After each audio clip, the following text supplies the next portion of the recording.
Chapter 701. Dizwa, your method is also very simple and crude. Okay. Moreover, if a person's memory is repeatedly erased, she will feel a little confused, and some things can't be connected. You can't erase too much. Dizwa, maybe she doesn't know that you went to the tea house to drink tea, so she won't blame you. Ronyu at Funlan struggled to say, "Take it easy," the ancestor said indifferently. She must have heard my conversation with Kieran. Otherwise, she wouldn't have rejected me so much during the treatment. This was the first time he came into contact with such matters, so he wasn't sure. However, his deductive ability was not ordinary. When he connected the dots between Ning Xiuma's attitude towards him, he immediately understood what was going on. Ronyu Tianlan was speechless. So, that Kieran's memory has to be erased again? The ancestor didn't say anything, so he naturally agreed. Since he had the intention to do something, he naturally wouldn't leave any future troubles for himself. Ronyu Tianlan waved his fan and didn't say anything. Once the ancestor decided on something, even 10 immortals couldn't change it. He could only light a candle for Ning Xiuma in his heart. Being loved by a man like the ancestor, he really didn't know whether it was her fortune or misfortune. Dizwa, now that you've returned to the Sun Moon sect, will you interact with her as Han Shanhua or as the ancestor?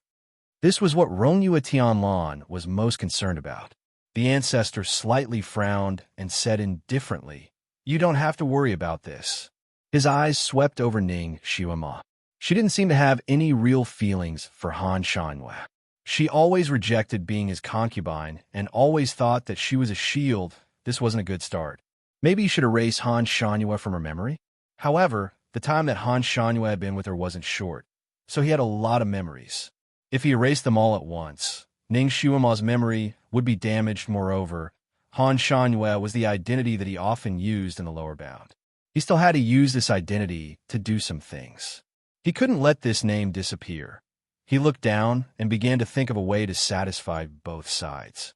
After all, Ronyu Tianlan had known him for many years and understood the ancestor's temperament quite well. Looking at his expression, he had the impulse to light a candle for Ning Xiuma again. The little girl was indeed very smart, but she was up against an ancestor who had lived for thousands of years, experienced countless storms, and calmed countless storms. She was obviously not his match. It hurts. Ning Xiuma, who had been sleeping all this time, suddenly murmured. It was a very low sentence, but it made the two men present turn their heads at the same time. On the white jade couch, Ning Xiuma's thin brows were slightly furrowed. She seemed to be in pain. The overlord, who was standing in front of the window with Ronyu and Tianlan, appeared in front of the white jade bed in the blink of an eye. He sat beside her and picked up one of her wrists to check her pulse. Ronyu Tianlan was still worried and walked over. "How is it? Why does it still hurt?" Dizun put down Ning Xiuma's hand and said indifferently, "It's not really painful. It's just that she has been in pain for too long, so it's become a kind of subconscious pain." Ronyu Tianlan nodded and felt relieved. He had a good impression of this little girl and didn't want her to suffer anymore. Dizun glanced at him and seemed a little strange. "Why are you still here?" Ronyu Tianlan was speechless. "Dizwa, you're too quick to burn the bridge after crossing the river." He tapped the space between his eyebrows with his fan and was about to bid farewell when... Chapter 702. Ning Xiuma, who was lying on the white jade bed, suddenly clenched her fists and murmured, "I want to become strong." Ronyu Tianlan waved his fan and couldn't help but smile. It seemed that the little girl was stimulated. She was already very strong, so strong that even he, who had never put any mortals in his eyes, couldn't help but have a whole new level of respect for her. The ancestor raised his hand and pried open her clenched fists one by one. Then he interlocked his fingers with hers. His voice was faint, but there was a hint of persuasion in it. "If you want to become strong, you have to acknowledge a master." Ning Xiuma actually didn't wake up. She was talking in her sleep. When a person was talking in their sleep, if someone interrupted, the person talking in their sleep would sometimes continue, "Acknowledge a master." Who is the best one to acknowledge? Since you want to acknowledge a master, then acknowledge the strongest person. Who is the strongest person in the world? The ancestor responded slowly, as if he was a big bad wolf luring Little Red Riding Hood. The ancestor. This time, Ning Shuima answered without hesitation. Even in her sleep, she understood very well. Not bad. You are very smart. Then you should acknowledge the ancestor as your master.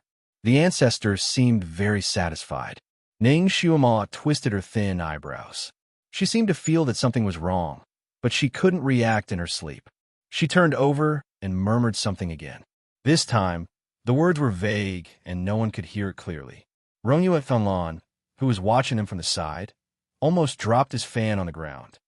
Dizwa, you don't really want to accept her as your disciple, do you? He finally couldn't help but ask.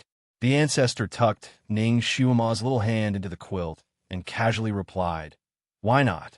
But don't you want her to be your concubine? Dizwa, you like her. How can she be your disciple? She doesn't like that identity. The ancestor's voice was calm. Then you let her be your disciple? Then you will treat her in the future. Rongyue Thunlan couldn't keep up with the ancestor's thoughts. I will treat her as I should. It won't change because of her identity. In other words, Dizun still wanted this girl. But if she becomes your disciple, it seems inappropriate for your relationship to be like this. Rongyue Tianlan said without fear of death. You mean a master-disciple relationship? The ancestor simply said it for him. What a trendy word. Rongyue Tianlan nodded. I'm afraid that the love between master and disciple will not be tolerated by the secular world. Since when did I care about such worldly things? The ancestor retorted. Rongyue Tianlan. He had nothing to say. The ancestor really didn't care about what others said. Moreover, the more he liked to do things that were out of line, the more he liked to make people's eyes pop out. In Rongyue Tianlan's words, the ancestor had lived for too long and was too idle. Dizwa, you actually have other identities with her. Why must you be master and disciple? This was what Rongyue Tianlan was puzzled about. The ancestor was obviously moved by this little girl. If he didn't know his own feelings, he would have thought that it was out of pity for her talent. It was understandable that he would want to accept her as his disciple. But he clearly knew what he wanted, and yet he still accepted her as his disciple, which was a little puzzling. The ancestor looked down at Ning Shuima on the bed and said indifferently, She hates a master-disciple relationship. Rongyue Ton. Dizwa, you know that there are tigers on the mountain, but you still want to go there. She also made up some rumors about this master-disciple relationship. Chapter 703. So, Rongyue Tianlan raised his eyebrows. So I'll just sit on her body? I can't let Shuima's lies go to waste. Rongyue Tianlan was completely speechless. Well, when the Overlord's bad taste came up, even the gods couldn't stop him. Little girl, you're on your own. There was a vast and misty lake. The shore was paved with jade cobblestones, and there was a waterside pavilion in the lake. The pavilion was made of tortoise shell, and the walls were made of green jade. It looked like a crystal palace in the lake. A coral path led to the waterside pavilion. A man in white stepped on the coral path and floated over. Before he arrived, a disciple of the Sun Moon sect rushed out and bowed to the ground. Overlord. The Overlord nodded slightly and asked, How is he? The disciple respectfully said, I've already given him the best medicine. His injuries are fine, and his physical strength has also recovered. He has already woken up. The Overlord nodded and strode in. The disciple naturally waited outside. He was sent by the Overlord to take care of the Sharkmen. Without the Overlord's order, he wouldn't leave without permission. On the glass couch in the waterside pavilion, Yifeng reclined there with his eyes closed, as if he was sleeping. His beautiful fishtail flapped gently, flashing a faint blue light in the pearl light. The door gently creaked, and he immediately became alert. He opened his eyes, and the moment he saw who it was, he immediately sat up straight, crossed his arms, and saluted. This was the highest salute of the merman race. Ancestor. The Overlord nodded slightly and glanced at him. You've lost 650 years of power. Yifeng was stunned, and a touch of admiration flashed through his eyes. He bowed his head. The Overlord has a good eye. His judgment was not wrong at all. He was plotted against by Shui Ilan on the ship that day. He was poisoned and lost 500 years of power, so he could no longer maintain his human form and could only appear in the form of a mermaid. As for Yi Qingwan, his shoulder blade was pierced by her, and coupled with the desperate escape, he lost a lot of vitality. He had also lost more than 100 years of psychokinesis. Right now, Yi Feng had to stay close to the water. Otherwise, the scales on his body would dry up, and he would feel uncomfortable. Even his breathing would become dry. Not only that, he had to soak in the water every 2 hours. Otherwise, his body wouldn't be able to take it. Why don't you return to the sea? The ancestor looked down at him, the white jade mask on his face glittering. Yi Feng froze, unable to answer. Yes, he had already become like this. Even if Yin Ziyuan didn't marry that Gu Ziyan, it would be impossible for him and her to be together. Even simply staying by her side had become an extravagant hope. He should have returned to the sea, to his own race. But he couldn't bear to. If he left, he would never have the chance to see her again. He was clearly in despair, but he was still unwilling to leave. He was unwilling to leave just like that. She hadn't even tasted the fish that he had grilled with his own hands. Thoughts in my heart? The ancestor asked again. Yi Feng lowered his eyes and answered with one word, yes. She is not fated to be with you in this life.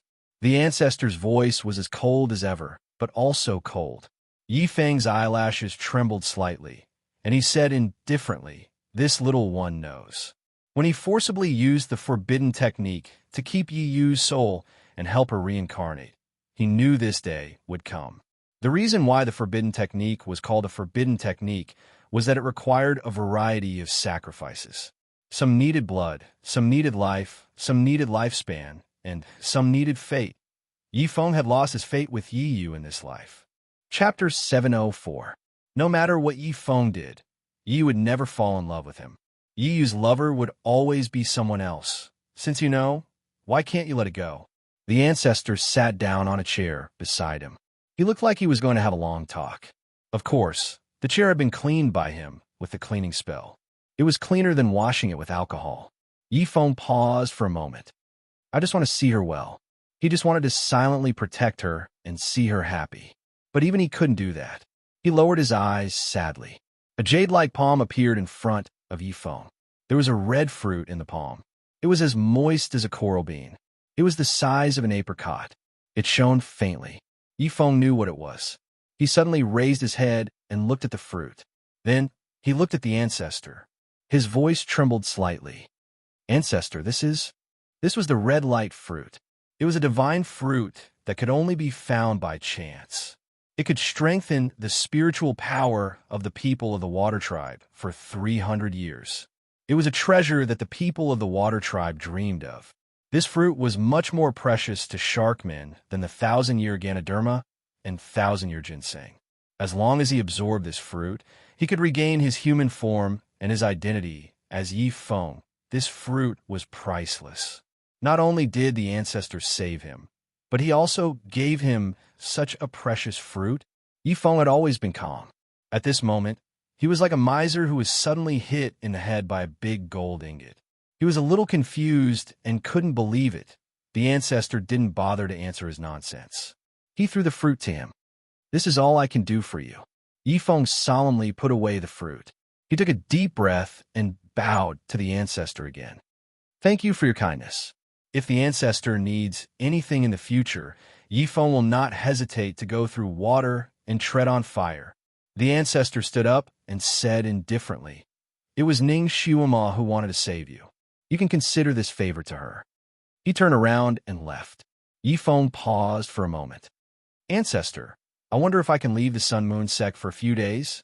The ancestor's footsteps didn't stop as he said indifferently, you can leave at any time. The Sun Moon sect has no intention of keeping you here. At first, Yi Feng thought that the ancestor had saved him because there was a shortage of mermaids on the continent. He thought that the ancestor would force him to stay on the mountain. She didn't expect that. He really just wanted to save her once. If that was the case, once he recovered, he could go and do his own things. The ancestor didn't like to meddle in other people's business, and the whole continent knew that. His willingness to help this time was an unexpected surprise. Who on earth was Ning Shuima? She was able to make the ancestor make an exception for her. Yi Feng took another deep breath, and Ning Shuima's figure flashed through his mind. He secretly made up his mind that he would find a way to repay Ning Shuima in the future and repay this enormous favor. Ning Shuima sat on the bed in a daze. To be honest, she was a little confused. She was sitting on a strange wooden bed with a soft bedding that was as light as a cloud. The light blue bed curtains were layered and flowed like water. There was a pond of green lotuses painted on the curtains. When she moved them, it was as if she was stirring a pond of spring waves. The green leaves in the water and the lotus flowers flowed in the wind. The scenery was extremely beautiful. She didn't know what material the bed curtains were made of, but they were as light as clouds and as thin as gauze. When she touched them, it was slightly warm and smooth, as if it could melt in the palm of her hand and become a pool of blue water. Ning Shuima sat on the bed and looked around.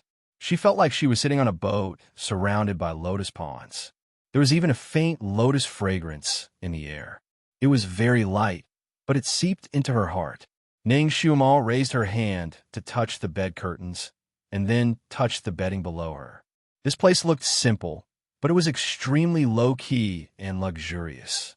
Chapter 705. Ning Shuima had never laid on such a comfortable bed in her life. She had never seen such a picturesque bed curtain. Even the palace might not have this kind of bed curtain, right? She had never seen this kind of material in the presidential suite of the modern era. How did she end up sleeping here? What was this place? She rubbed her eyebrows and tried her best to think. The past events came back to her mind. She was turned into a cat by Yi Qingwan and escaped with Yi Feng. They escaped and escaped, but in the end, they couldn't escape from that woman's pursuit. She and Yi Feng were captured, and then she was tortured by Yi Qingwan in all kinds of ways, living a life worse than death. Her last impression was that woman carried her to a big cauldron.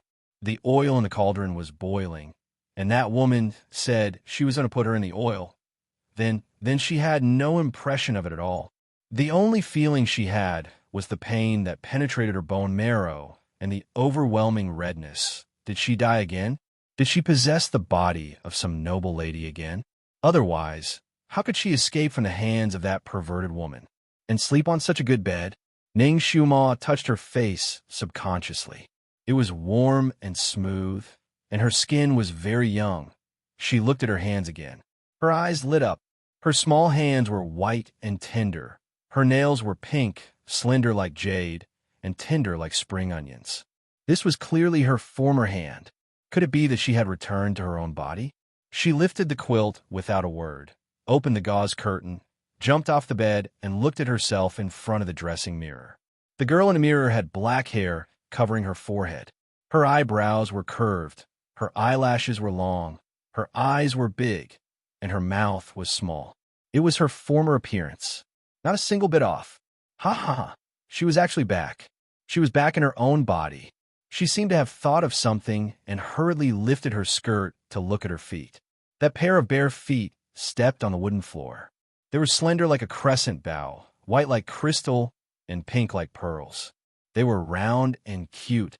Her feet had also recovered. Rongyue Tianlan's method was really effective. He really healed her feet. Ning Shuima was overjoyed. She stood on the spot and turned in a circle. Her yellow skirt fluttered in the wind, like flowers blooming in the spring. After being happy for a while, another question surfaced in his mind. She remembered that before her body entered the mud shell, she was wearing a set of special clothes from head to toe. That set of clothes looked like a bell worn by monks, but it was effective so that her body would not be injured. Now that she had recovered, who was the one who put this light yellow dress on her? She vaguely felt that there were no maids in Rong Yu's residence, only a small servant. She checked the dress she was wearing. The material of the dress was excellent. It was as smooth as water and very comfortable to wear. The embroidery on it was exquisite and the size was quite suitable. It was as if it was specially made for him. Coupled with her hairstyle, she looked indescribably cute and lively. This outfit matched her temperament very well. Ning Shuima smiled at the mirror, and the girl in the mirror smiled back at her. She was stunningly beautiful. She raised her hand and touched her face. She seemed to have become more tender. After soaking in a hot spring, she looked like she was 18 years old. But now, she looked like a 15-year-old girl. Her skin was so tender that it seemed like water would come out with a pinch. Her body couldn't have shrunk, right? She lowered her head and looked at her chest. It was still handsome and tall, with a slender waist. This figure was simply too devilish. Chapter 706. Lolita face, devilish figure. This was the most realistic portrayal of her now. Ning Xiaoma was satisfied. At this time, she finally had the heart to look at the furnishings around her. The screen, the flower rack, the table, the cauldron that emitted a delicate fragrance. Every single one of them was quaint and exquisite, which was pleasing to the eye. This kind of room was not something that ordinary people could afford to live in. Was this still Rongyue Tianlan's island? The sunlight shone in through the window, bringing with it a slight warmth, jumping in the room, jumping in her palms, making her slightly impetuous heart calm down. Tranquil, serene, and sunny.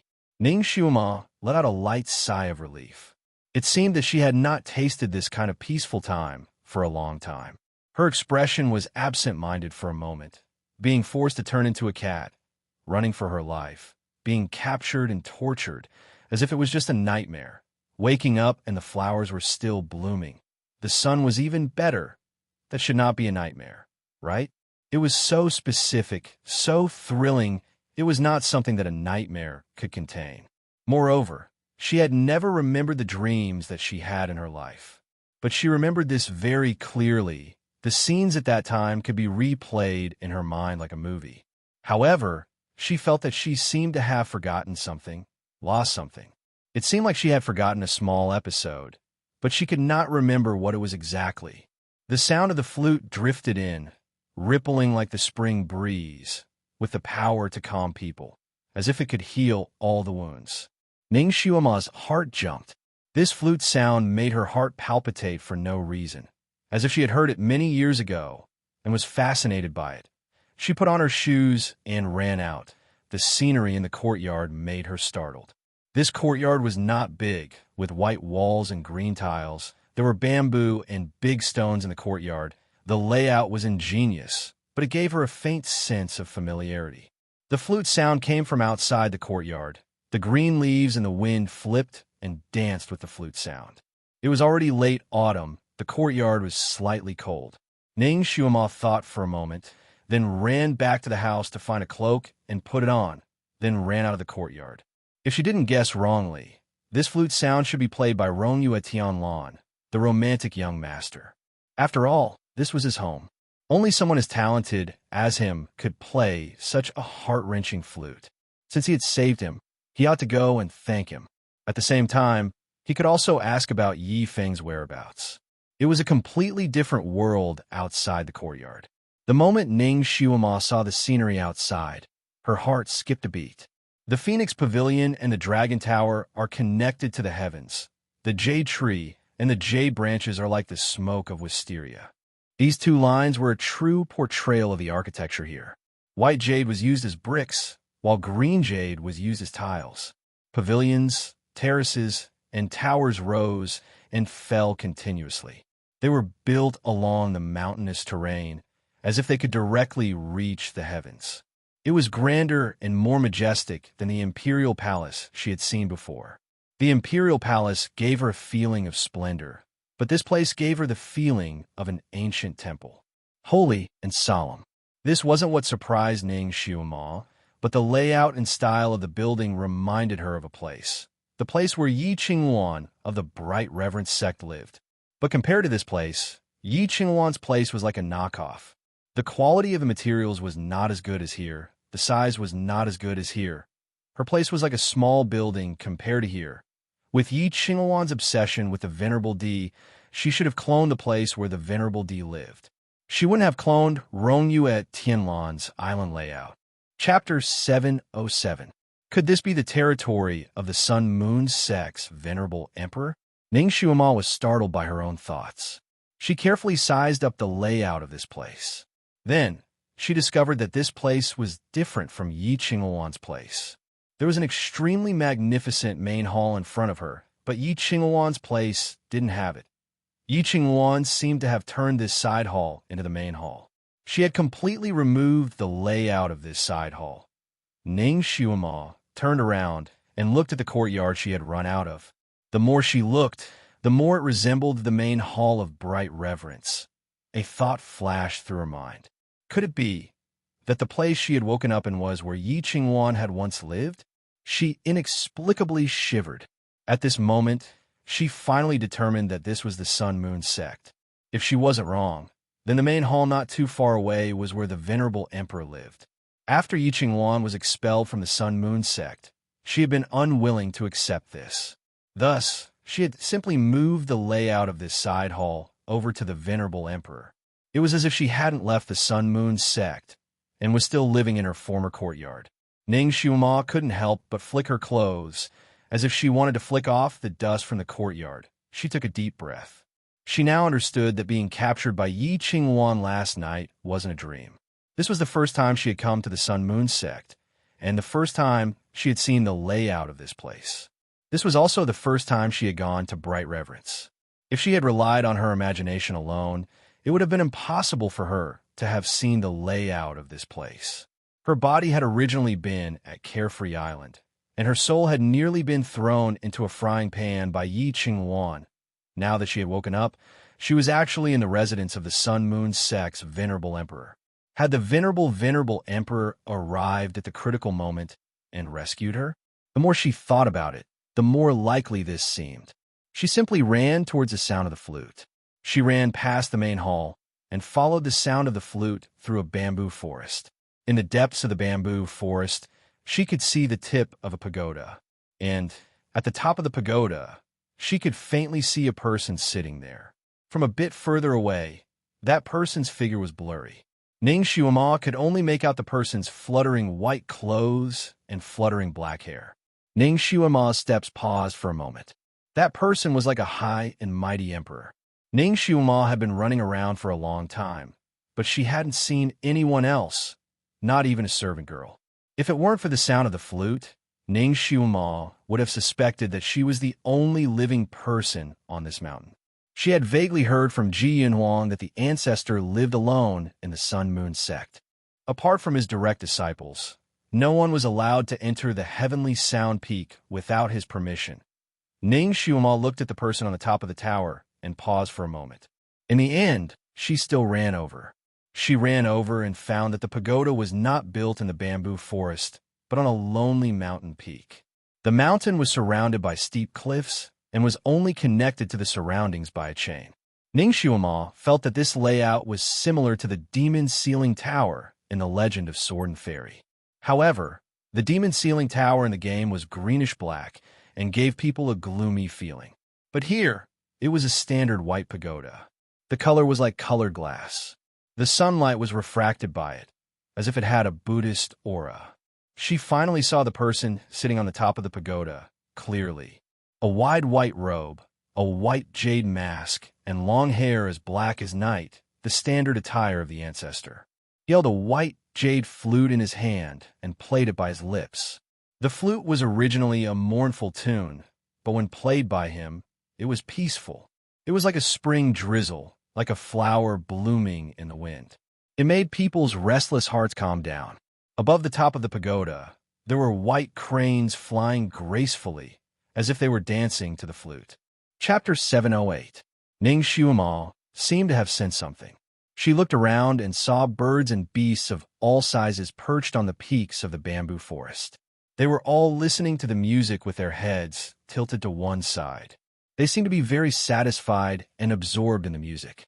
Ning Xuema was speechless. She had heard of the story of the flute attracting the phoenix, but she thought it was just a myth. She didn't expect to see the real version. The ancestor's flute attracted countless birds and beasts. They danced and listened attentively. This scene was shocking enough. Ning Xuema was also shocked by this scene. She stood there in a daze for a while. She felt like she had seen this scene before, but she couldn't remember where. She had a feeling of déjà vu. She simply sat down and hugged her knees as she watched him play. When the song ended, The music lingered in the air. The white-clothed ancestor stood up and looked down at her. He said faintly, "Do you want to play a song with me?" His voice was like an echo in an empty valley. It seemed to carry a misty cloud and a faint fragrance of the Queen of the Night. It was unbelievably pleasant to hear. Ning Xiuma looked up at him. In theory, this should be the second time she met the ancestor. The first time was in Chongkong Country's imperial palace. She was almost frozen into an ice sculpture by him. The second time was now. Ning Xiuma patted her hands and looked up at him. Xiuma is afraid of the ancestor's love. It's just that Xiuma didn't bring a musical instrument, so I can't play with you.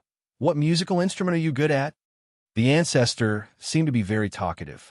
Ning Xiuma thought for a moment. Pipa. She was actually best at the zither, but because of Shui Ilan, she had a shadow over the zither. The ancestor's eyes flickered slightly. He waved his sleeve, and a purple light flashed in front of Ning Xiuma. A pipa appeared on a big rock in front of her. Naturally, the things given by the ancestor were the rarest treasures in the world. Ning Xiuma picked up the pipa and looked at it. It was a jade pipa. From the large surface of the jade pipa to the small shaft that held the strings tightly, everything was so perfect. Compared to the pipa that Ning Xiuma had played in the palace, it was much better than the Milky Way. Holding such a precious pipa, Ning Xiuma had the urge to cut her nails.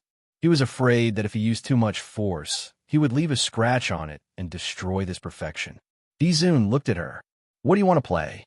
She had to choose. Ning Xiuma said, "Dizun, please go first. Xiuma will follow." The ancestor glanced at her again. Her attitude was respectful and courteous, natural and unrestrained. There was nothing wrong with it. However, the ancestor's eyes faintly deepened. He just nodded. "Okay, you follow." The flute sounded again. Ning Xiuma's fingers that were holding the pipa tightened. She suddenly looked up at him. The white-clothed ancestor lowered his eyes. He was playing the same pipa song that she had played at the banquet in Chongkong Country. What did he mean by playing this song at this time? Ning Xiuma's mood suddenly became chaotic. She faintly felt that something was different. Dizun was a smart person. Naturally, he wouldn't forget where he had heard this song. Now, he was playing it in front of her. Was he trying to confess his identity? "Follow." The ancestor's voice floated in her mind. She looked up and saw the ancestor looking at her. She couldn't see the color of his eyes clearly from the distance. She only faintly felt that his gaze was glued to her body. This feeling made Ning Xiuma's heart beat faster. Chapter 709. Ning Xiuma began to play the flute. Her mood was slightly disturbed, so the sound of the pipa she played wasn't as perfect as it used to be. The ancestor seemed to have sensed her absent-mindedness, so he played her pipa a few times, but to no avail. Ning Xiuma played a few wrong beats, so the noise naturally didn't attract the birds and beasts, so they all dispersed. When the flute stopped, Ning Xiuma also stopped. She was a little embarrassed, and she didn't know why, but she had an impulse to run away. She could sense that the ancestor in white was watching her from the top of the tower, as if he was studying her. Being stared at by him like this, Ning Xiuma only felt her scalp faintly numb. She did not know what he was plotting. She coughed and said, "Xiuma came here to thank the ancestor." "Thank me for what?" "Thank you for saving my life, ancestor." "You, and I must be so polite?" The ancestor's voice came faintly. Ning Xiuma smiled faintly and said, "I'm not being polite. This is what I should do." The ancestor on the top of the tower didn't speak for a moment. The mountain wind blew between the white tower and the mountain, making a whistling sound. The ancestor didn't speak again, and Ning Xiuma also didn't speak. There was a moment of silence. If it weren't for the mountain wind blowing and the occasional bird chirping in the distance, Ning Xiuma could almost hear her own breathing and heartbeat. This kind of atmosphere made people feel a little uneasy, so Ning Xiuma's first thought was to retreat. She raised her head and smiled. "Ancestor, Xiuma still has one more thing to ask. Go ahead. There was a friend who was in danger with me. I don't know if he—" Ning Xiuma thought of Yifeng. The ancestor's eyes deepened slightly. "He is your friend? What kind of friend?" Ning Xiuma faintly furrowed her brows, but she still answered truthfully with only 4 words. life and death friends. As the wind blew, the air on the mountaintop seemed even colder. After a moment of silence, the venerable sovereign finally answered, "I've already rescued him." Ning Xiuma's eyes lit up. Yifeng was indeed saved. She felt as if a large stone had been lifted from her heart. She blurted out, "How is he?" Her concern was obvious. Dizun. The aura around him became even colder. "He is in the celestial water lake.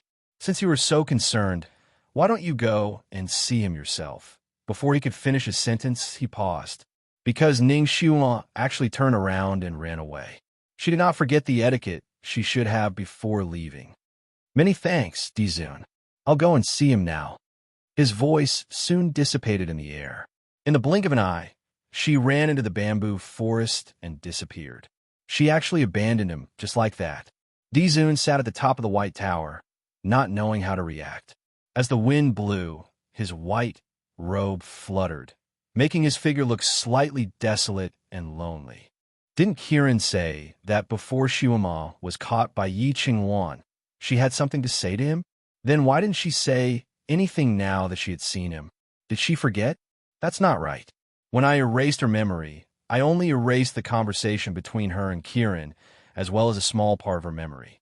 Logically speaking, if she really had something to say to him, she shouldn't have forgotten it. Also, her attitude towards him seemed a bit strange. It seemed that they had become estranged again. He lowered his eyes and looked at his hand. There was a bright red jade hairpin in his palm.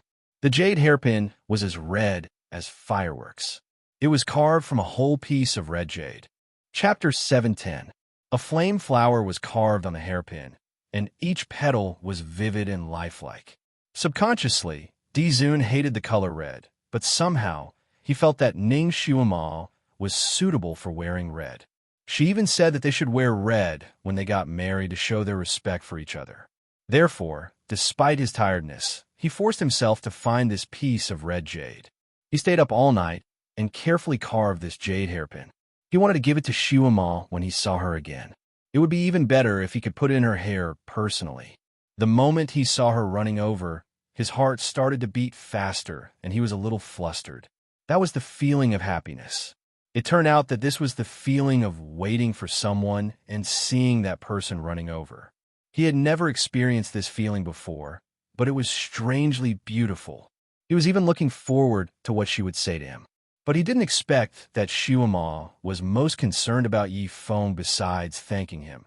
As soon as she heard about Yifeng's whereabouts, she turned around and ran away without any hesitation. His fingers clenched the jade hairpin tightly. He accidentally used a little too much strength, and the jade hairpin made a few soft sounds. It directly broke into several pieces. His fingers stiffened, and he slowly opened his palm. Looking at the broken jade hairpin, he frowned slightly. He didn't use any strength, and he didn't even use his psyche power. He just clenched it slightly, and it broke into such a state. Ning Xiuma knew that Dizun lived on Tianyin Peak, so in her impression, Tianyin Peak was a mountaintop, a peak as tall and steep as Jade Maiden Peak. She only needed to run down the peak, but she didn't expect that she couldn't find the way down the peak even after running along the path she took to come here. There were many paths here, but each path was either leading to those buildings or to the bamboo forest, but none of them led to the foot of the mountain. When she ran to the end of the path, she found that there was a vast body of water at the end. It was more like a water wall than a body of water. Looking out, she felt as if she was looking out from an underwater tunnel, and all she could see were ripples. Was this a wizardry barrier? Or was Tianyin Peak really built at the bottom of the sea? If he wanted to leave the peak, he would have to break through the water? Ning Xiuma carefully reached out her hand to touch the water wall. She really touched water. The water was real. There was no barrier, but it did not flow over. The water flows downwards, and here it becomes a bubble. It seemed that if she wanted to leave the mountain to visit Yifeng, she would have to pass through this water wall. The problem was that she didn't know how far this water wall went. If it was too far or too deep, she might drown before she could even surface. Ning Xiuma used to like playing with water, but after being flooded 3 times, she had developed a fear of water. She stood in front of the water wall for a moment. Perhaps this was the only side with a water wall. The other sides might be the way down the mountain. She turned around and began to look for other routes. Another hour passed, and she returned to the front of the wall of water. There were no other roads.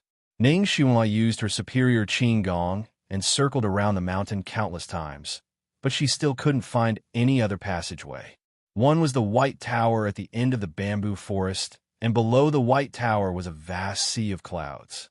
The other was this water wall of unknown thickness. Which one was the passageway to go down the mountain? When she returned to the end of the bamboo forest, Dizun was no longer there. Chapter 711. Ning Xuanhua also suspected that there was a passage under the sea of clouds, but she couldn't see anything. She threw another stone down, but she didn't hear any sound for a long time. Obviously, the valley was very deep. There were ice bees under her feet. If she jumped down, she might fall into pieces. She couldn't fly. Therefore, she could only go back to the water wall. She tried to reach a hand into the water wall. Her whole hand went in. It really felt like entering the water, and it wasn't an illusion. She believed that her whole body could also get into the water wall and then swim out. The premise was that she wouldn't drown. She shuddered slightly, and the water in the wall of water splashed with her. "I'll take you out." A voice sounded behind her. It was quiet and refreshing like a breeze. Ning Xuanhua subconsciously turned around and saw the Dizun standing not far from her. This person really came and went like a ghost. He appeared so close to her, and she didn't even notice until he spoke. She simply smiled and said, "Okay, thank you, Dizun." She couldn't help but be polite and alienated when talking to him. The Dizun's eyes slightly deepened. He walked forward and reached out to her. "Give me your hand." His fingers were white and slender, shining faintly under the sunlight. Ning Xuanhua paused and said, "I'm sorry for being rude." Then she reached out and held his wrist. The Dizun looked down at her hand that was holding his wrist. He asked Xuanhua to give him her hand, but she held his wrist instead. There seemed to be no difference, but in fact, it reflected a person's subtle state of mind. If she completely trusted him, she would obediently let him hold her hand and let him take her out. Only if she subconsciously didn't trust him would she directly hold his hand and take the initiative. It turned out that even if he erased that part of her memory, her trust in him was still very low, and she didn't even realize it herself. His heart was slightly bitter and astringent. Suddenly, he pulled her into his arms. She was shocked and cried out. Her hands and feet reacted before her brain. She let go of his hand and subconsciously hit him with her palm. His eyes flashed slightly, and he did not dodge this palm. This palm imprinted itself on his chest. Bang! With a loud thud, he still stood there steadily, unmoving like a mountain. However, a hint of sadness flashed through his eyes. "Are you afraid of me?" Ning Xuanhua only reacted after the slap. Perhaps it was because she was too frightened. She had used all of her strength in that slap. Her palm hurt. If it was an ordinary person, her palm strike would have sent them flying. Fortunately, the other party was a venerable emperor, an omnipotent and super powerful venerable emperor. Then wouldn't this slap of hers be like a tickle to him? Ning Xuanhua was a little surprised. She herself also felt that her reaction towards the ancestor was somewhat inexplicable, but she just couldn't control herself. She coughed and apologized sincerely. "I'm sorry." The ancestor looked at her quietly for a moment, as if he was enduring something. "There are two ways to get out of here. The first way is for me to bring you out, but I need to carry you. Secondly, I will teach you the water avoidance technique. However, if you practice this technique, you will need at least 3 days to master it. Which way do you choose?" Ning Xuanhua hovered in her heart for a moment.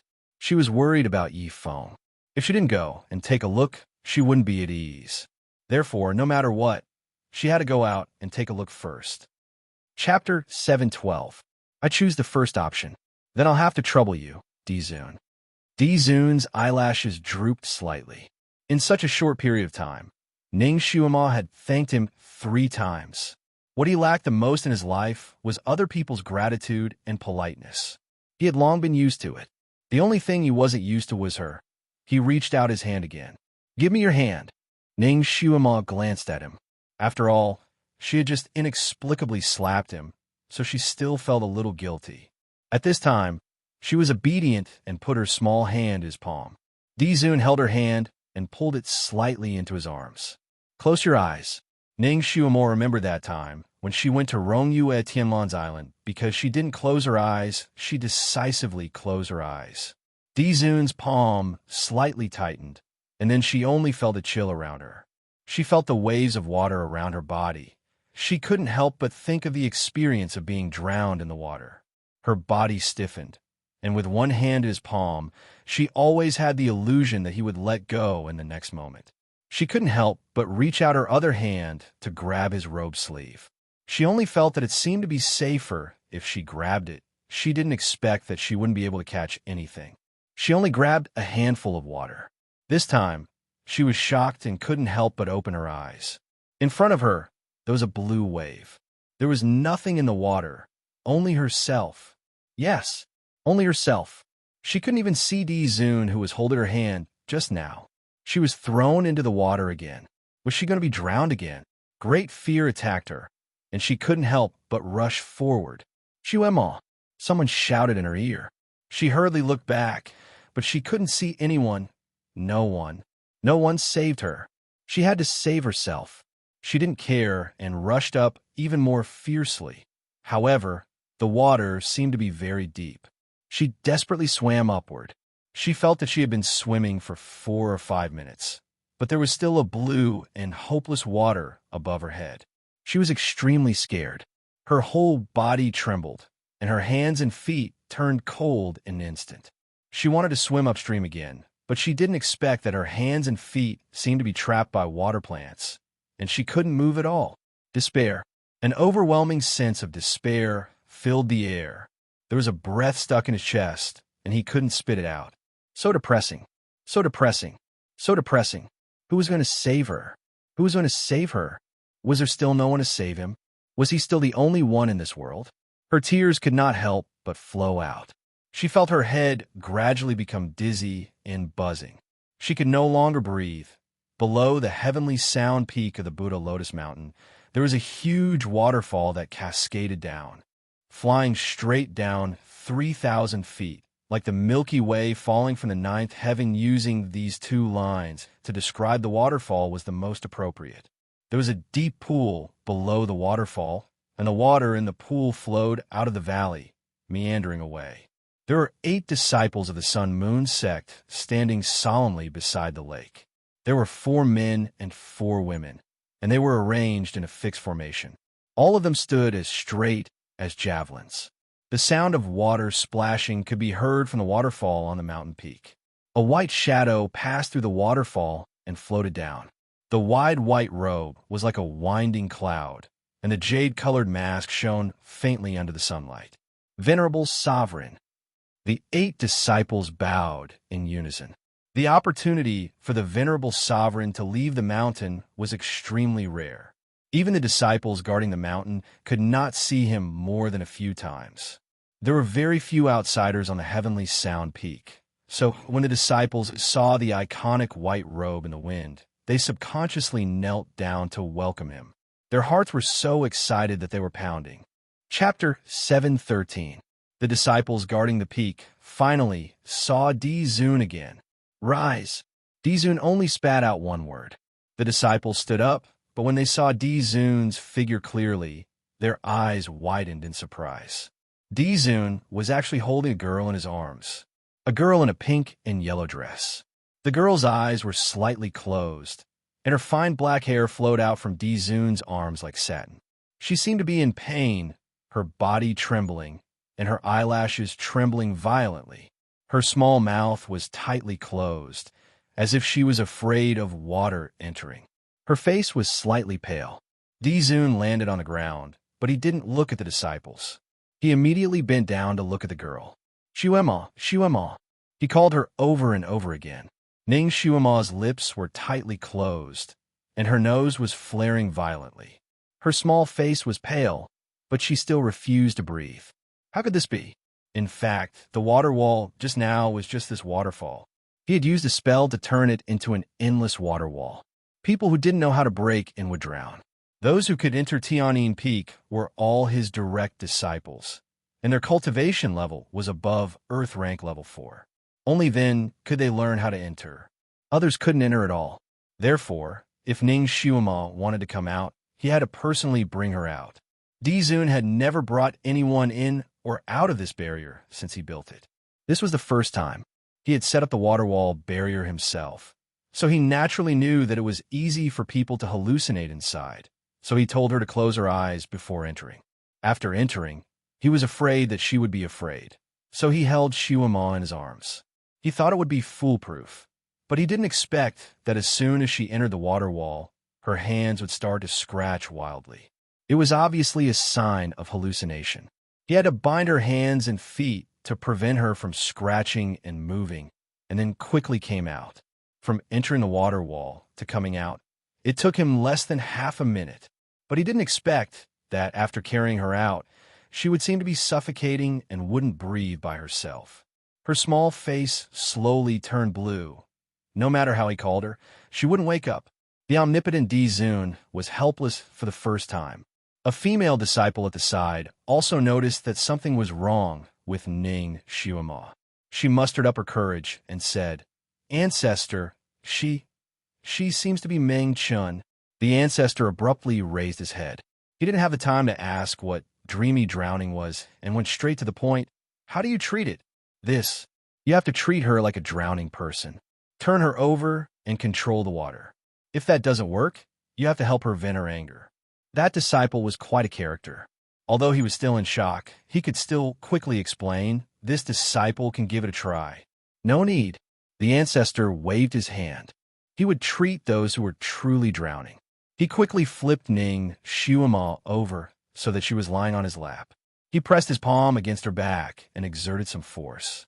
Ning Xiuma finally spat out a mouthful of water. She inhaled very little water, so she stopped after spitting out a mouthful. He turned her over again. Xiuma was lying weakly in his arms.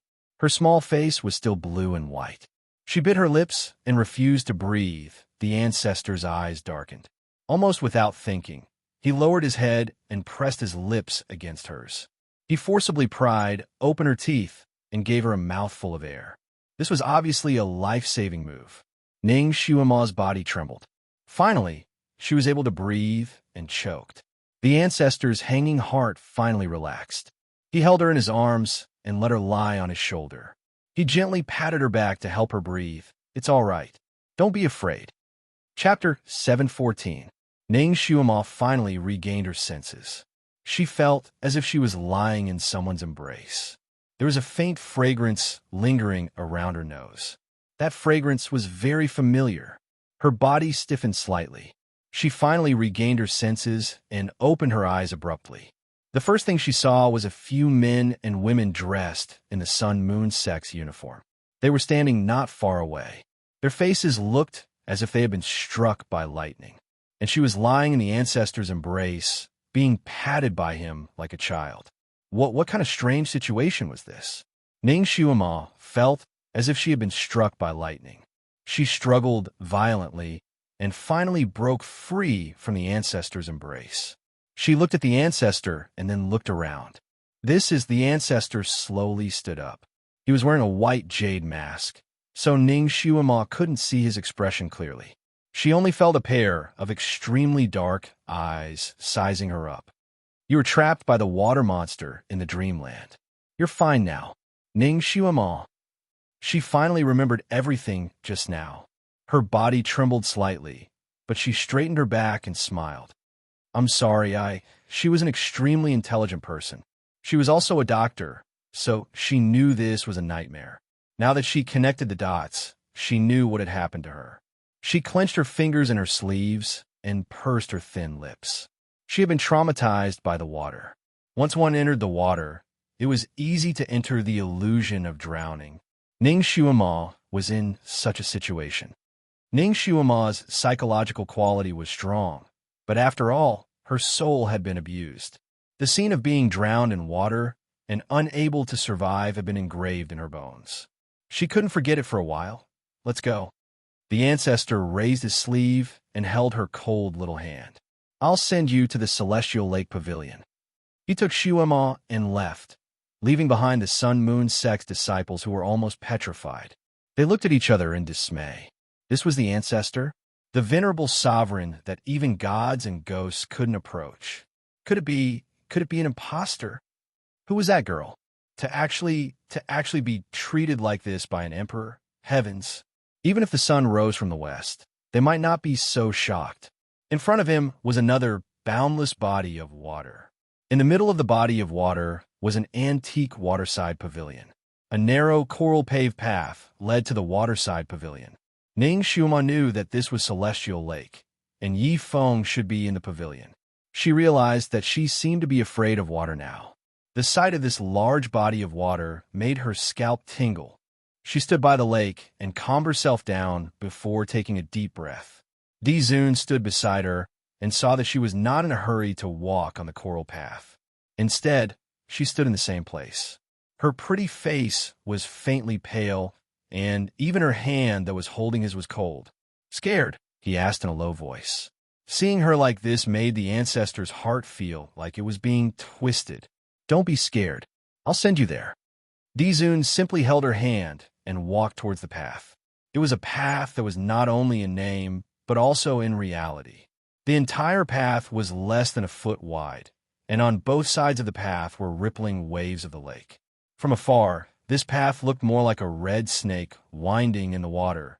In the past, Ning Xiuan naturally didn't care about walking on such a path. Chapter 715. In the past, Ning Xiuma wouldn't have cared about walking on such a small path. Even if it was half as narrow, she would still be able to walk steadily without fear. But now, she found out that she was actually afraid of water. Ning Xiuma had never been afraid of anything, but now she was afraid of water. She was afraid from the bottom of her heart. When the ancestor pulled her towards a small path, her legs began to tremble. Unforgivable, not to mention others. Even she herself felt that such a cowardly person was unforgivable. Xiuamal was irritated. She threw off the ancestor's hand. "No, I'll do it myself." She had to overcome this. She had to become stronger. She had to create her own world on this continent. How could she be afraid of water? She took another deep breath, controlled her trembling legs, and walked towards the coral path. Di Zun stood in the same place, looking at her straight figure. A trace of sadness flashed through his eyes. He looked down at his hand. His palm still had the warmth of her small hand. But when Xiuama threw him off, she didn't hesitate, trust. What Xiuama lacked the most was trust. When Xiuama was with him, even when he held her hand, he could feel her stiffness and her defense. Moreover, this stiffness and defense was involuntary. It wasn't intentional. It was obvious that it came from the bottom of her heart. It seemed that although her memories had been erased, her soul still hated him, resented him, and despaired of him. So even if she lost her memories, Xiuama's soul still subconsciously remembered this feeling. That was why she was so repulsed by his approach. The ancestor raised his hand and rubbed his forehead. To be honest, he didn't know what to do. This was the first time he felt that things were a bit tricky. This was the first time he had come into contact with such feelings. He was inevitably a loss. Thinking about it, he remembered the great love Saint Rongyue Tianlan. After Rongyue Tianlan returned to his own carefree island, he fell into a deep sleep. Healing Ning Xiuama's soul consumed too much of his willpower. He felt that his bones were sore and his legs were numb. He needed a good rest to recover. While he was having a good dream, the sound transmission amulet on his body vibrated continuously, waking him up from his dream. He groggily touched the sound transmission amulet and took a look. Half of his drowsiness had disappeared. It was the ancestor's sound transmission. Rongyu Tianlan subconsciously looked at the sky outside. The sun had only risen a pole high. Heavens, wasn't Di Zun the most tired one last night? Shouldn't he be meditating in seclusion? Why did she contact him so early in the morning? Did something happen to Ning Xiuamo? He picked up the voice transmission talisman. Emperor's throne? Why would you call me if you need anything? But Miss Ning. The ancestor's cold voice came from the sound-transmitting charm. She's fine. Rongyu Tianlan heaved a sigh of relief. It was good that the little girl was fine.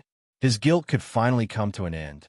He yawned and asked, Dizwa, why are you contacting me now? There was a moment of silence on the other side, as if he didn't know what to say. It's rare for an ancestor to be so speechless. Ron Yue Tianlan's interest was immediately piqued. Emperor's throne? She's afraid of water. She's afraid of me. The ancestor's voice was calm. Ron Yue Tianlan, the ancestor had woken him up so early in the morning just for this. Ron Yue Tianlan lay down again, his voice weak. Emperor's throne, her soul has just been tormented. If I'm not wrong, she should have been drowned. It's very normal for her to be afraid of water. Chapter 716. It's Ning Xiuema. If she were an ordinary girl, she would have gone crazy after experiencing these things. As for you, Dizwa, I'm afraid her soul has remembered the feeling of despair she felt for you. Therefore, she subconsciously doesn't want to rely on you anymore. Her trust in you has decreased. Ronlan Tianlan was indeed a Casanova. He analyzed the girl's psychology clearly and logically. It was rare for the ancestor to listen to him so much, but he didn't say anything. This made Ron Yue Tianlan suspect that the ancestor was distracted. Dizwa, are you listening? Of course. The ancestor replied. After a pause, he added, Get to the point. Ron Yue Tianlan wanted to cry. He endured his sleepiness and said so much. How is it not the point? If someone else said that to him, he would have turned off the sound-transmitting charm and refused to listen. But the ancestor, alas, forget it. He didn't want to argue with the ancestor. What's the point that you want to hear? What should I do? The ancestor's question sounded like an order. Ron Yue Tianlan immediately became excited. The ancestor was asking him for advice on how to pick up girls? Then he had found the right person. He took the fan that never left his side and began to talk with assurance. The ancestor listened to Ron Yue Tianlan's unique skill of picking up girls while paying attention to Ning Xiuema. She walked very slowly on the coral path. Although her back was straight, he could see that her legs were still shaking.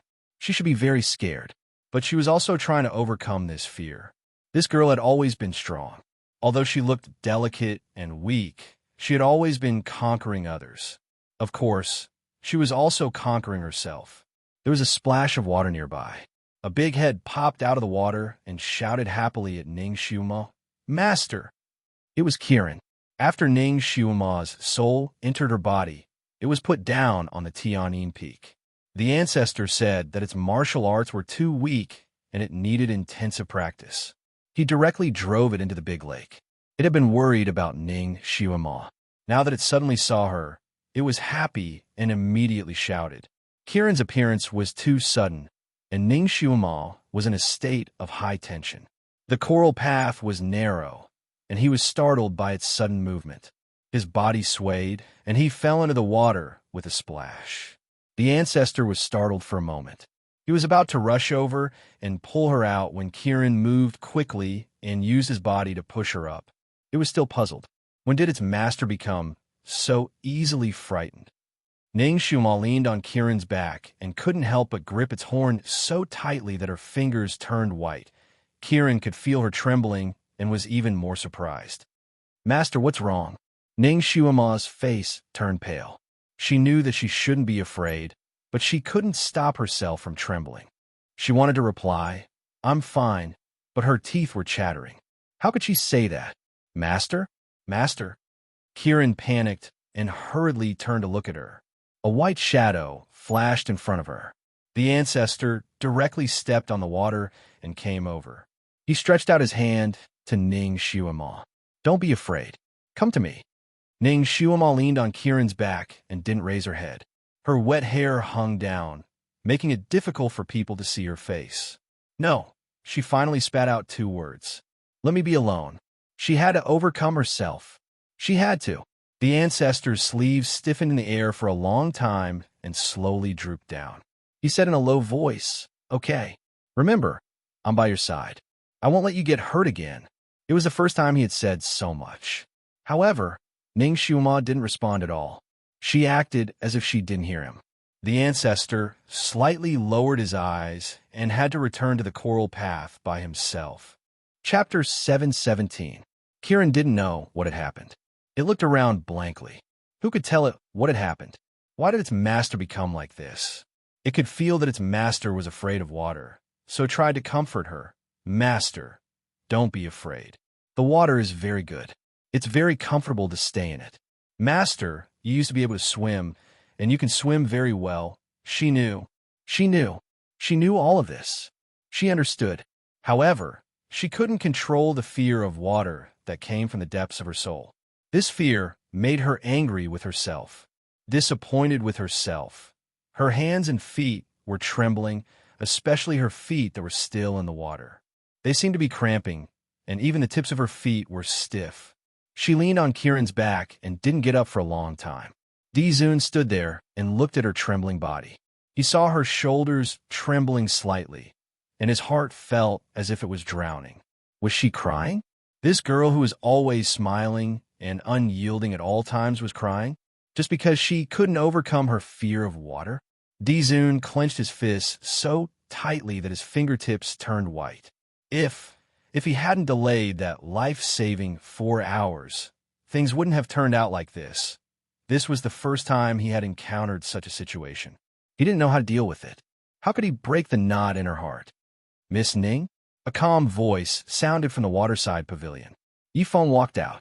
Ning Shuima's body stiffened slightly. She naturally recognized Yi Feng's voice. She took a deep breath and slowly raised her body. Her fingers brushed her wet hair. There were still traces of water on her face. It was unknown whether it was the water droplets that fell into the water or the tears that she had just cried.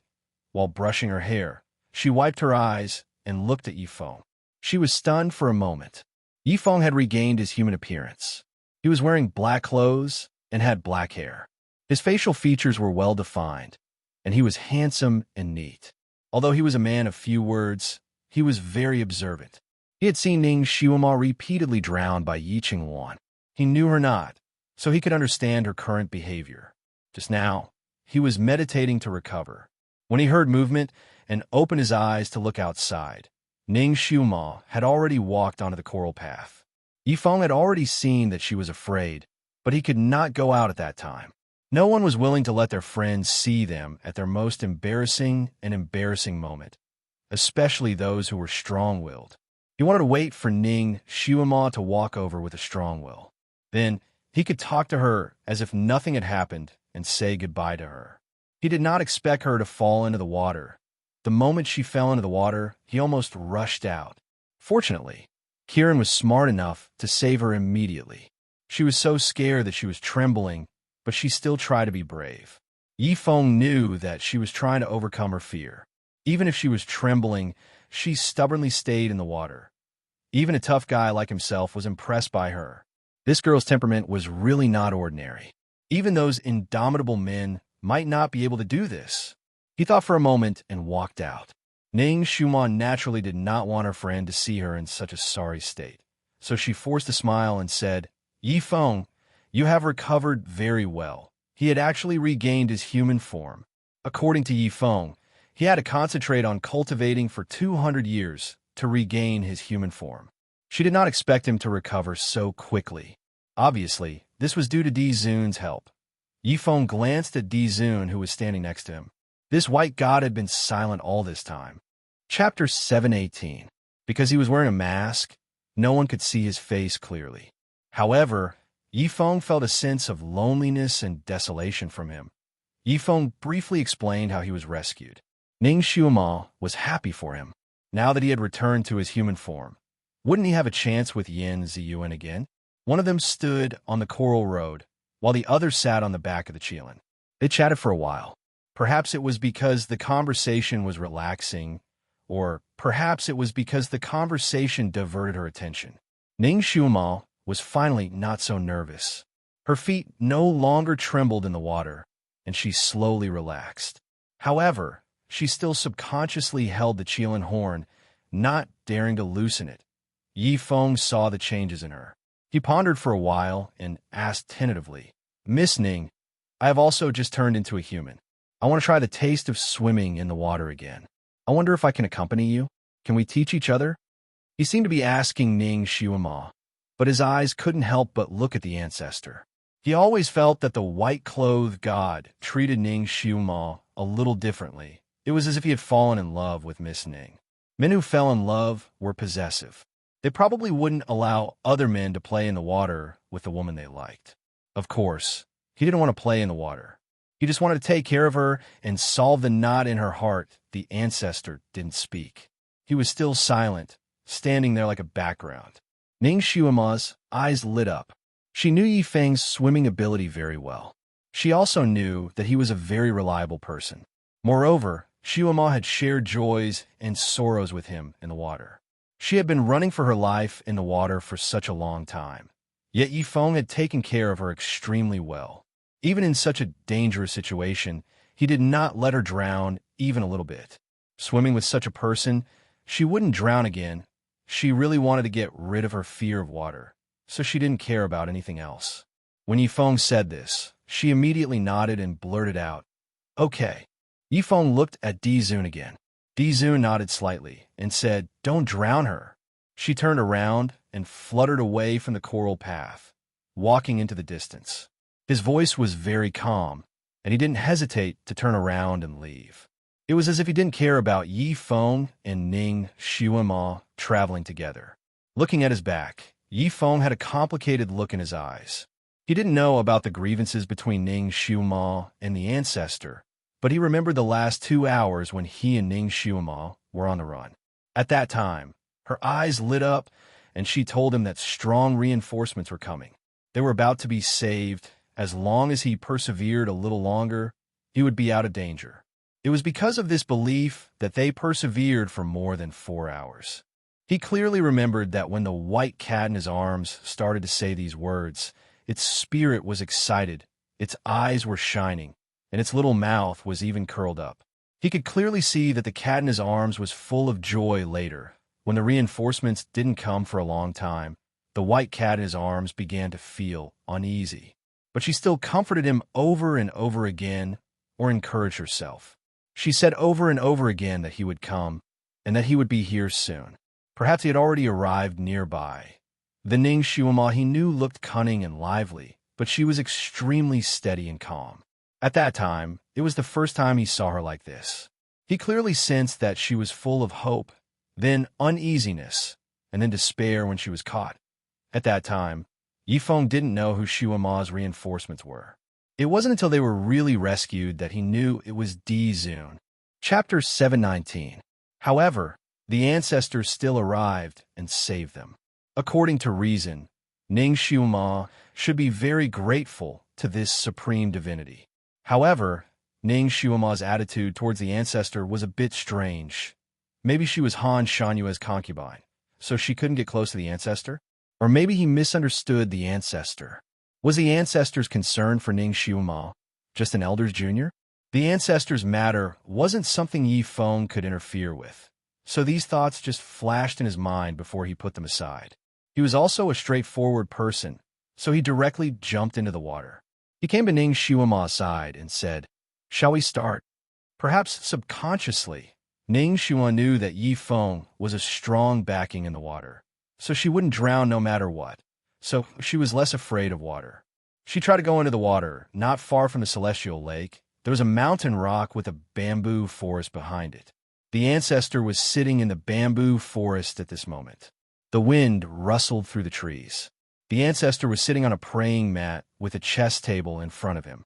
He was playing chess with himself. He looked relaxed and calm, as if he was really immersed in the game. However, people who often watched him play chess could see that he was not playing at his usual level. It was as if he was playing casually from his position. He could easily hear all the movements in the celestial lake. He heard Xiuma carefully go into the water, heard her movements were stiff when she paddled, and heard Yifeng comforting and encouraging her in a low voice. He heard her voice slowly relax from trembling. He heard her interaction with Yifeng and Kirin. He heard that she was no longer nervous when she swam in the water, and she was already following her heart. The sound-transmitting talisman at his waist suddenly lit up. He picked it up, and Rongyue Tianlan's voice came for the talisman. He seemed to have just woken up and was in a good mood. He said, "Dizwa, I suddenly thought of a treatment for hydrophobia. Tell me about it." The ancestor's words were always simple and clear. Dizwa, the reason why she is afraid of water is because she has been severely submerged in water. She lacks a sense of security in water. If there was someone who could give her a strong sense of security by her side to protect her, it would be best if they could play in the water at the same time.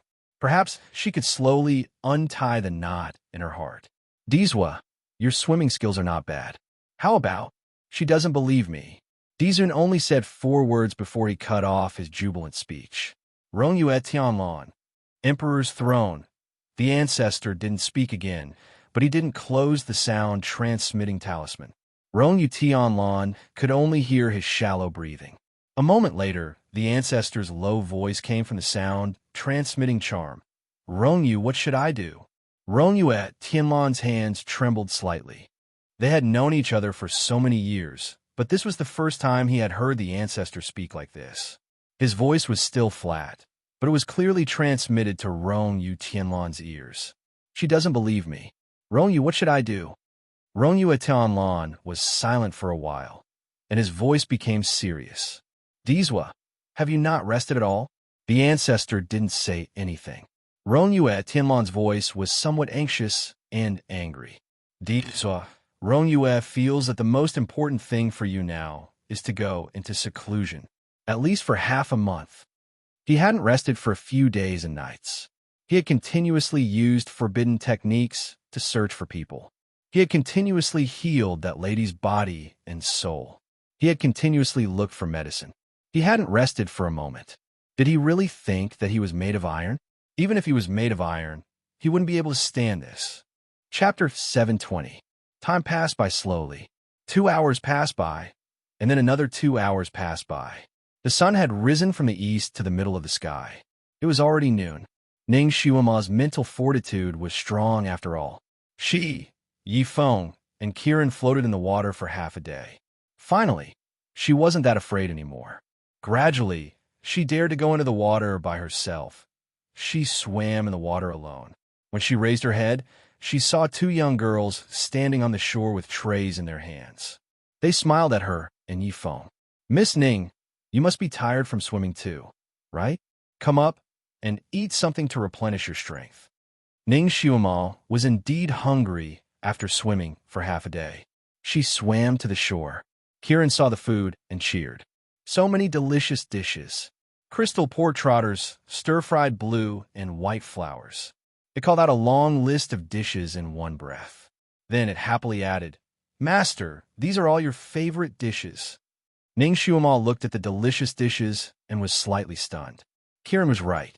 These dishes were all her favorite dishes in the Sun Moon sect. There was only one person who could possibly understand her taste. She naturally saw the ancestor leave just now. She didn't know why, but even if he didn't say or do anything, she was still nervous and even a little embarrassed. If there was one person she didn't want to let see her most embarrassing side, that person would be the ancestor. Therefore, when he turned around and left just now, she was quite happy. She could finally relax. Xiuma was playing with Yifeng and Kiran in the water just now. Because she was so focused, she had forgotten about the ancestor. Now that she finally remembered, she was happy to see these exquisite dishes. However, she still felt a little guilty. She casually asked, Did the ancestor ask you to send these over? Where is he? The 2 women smiled sweetly and didn't answer Ning Xiuma's question. They only said, Miss Ning, try it. Does it suit your taste?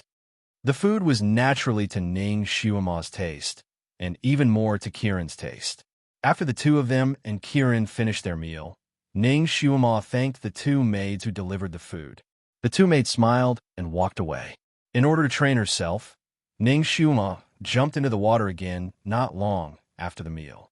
Yifeng naturally followed. Kiran was a person who loved to see the world plunged into chaos.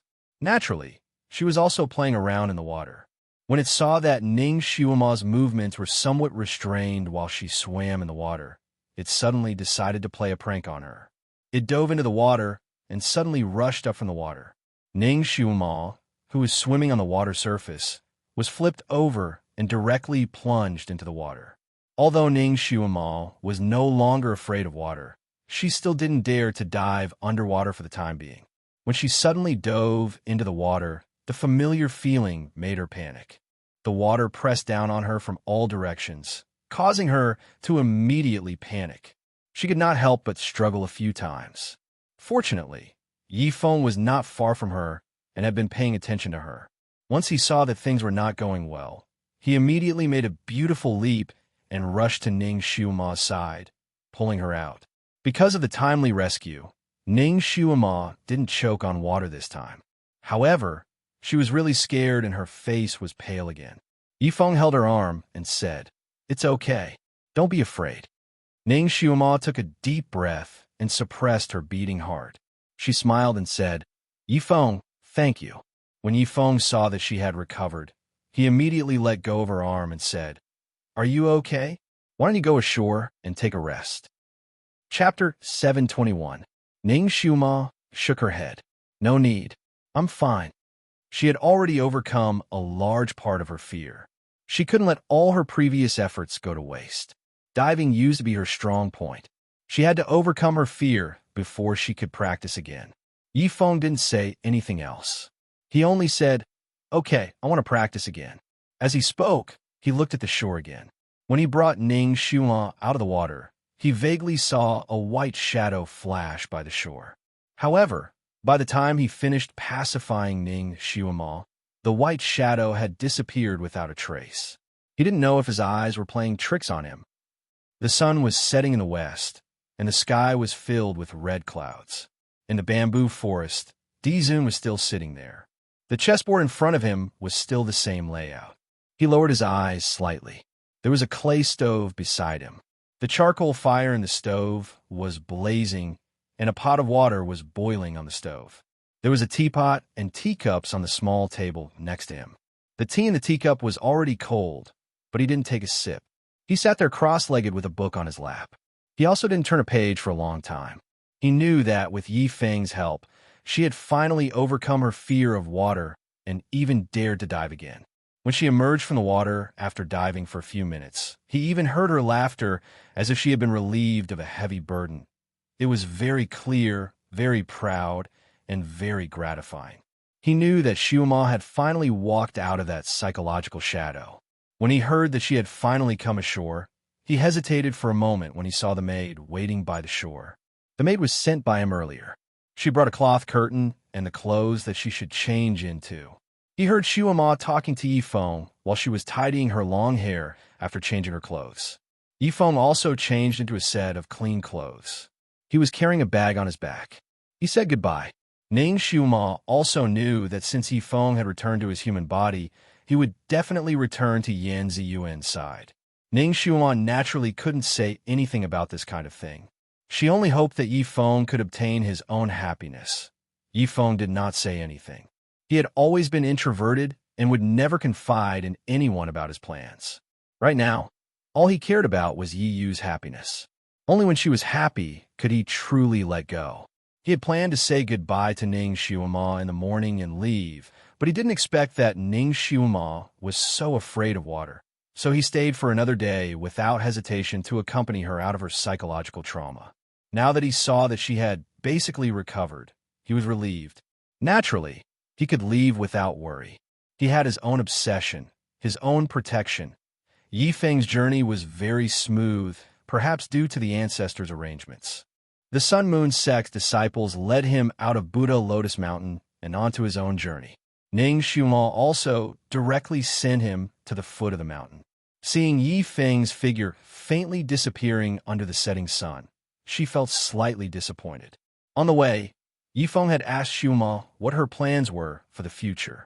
She only replied with 2 words, "Become stronger." Only by becoming stronger could she take revenge. Only then could she stand on her own 2 feet. Only then could she not be bullied. Han Shanyue said that she had the fate of being a jinx and seemed to be destined to lead an army. In other words, she also had the physique of Tang Sung, which was very easy to attract disaster. With such a physique, how could she not become stronger? Yifeng gave a rare smile and said that with her current conditions, becoming stronger was very easy. He advised her to seize the opportunity. Ning Xiuma was also smart. She naturally understood what Yi Feng meant by opportunity. The ancestor. But was this person really someone she could grasp? Chapter 722. What did the ancestor think of her? Or rather, what did he think she was? He didn't say, and she couldn't decide whether to ask or not. Perhaps she should have a good talk with the ancestor? The Sun Moon sect disciple leading the way was a handsome youth. He was as gentle as water and had an aura about him that made people want to get close to him like a spring breeze. In Ning Shuama's heart, Buddha Lotus Mountain was the location of the world's #1 sect, so it must be heavily guarded and filled with traps. However, she didn't expect this place to be so beautiful. Not only was there beautiful scenery everywhere, there weren't any traps or patrolling guard along the way. Occasionally, she would see groups of disciples walking by, chatting and laughing. When they saw the disciple leading the way, they would stop and greet him. They would respectfully call him Martial Uncle Jing, and Ning Shuama's heart stirred. In the small database she had inquired about earlier, the ancestor did indeed have a direct disciple named Yelu Jing and who was in charge of the Sun Moon sect's affairs. He could be considered a person who was second only to the ancestor. If Yi Qingwan hadn't been expelled from the sect, she would have to call him senior martial brother. It was rumored that this person was very talented. Not only was he a genius in psychokinesis, he was also very good at planning. After becoming the ancestor's disciple, he cultivated to Earth grade 7 in less than 10 years, shocking the world. He was highly regarded by the ancestor and was appointed as an elder of the Sun Moon sect at a young age. He was in charge of the Sun Moon sect's affairs. These years, he had managed the Sun Moon sect well. On this continent, it could be said that he was a person who could make the earth tremble with a stomp of his foot. Ning Shuama didn't expect that the gentle youth leading the way would be him, and was momentarily surprised. At the same time, her heart stirred. The Sun Moon sect's rules were actually very strict. A person of Yelu Jing and status definitely wouldn't be in charge of leading the way. Now that he was personally leading the way for her, someone must have ordered him to do so. And this person could be said to be at her beck and call.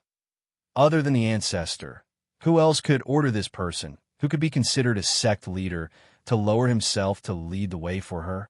She couldn't help but look at this Yelu Jing and a few more times. This person looked extremely young, about 20 years old. She also observed the disciples passing by a few times. Handsome men and beautiful women. The men and women he met on Buddha Lotus Mountain were each more pleasing to the eye than the last. The women were of different shapes and sizes, each with their own unique characteristics. The men were all suave, elegant, cold, and cheerful. Ning Shuama couldn't take it all in. She couldn't help but sigh in her heart. No wonder the people of the pugilistic world all said that the Sun Moon sect was a place where the best of the best gathered. Looking at it now, it really lived up to its reputation. Even the gardeners who were trimming the flowers and trees among the flowers and trees were handsome and imposing. The ancestor was truly blessed. She could see so many handsome men and beautiful women every day. No wonder he was so aloof and looked down on all the women in the world. With so many handsome men and beautiful women around him, he was probably tired of looking at them, right? Then Ning Shuama understood that he treated her differently. But why was he acting this way? She slowly recalled all the times she had met him. It was as if all the times she had met him were not pleasant. She lowered her eyes slightly, her thoughts drifting away like catkins. She carefully analyzed everything that had happened between her and the ancestor. From Yi Feng's words, she was even more certain that the ancestor had helped her escape danger from Yi Qingwan. Chapter 723. Ning Shuama was indeed saved by the ancestor. He saved her and Yi Feng. Then what about Yi Qingwan? She was the ancestor's only female disciple. Did he politely ask Yi Qingwan for her, or did he directly snatch her away? Ning Shuama had no recollection of this. Ning Shuama narrowed her eyes. She didn't expect that she had unintentionally given Yi Qingwan a chance to meet the ancestor. She didn't know what kind of shocking scene it would be when the master and disciple met. It was a pity that she was unconscious and didn't see that scene. Ning Shuama's fingers slowly clenched in her sleeves. The enmity between her and Yi Qingwan was set. That woman had caused her to be so miserable. She had never suffered such a big loss in her life. This debt must be repaid with her own hands.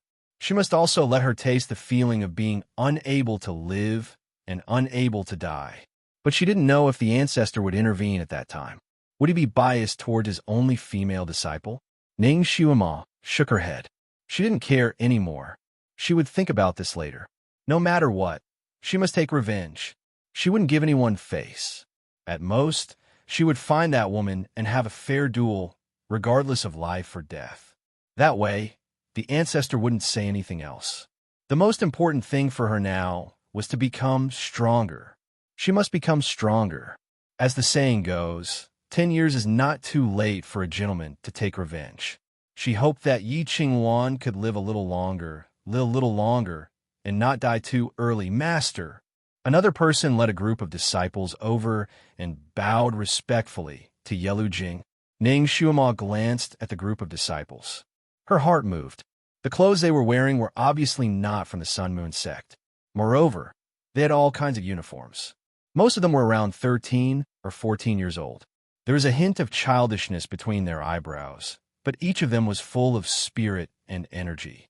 Moreover, there was a hint of curiosity and excitement in their expressions. Could it be that these were new disciples? No. Even if new disciples entered the Sun Moon sect, they would wear the same uniform. Could it be that they just wanted to recruit him? Ning Xuema's guess wasn't wrong. The youth leading the group was Yelu Jing, Anne's disciple. After he finished bowing with the group of half-grown children, he immediately reported, "Shifu, there are a total of 60 people selected this time. After 10 more days of training, we'll be able to see their true aptitude. Then we can ask Shifu to choose." Yelu Jing nodded slightly and let his disciple lead that group of people down. Ning Xuema had vaguely heard that the Sun Moon sect was recruiting new disciples a few days ago. It was not long after she had transmigrated here. At that time, she was busy running for her life, so she did not pay attention to this news at all. He didn't expect to run into it today. Her heart moved, and she looked at Yelu Jing and, facing this youth's face, she really couldn't say the word senior. Thus, he asked vaguely, "May I know the criteria for your sect to accept disciples this time?" Yelu Jing smiled faintly. Earth grade level 1 aptitude, single attribute, clever and intelligent can enter. He swept his gaze over those who had just passed by. These were selected from the 800 disciples who applied. The lowest aptitude is Earth grade level 1, but their attributes are not bad, so they were selected. However, these people will go through 3 more rounds of elimination. In the end, only 18 people will remain and formally become disciples. They were indeed geniuses among geniuses, the cream of the crop. No wonder the Sun Moon sect could become more and more powerful. All the cream of the crop came here. Who was accepting disciples this time? Ning Xuema was curious. Chapter 724. Ning Xuema had a rough understanding of the people in the Sun Moon sect. Yelu Jing answered all her questions. Us brothers will accept all of them. All right, this time the ancestor will also accept one. And it's not limited to males or females. When he finished speaking, he gave Ning Xuema a meaningful look. Ning Xuema's eyes flashed with surprise. Didn't the ancestor only accept one disciple every 80 years? It seemed that his last disciple was Ji Yunhuang's master, and it was only 50 years. Why did he make an exception now? And it's not limited to males or females. If he really accepted a female disciple, then Yi Qingwan wouldn't be his only female disciple. This would be an extremely heavy blow to that woman. Ning Xuema's lips curved slightly. The depression in her heart seemed to lessen a little. When she read the master-disciple novel and saw that her master wanted to accept another female disciple, she felt distressed for the female lead. But for Yi Qingwan, she only felt good. Yelu Jing glanced at her and suddenly said, "Miss Ning, do you want to be apprenticed? Maybe you can give it a try." Ning Xuema was stunned for a moment, but her heart was moved again. Being apprenticed to the ancestor was indeed the fastest way to improve one's skills. But with her status, it would be awkward to be apprenticed to him. He definitely wouldn't accept her.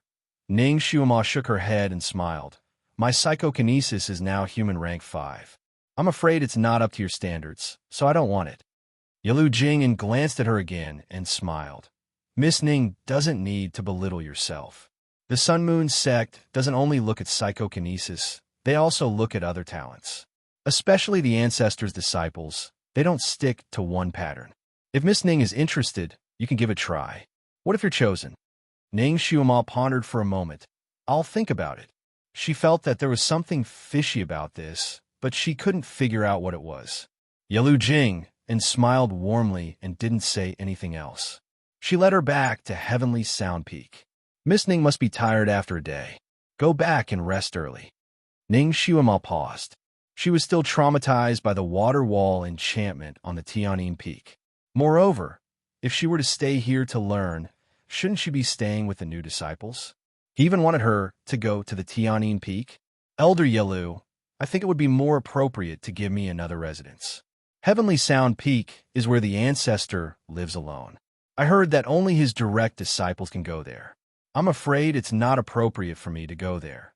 Yalu Jing's footsteps didn't stop. Lady Ning is overthinking. You are different from others. The ancestor has specially ordered you to stay on the Heavenly Sound Peak for the time being, until your name is confirmed. While they were speaking, they had already arrived at the foot of the Tianyin Peak. The waterfall was still splashing around like a tidal wave. Yalu Jing raised her hand and took out a bamboo umbrella. She handed it to Ning Xiaoma. The water enchantment here has been removed. Miss Ning can use the umbrella to enter and exit from here. Ning Xiaoma's heart skipped a beat.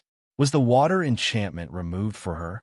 Wasn't the ancestor afraid that other people would enter the place where he lived alone? She took the umbrella and jumped towards the waterfall with Yalu Jing in. The water enchantment really disappeared. The waterfall was just like the legendary waterfall in front of the water curtain cave. After she jumped in, she directly entered a cave. Following the bluestone steps of the cave, she walked up hundreds of steps.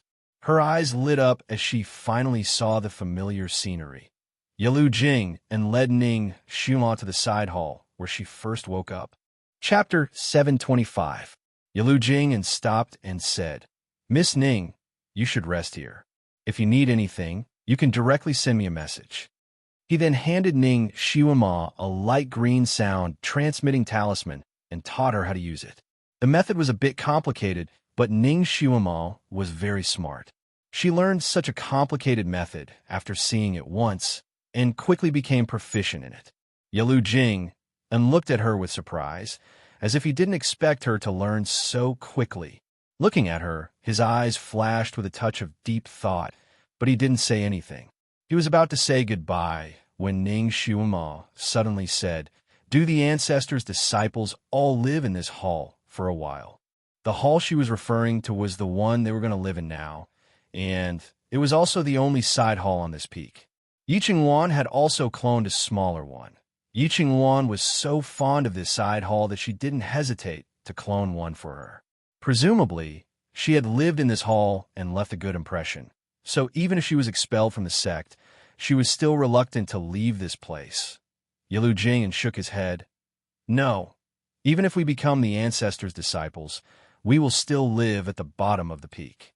When the ancestor teaches martial arts, we will come up. He glanced at the side hall. Miss is the first to live in this place. Yalu Jing turned around and left, leaving such a bomb for Ning Xiaoma to digest for a moment. She shook her head, not willing to think too deeply, and walked into the side hall. She was really tired and needed a good sleep. As for the ancestor, Xiaoma hadn't seen him since she came up, so she didn't know if he was in the main hall. Since she was living in his territory, it was reasonable to go and greet him. Ning Xiaoma was a person of action, so she immediately went to the main hall to look for him. There weren't many buildings on Heavenly Sound Peak. After an hour, Ning Xiaoma had already searched the entire Heavenly Sound Peak, but she didn't see the ancestor's figure. Since she couldn't find him, Ning Xiaoma gave up on searching and returned to the side hall to rest. Ning Xiaoma had a habit of checking the place she slept in before she could feel at ease. It It was like an obsessive-compulsive disorder that could not be changed. Therefore, she was no exception here. She secretly checked the inside and outside of the hall, and only felt relieved after confirming that there was nothing out of the ordinary. She actually found a book on a wooden shelf in the hall. The book was thread-bound, and on the cover of the book were a few large, flamboyant words: Jade Firmament Wisdom Technique. The handwriting went straight through the back of the paper. It was extremely beautiful. Every word seemed to be able to fly out of the paper. Although Ning Xiuma had never seen this handwriting before, she felt it vaguely familiar. No one else had lived in this place before, so it shouldn't have been left behind by the previous occupant. Then, did this book belong to the ancestor? A person like him shouldn't have the habit of casually throwing books, right? So this book was obviously placed here for her to read. Ning Xiuma didn't stand on ceremony. She flipped through a few pages, and her heart pounded wildly. What was written on the book was the cultivation method of the wood and fire dual element technique. Moreover, the explanation was simple and easy to understand. After reading a few pages, Ning Xiuma felt as if she was suddenly enlightened. After she came to this world, because of her identity, she had been on the run and didn't join any sect. Therefore, the cultivation books she got were all unofficial versions. Not only was the writing obscure and difficult to understand, but there were also many contradictions. Chapter 726. To put it simply, the cultivation books that Ning Xiuma got were like those sold on the streets, those martial arts manuals that cost a few yuan each. They looked mysterious, but didn't have much practical value. But now, this book was extremely orthodox and very suitable for Ning Xiuma's physique to cultivate. It was as if it was specially written for her. It made her feel like she had found a treasure. She wanted to become strong so much. She had been struggling to find a way, but this book had opened a golden door for her on the path of cultivation. It made her see hope. What made her even more surprised was that although this book looked thin, it was like opening a treasure bowl after opening it. It was inexhaustible, and there was no end to flipping through it. Ning Xiuma didn't delay and immediately started cultivating according to what was written in the book. 5 days, she tempered without sleep or food for 5 days. In these 5 days, she was 100 times more diligent than the sprinting before the college entrance exam. Every day, she was cultivating, and cultivating.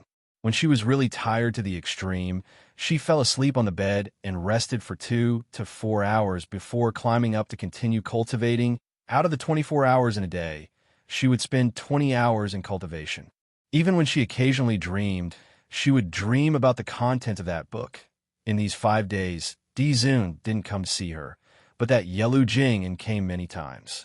In the beginning, every time he came, it was to deliver food to Ning Xiuma. Every meal was different, and the color, smell, and taste were all excellent. But Ning Xiuma was now wholeheartedly focused on cultivating. Even when the food was placed on her table, she often forgot to eat. When Yelu Jing started delivering food to her, he was afraid to disturb her, so he only put the food on the table, thinking that she would naturally eat after she finished cultivating. Later, he found that it didn't work. The food he delivered was left cold on the table, untouched. Yelu Jing had long seen through her cultivation. It hadn't reached the level where she couldn't eat. She always forgot that eating was bad for her body.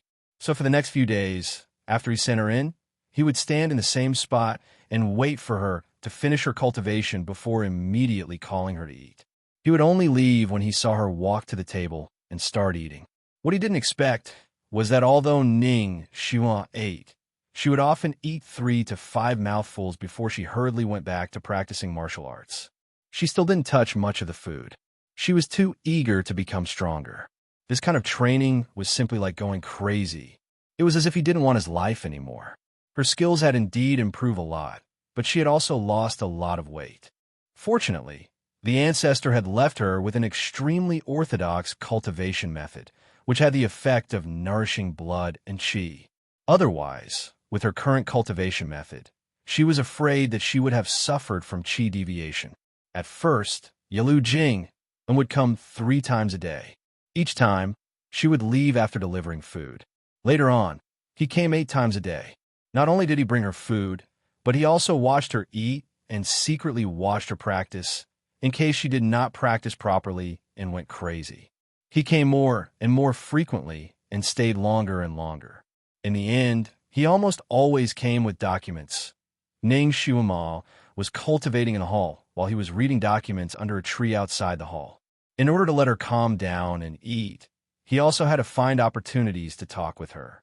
He would intentionally or unintentionally ask her if there was anything she didn't understand. Right now, Ning Shuima's mind was filled with matters related to cultivation.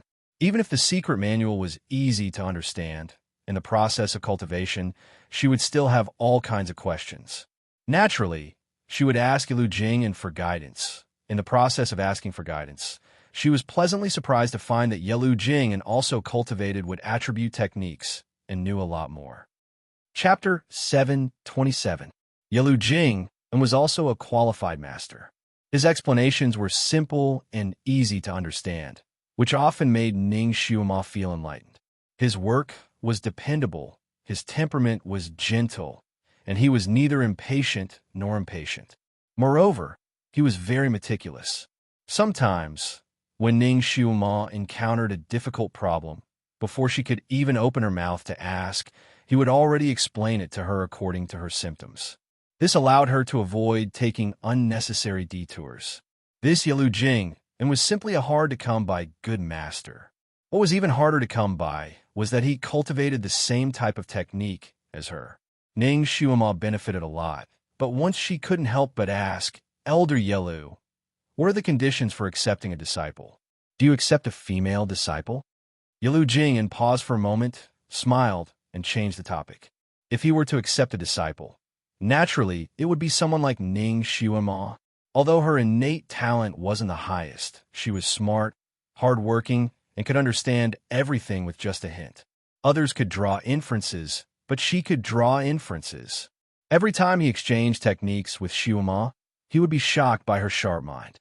This kind of disciple was something everyone would fight over.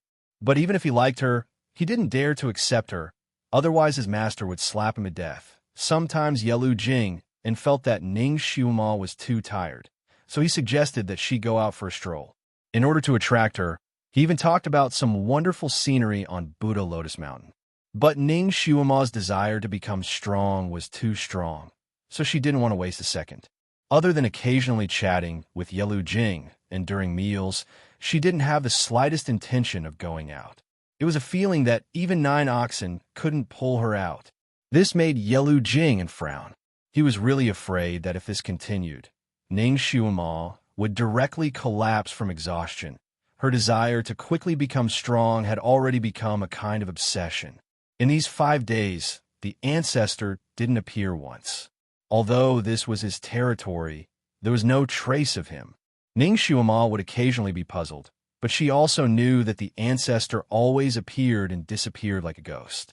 Even his most trusted disciple might not know his whereabouts, so Ning Shuima didn't care about his sudden disappearance.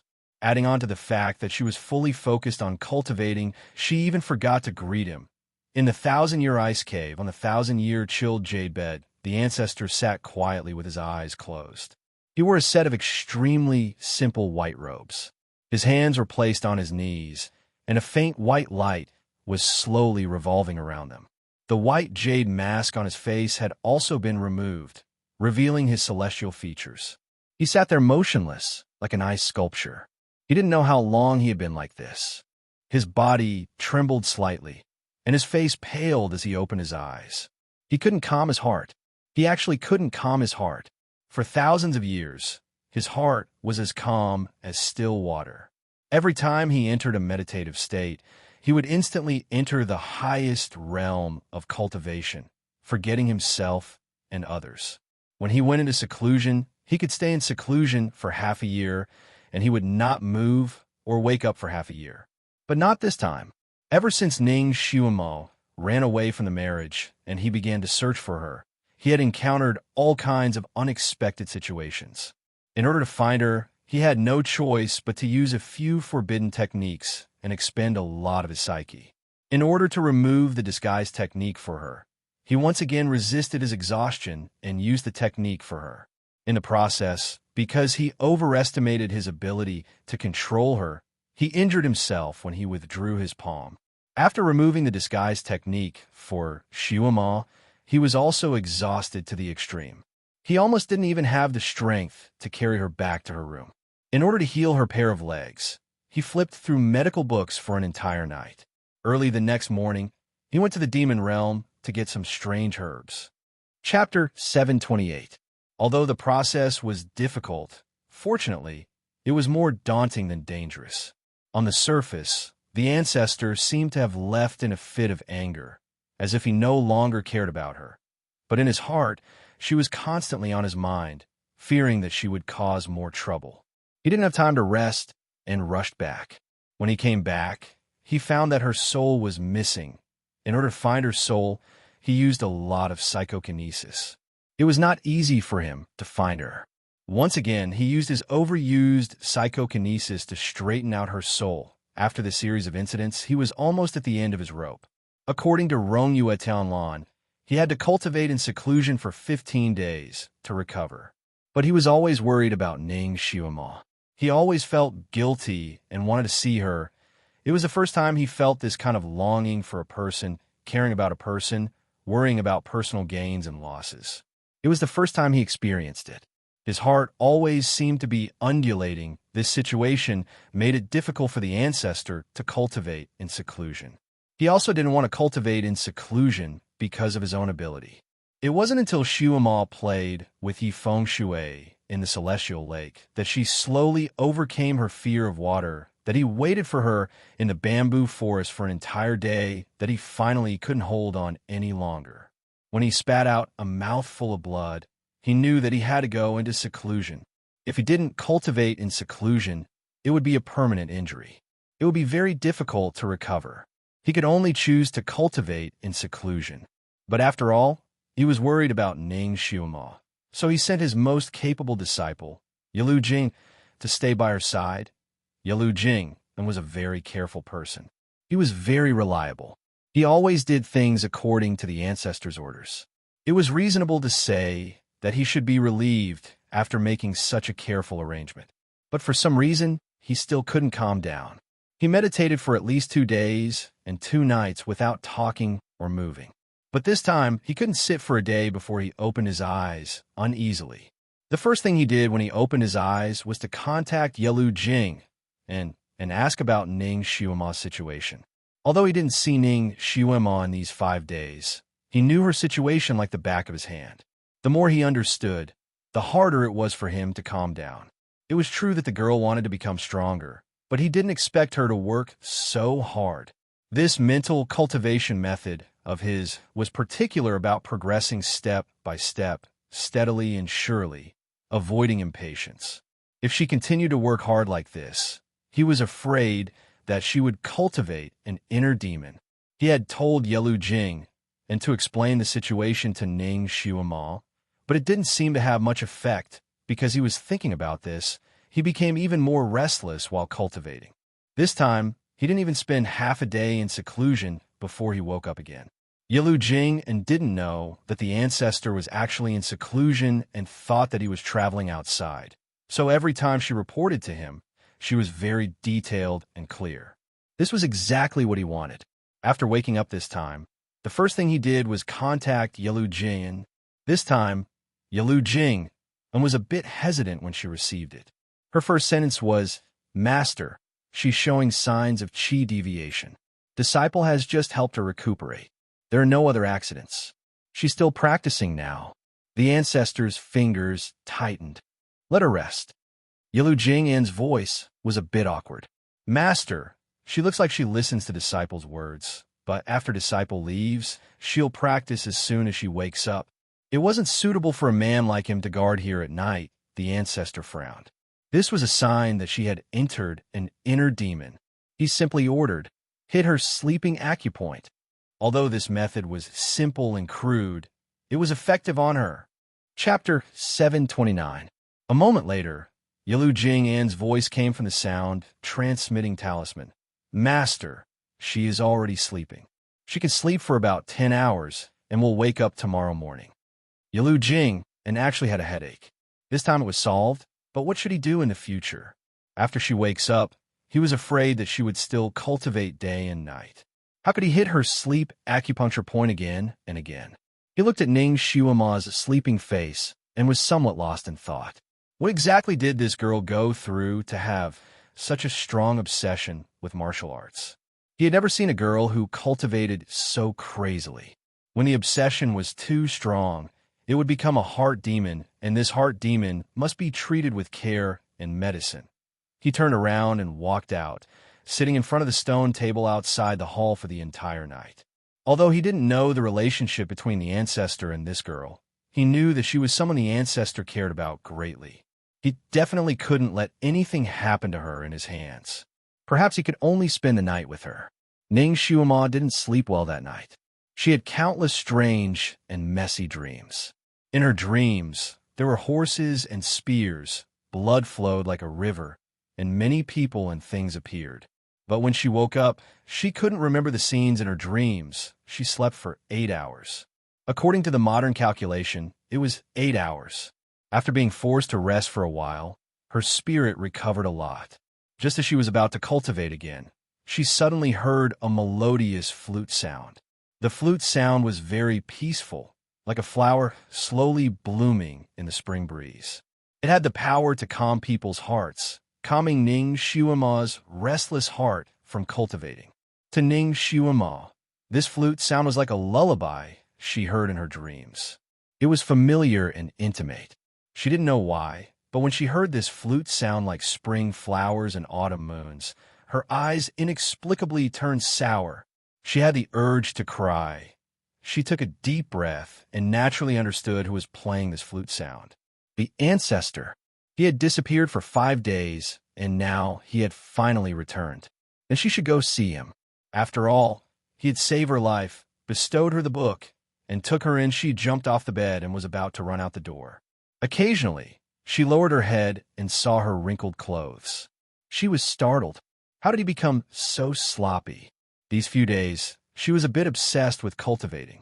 Her meals were all eaten under Yalu Jing Anne's coercion. As for washing up, she seemed to have only washed up 2 days ago. What have I become? Fortunately, there was a dressing mirror in the room. She looked at herself in the mirror, and her body swayed. Was the crazy woman in the mirror her? Her clothes were wrinkled, her hair was messy, her face was pale, and there was a suspicious drool stain on her cheeks. Her originally clear eyes were bloodshot. Ning Xiuma almost face-bombed. She was someone who loved to look pretty. Even though she wasn't a clean freak, she still liked to dress herself up beautifully. She couldn't bear to see others being sloppy. She never thought that there would be a day when she would act like a crazy woman. Not to mention the ancestor. Even she herself couldn't accept such an image. She wanted to die whenever she thought about how she was going to talk to that handsome elder Yalu Jing and about spells in this form. No wonder when she faintly had the intention to become his disciple, that handsome guy would change the topic. Even she herself disliked her dirty appearance. She opened the door and came out. At this time, Yalu Jing had already left. The courtyard was quiet and there was no one around. Chapter 730. Ning Xiuma fetched some water for herself and prepared to take a bath and clean herself up. Although she was always quick with her work, she was too sloppy this time. She had to wash twice to completely clean the dirt on her body. By the time she was done, it was already half an hour later. The sound of the flute was long and didn't stop. Ning Xiuma looked into the mirror and found that she looked pretty good. Although her eyes were still a little red, it was good that she looked presentable. She then ran out. She listened in the courtyard and found that the sound of the flute was still coming from the vicinity of the White Tower. It seemed that the ancestor liked to play the flute there to attract phoenixes. She hoped that she wouldn't disturb his mood if she ran over. Ning Xiuma's guess was correct. The ancestor was indeed near the White Tower. He sat lazily on top of it, his black hair scattered around his body like a curtain. He wore a white robe with dark silver patterns, and the white jade mask on his face shone slightly under the sunlight. White tower, white robe, green jade flute. Against the sea of clouds behind him, This scene was as beautiful as the ink mountains and rivers written by an immortal. It was almost impossible to move one's eyes away from it.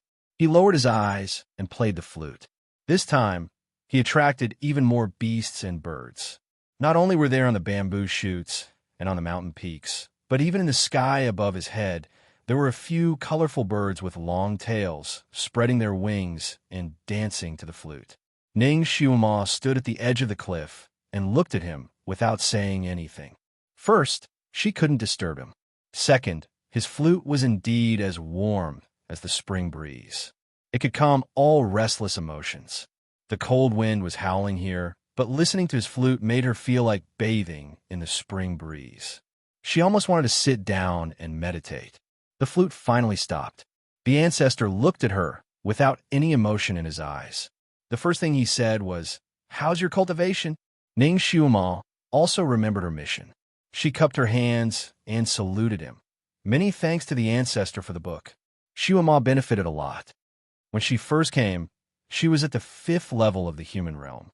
In just 5 days, she had broken through 2 levels and was now at the 7th level of the human realm. This kind of leveling speed was almost legendary, but it was still not enough. Among the newly qualified disciples, the lowest was Earth Stage Level 1. She would need to break through 3 levels in order to catch up to the lowest level. This kind of gap was simply despairing. Fortunately, Ning Xiaoma had the spirit of never giving up. In her dictionary, there was no such thing as being inferior to others. If she went back, she would continue to cultivate. She might be able to reach Earth Stage Level 1 in 5 days. Haste makes waste. The ancestor's gaze fell on her. "Haven't you heard of this sentence?" Ning Xiaoma paused. Of course, she had heard of this saying before, but her sense of urgency was so strong that she almost couldn't control herself.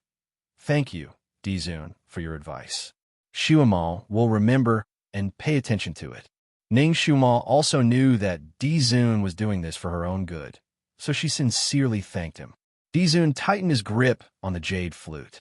Did she not know how to say anything other than thanking him? "Come here." Dizun looked at her and said again. Ning Xiaoma raised her head and looked at the white tower. It was about 7 floors high and occupied the entire opposite mountain peak. It was surrounded by empty air and was connected by only a small finger-thick iron chain. The mountain wind here was not small, blowing the thin chain like a swing. Under the white tower, the sea of clouds was steaming. It was impossible to see what was under the sea of clouds, but it was most likely a cliff. Chapter 731. If Ning Xiaoma wanted to jump to the top of the tower, she would have to run to the center of the thin chain and then use the force to fly up. The white tower was straight up and down, looking like it was directly frozen out of white ice. At first glance, it was obvious that it would be slippery. Once she stepped on air, she would directly fall down. Since she came to this world, she didn't know how many times she had jumped off cliffs. There was already a shadow in her heart, and when she saw a cliff, she would instinctively resist. Moreover, the top of the tower was so small that it felt like it was on the verge of collapse. If she went up, she might not even be able to find a place to stand. "Dizun, if you have something to say, just say it. Xiaoma won't go over." Ning Xiaoma declined. "Don't you want to become stronger?" The Dizun bowed his head and asked. "Of course." Ning Xiaoma answered without hesitation this time. She wanted to become stronger too much. "Then come over." "Okay." Ning Xiaoma raised her eyes to look at the Dizun on the top of the tower. His white robe fluttered as he stood there, like a god who was aloof from the world. This kind of person shouldn't be willing to see her in real danger, right? And she would give it a try. She took a light breath, and with a leap, she landed on the thin chain. The tip of her foot touched the chain, wanting to take advantage of the momentum to jump up. Unexpectedly, just as the tip of her foot touched the chain, it suddenly sank down. Ning Xiaoma didn't feel like she was stepping on the chain. Instead, she felt like she was stepping into a swamp. It was as if 2 small hands had reached out from the swamp and were desperately clasping her feet. Not only did she not jump up, her body suddenly swayed, and in a split second, the sky and earth spun around her, and she fell straight down. Fuck, this thin chain wasn't the way to the other side. It was a trap. Ning Xiaomo was shocked. She hurriedly exerted strength on her feet, flipped her body upside down, and grabbed the thin chain with both hands. Her fingers clearly touched the thin iron chain, but she didn't expect that the iron chain would turn into an illusion in an instant. She grabbed it as if she was grabbing a handful of fine powder. She watched as the thin iron chain shattered like dust, and she grabbed nothing. What's false is real. What's true is false. What's true in the heart is true. What's false in the heart is false. Qi flows to the dantian. The venerable sovereign at the top of the tower quickly spat out a string of words. Ning Xiaomo was originally falling, but when she heard his words, she faintly felt a sense of familiarity. She didn't have time to think and immediately adjusted her breathing in the air. Her eyes flashed, and she finally saw that there was another transparent thin chain that was about the thickness of a strand of hair beside the thin chain. She chanted the wood incantation in her heart. Suddenly, a thin green vine flew out from her palm and wrapped around the transparent chain. This was real. Ning Xiaomo immediately sensed it. She flipped her wrist and used the force of the pole to flip up and land on top of the white tower. Everything else was fake, but the white tower couldn't be fake, right? As long as she used the force twice in the middle, she would be able to fly to the top of the tower. The tip of her foot landed on the wall of the white tower, and then sank inwards. Her foot seemed to have kicked in a void. Bastard, this white tower was also fake. She helplessly watched the towering white tower shatter under her feet and scatter in all directions like meteors. Even the venerable sovereign at the top of the tower directly disappeared. Why was it all fake? Wasn't a little bit real? Ning Xiaomo almost wanted to curse during the process of falling. The wind whistled in her ears. Her body passed through the clouds below, and then, plop, she fell into a warm embrace. Her heart skipped a beat. She turned her head and saw an enlarged white jade mask in front of her. Chapter 732. The pair of eyes behind the white jade mask were as dark as the abyss. At this moment, they were slightly curved into a beautiful arc. Xiaomo fell into his arms under his wide robe. His arm was around her waist, and he spun in the air and rushed straight up. Ning Xiaomo's eyes blurred, and she had already landed on the glazed roof of the white jade tower. The top of the tower was narrow, less than 2 feet wide. She and the D-Zun stood side by side on the top, so their bodies were inevitably pressed against each other. The D-Zun's arm was around her waist, and his flowing hair gently fluttered over her neck, making her feel itchy. His white jade mask was different from the one Xiaomo saw last time. Last time, only his black eyes were exposed, and the rest of his face was covered. But this time, not only could she see his eyes, but she could also see his perfectly curved lips. His lips were almost close to Xiaomo's ear, and his warm breath made her whole ear burn. Her body stiffened for a moment. His approach made her subconsciously feel dangerous, and she couldn't help but whisper, "Let go of me." Her voice was a bit stiff. The D-Zun's eyes slightly deepened, and he readily agreed. Okay. His arm loosened, and he really let go of her. As soon as he let go, Ning Xiaomo suddenly felt her feet slip. The glazed roof that she had stepped on turned into an illusion in the blink of an eye. She stepped on empty air, and her heart was shocked, and she subconsciously hugged him. So, she hugged the D-Zun's waist again. The D-Zun looked down at her. This time, "I didn't let go of you." Strangely, the moment her arms hugged his waist, the glazed roof under her feet turned solid again. Ning Xiaomo was speechless. Her pretty face was faintly red, and she regretted listening to him. If she didn't have the idea of jumping up, she wouldn't be in such a dilemma. She turned her head to look at the path she came from, and began to think about jumping back. But after looking at the path, Xiaomo subconsciously tightened her arms around his waist. Clouds and mist rose from all sides like waves, surging in wave after wave.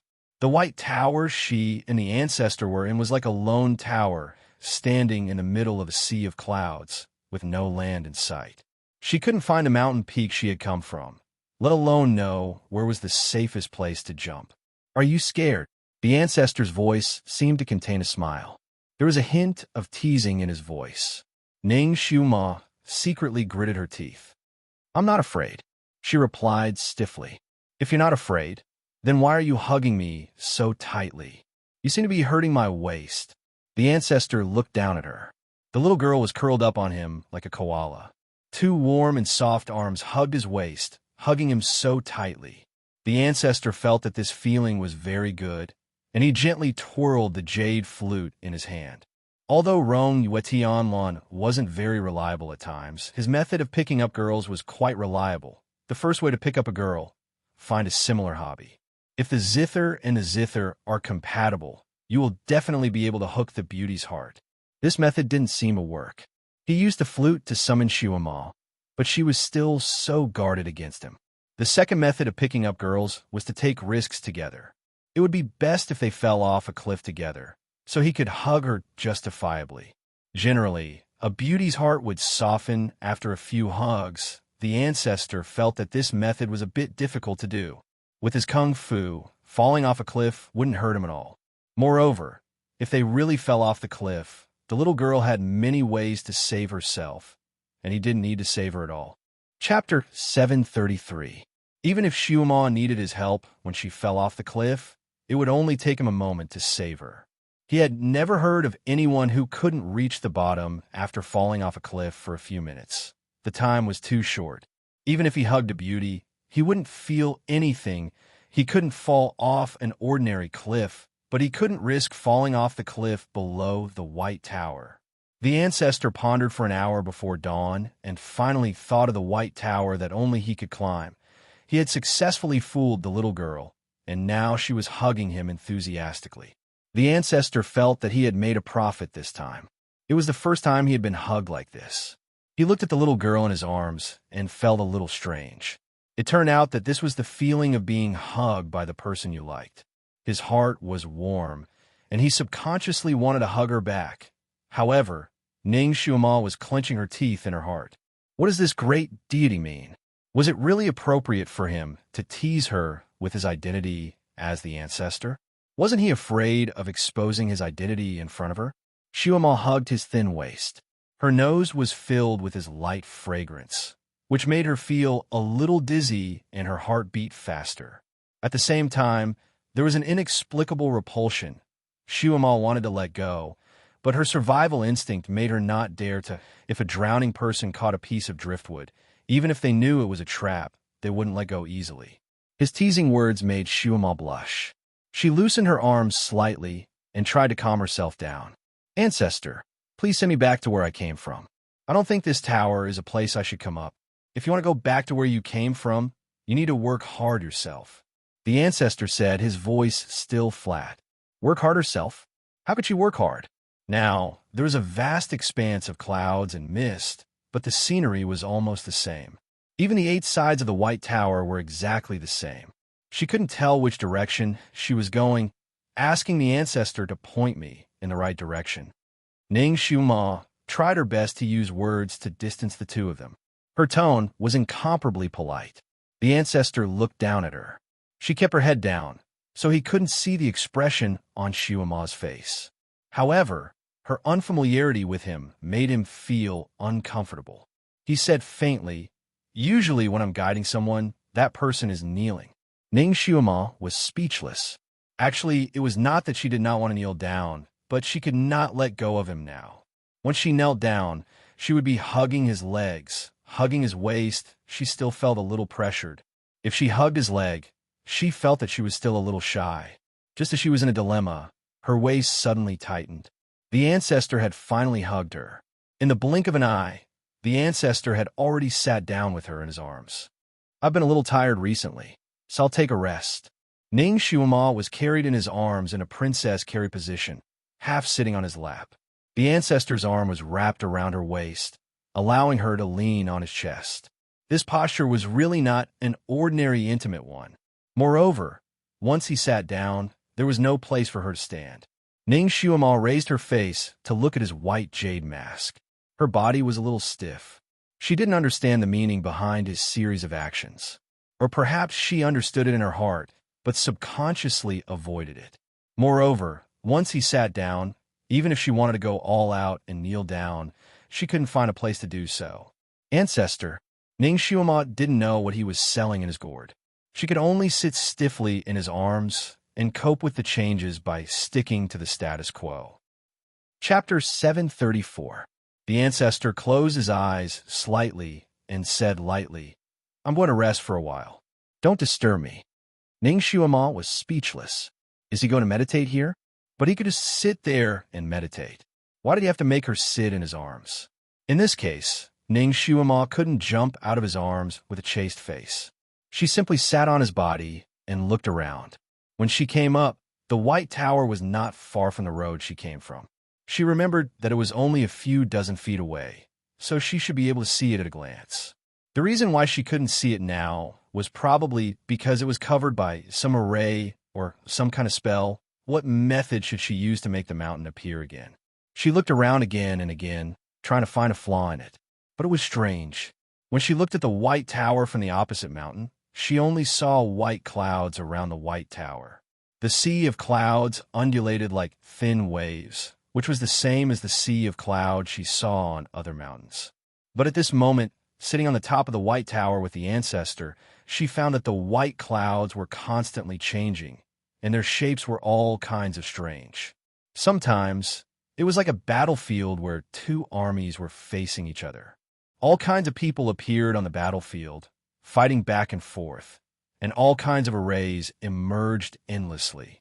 Sometimes, it was like a martial arts competition between several masters.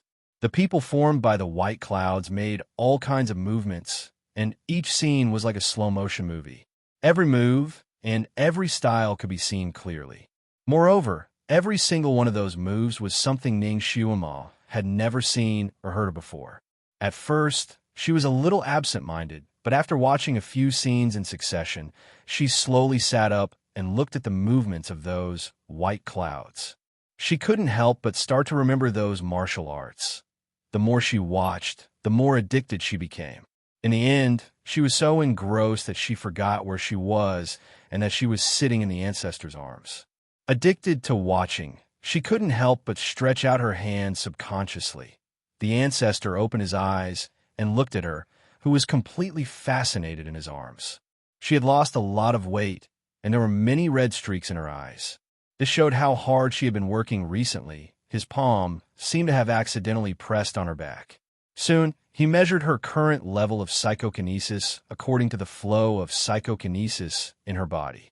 She was at the 7.5 level of the human realm. In the past, he wouldn't even bother to look at this level of telekinesis. But it was a miracle for this little girl. To be able to cultivate to such a level in just a few short months, it was truly a legend that no ordinary person would have ever imagined. Perhaps she was the weakest in the Sun Moon sect, but in other sects, she was a fine jade that others couldn't even dream of snatching. He had seen how difficult her journey had been. Now that Xiaoma could be like this, he was very gratified. She was not ordinary. She had too many miracles that made people's eyes light up. Like a shining magnet, it attracted the attention of countless people. Of course, it also attracted his attention. She had created so many miracles, so it should be related to her soul. In fact, Dizun had noticed from the very beginning that she and her body were not the same person. It was as if she had reincarnated in another body. He had a slight suspicion that her original body was from the devil world, but after seeing Xiaoma's illusion in the stone spirit's stomach, he knew that she was indeed a human, a real human. However, the soul came from a different world that even he didn't know about. Chapter 735. Xiaoma's mind was full of wonderful ideas, and some of her actions were shocking. At first, he didn't like it, but after looking at her for a long time, he felt that this was who she was, and it was this kind of her that attracted his attention. The ancestor felt that his vision was very good, and the people he liked were naturally the best. This kind of unpolished jade was dug out by him, and in time, as long as the rough stone skin was worn away, she would shine like a beautiful jade. He secretly checked Xiaoma's internal breath. There was indeed a slight deviation, but it was far from the point of qi deviation. Yalu Jing'an didn't dare to have any physical contact with her, so he panicked when he saw her vomit blood. According to the ancestor's deduction, her chi should have gone a little astray, which stimulated some of the accumulated poison in her body, causing her to vomit blood. In fact, vomiting blood should be a good thing, as the remaining poison came out. Moreover, she seemed to have recuperated herself, so he felt that there wasn't anything wrong with her body. It seemed that although this little girl practiced with all her might, she didn't disregard her life. The ancestor was very relieved. He pressed his palm on her back and quietly sent in a bit of psychokinesis to recuperate her chi and blood. Only when she was completely fine did he let go. At this time, Ning Xuema was completely attracted by the white cloud person, so she entered a state of oblivion. She didn't pay attention to what the ancestor was doing to her body. He looked at Xuema in his arms. She had lost a lot of weight, and her chin was sharp. Perhaps it was because she was wearing a wine-red dress, but her face didn't look pale. Because she was practicing, her cheeks were faintly red like rouge on white jade. Her black hair covered her forehead, and in the middle of her hair was a bright red coral hairpin. The rest of her hair fell over her shoulders, making her eyes look even bigger and her mouth small. Her eyelashes were so long that they could almost hold a brush. At this moment, she was focused, and her beautiful face was full of expressions. Her eyes were shining like clear water. He suddenly had an impulse to kiss her. Sitting in the arms of a beautiful woman was a test of a man's willpower. What's more, she was moving in his arms from time to time, rubbing here and there, making his breath a little unstable. He had been working hard for her these past few days. Even with his physique, he was almost at the end of his rope. He couldn't continue meditating in the ice cave because he heard that she almost went berserk. Therefore, the ancestor simply came out of seclusion early this morning. He checked on her, who was sleeping soundly in the side chamber, and only left when he felt that she was fine. He came here to let Ning Xuema throw herself into his arms. Secondly, he really wanted to recover here. The heaven and earth spirit chi here was much more abundant than in other places. It was much better for him to cultivate here than in other places. His plan was to meditate with Xuema in his arms. With her wisdom, she should be able to see some of the formations formed by the white clouds. Naturally, she would be able to cultivate. Everything was developing according to his expectations. The only thing he didn't expect was himself. With the beauty in his arms, he was no longer worried about Xuema, but he still couldn't calm down and meditate. Some of her unconscious movements were fatal to him, and he couldn't help but have a reaction. Originally, when he saw her, he wanted to protect her under his wings and watch her grow up healthily. When he saw that she didn't walk the right path, he would feel angry. That feeling was like looking at a bright pearl that was covered with a layer of dirt. Chapter 736. The Dizun Di wanted to wipe away the stains with lightning-fast methods, wiping away all the bad things about her. Therefore, he used methods to punish her.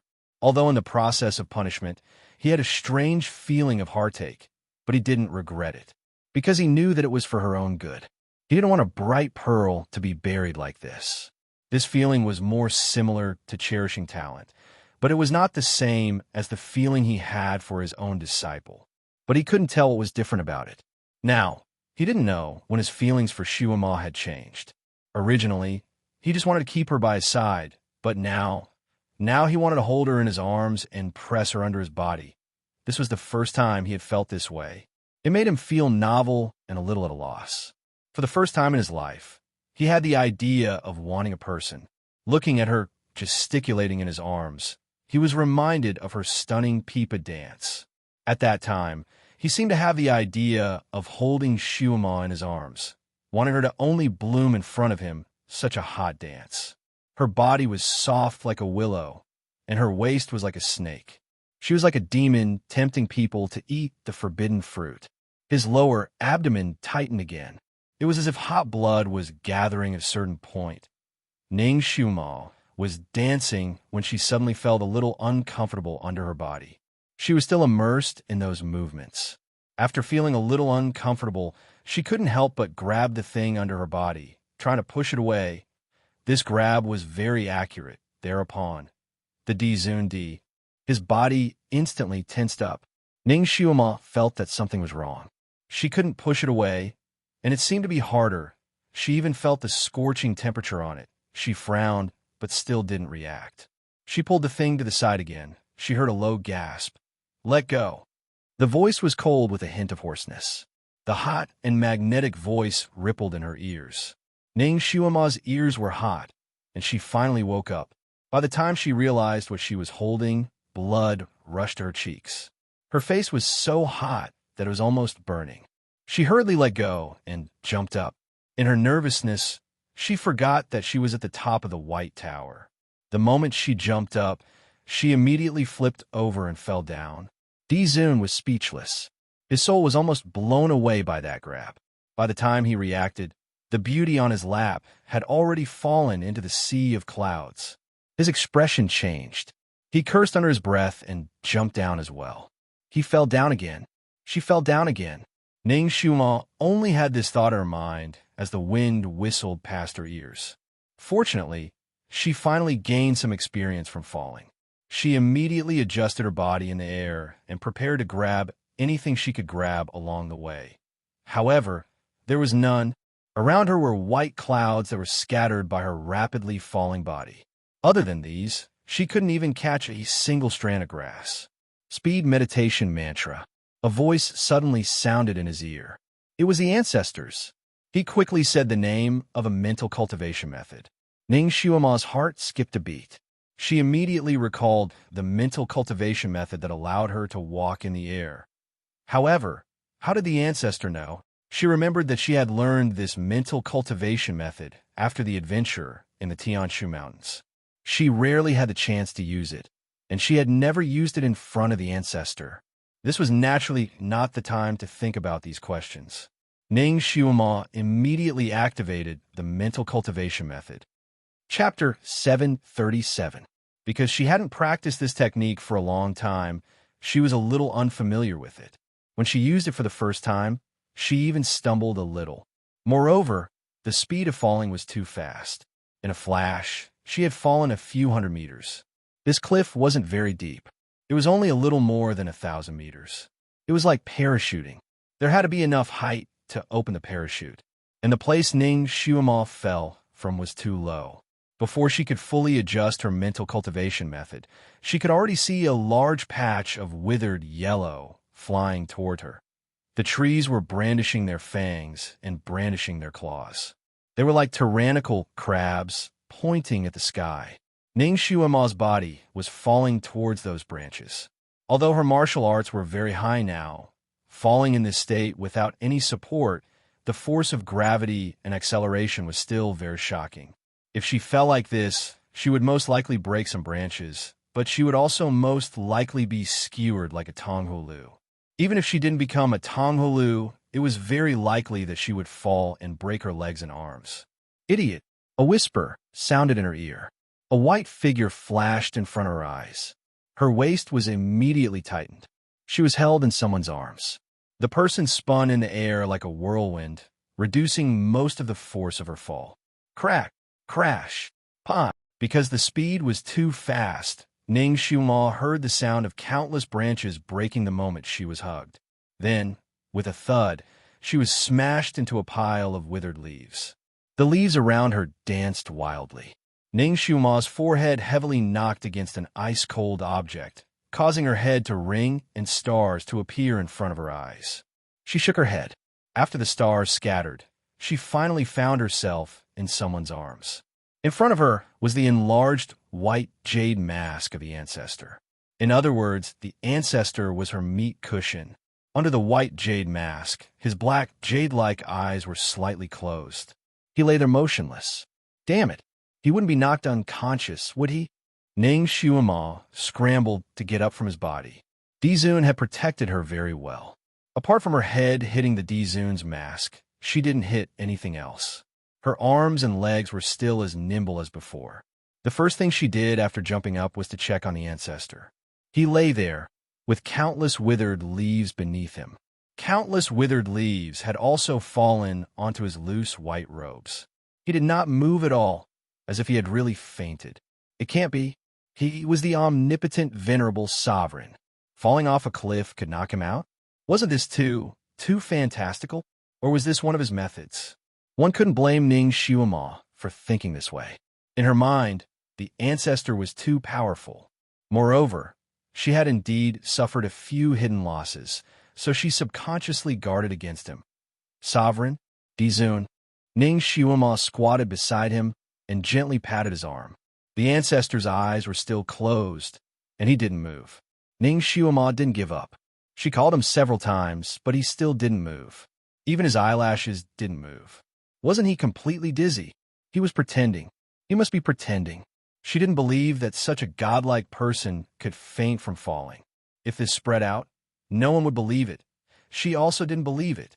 Maybe this was another one of his methods. Ning Xiuama stood up.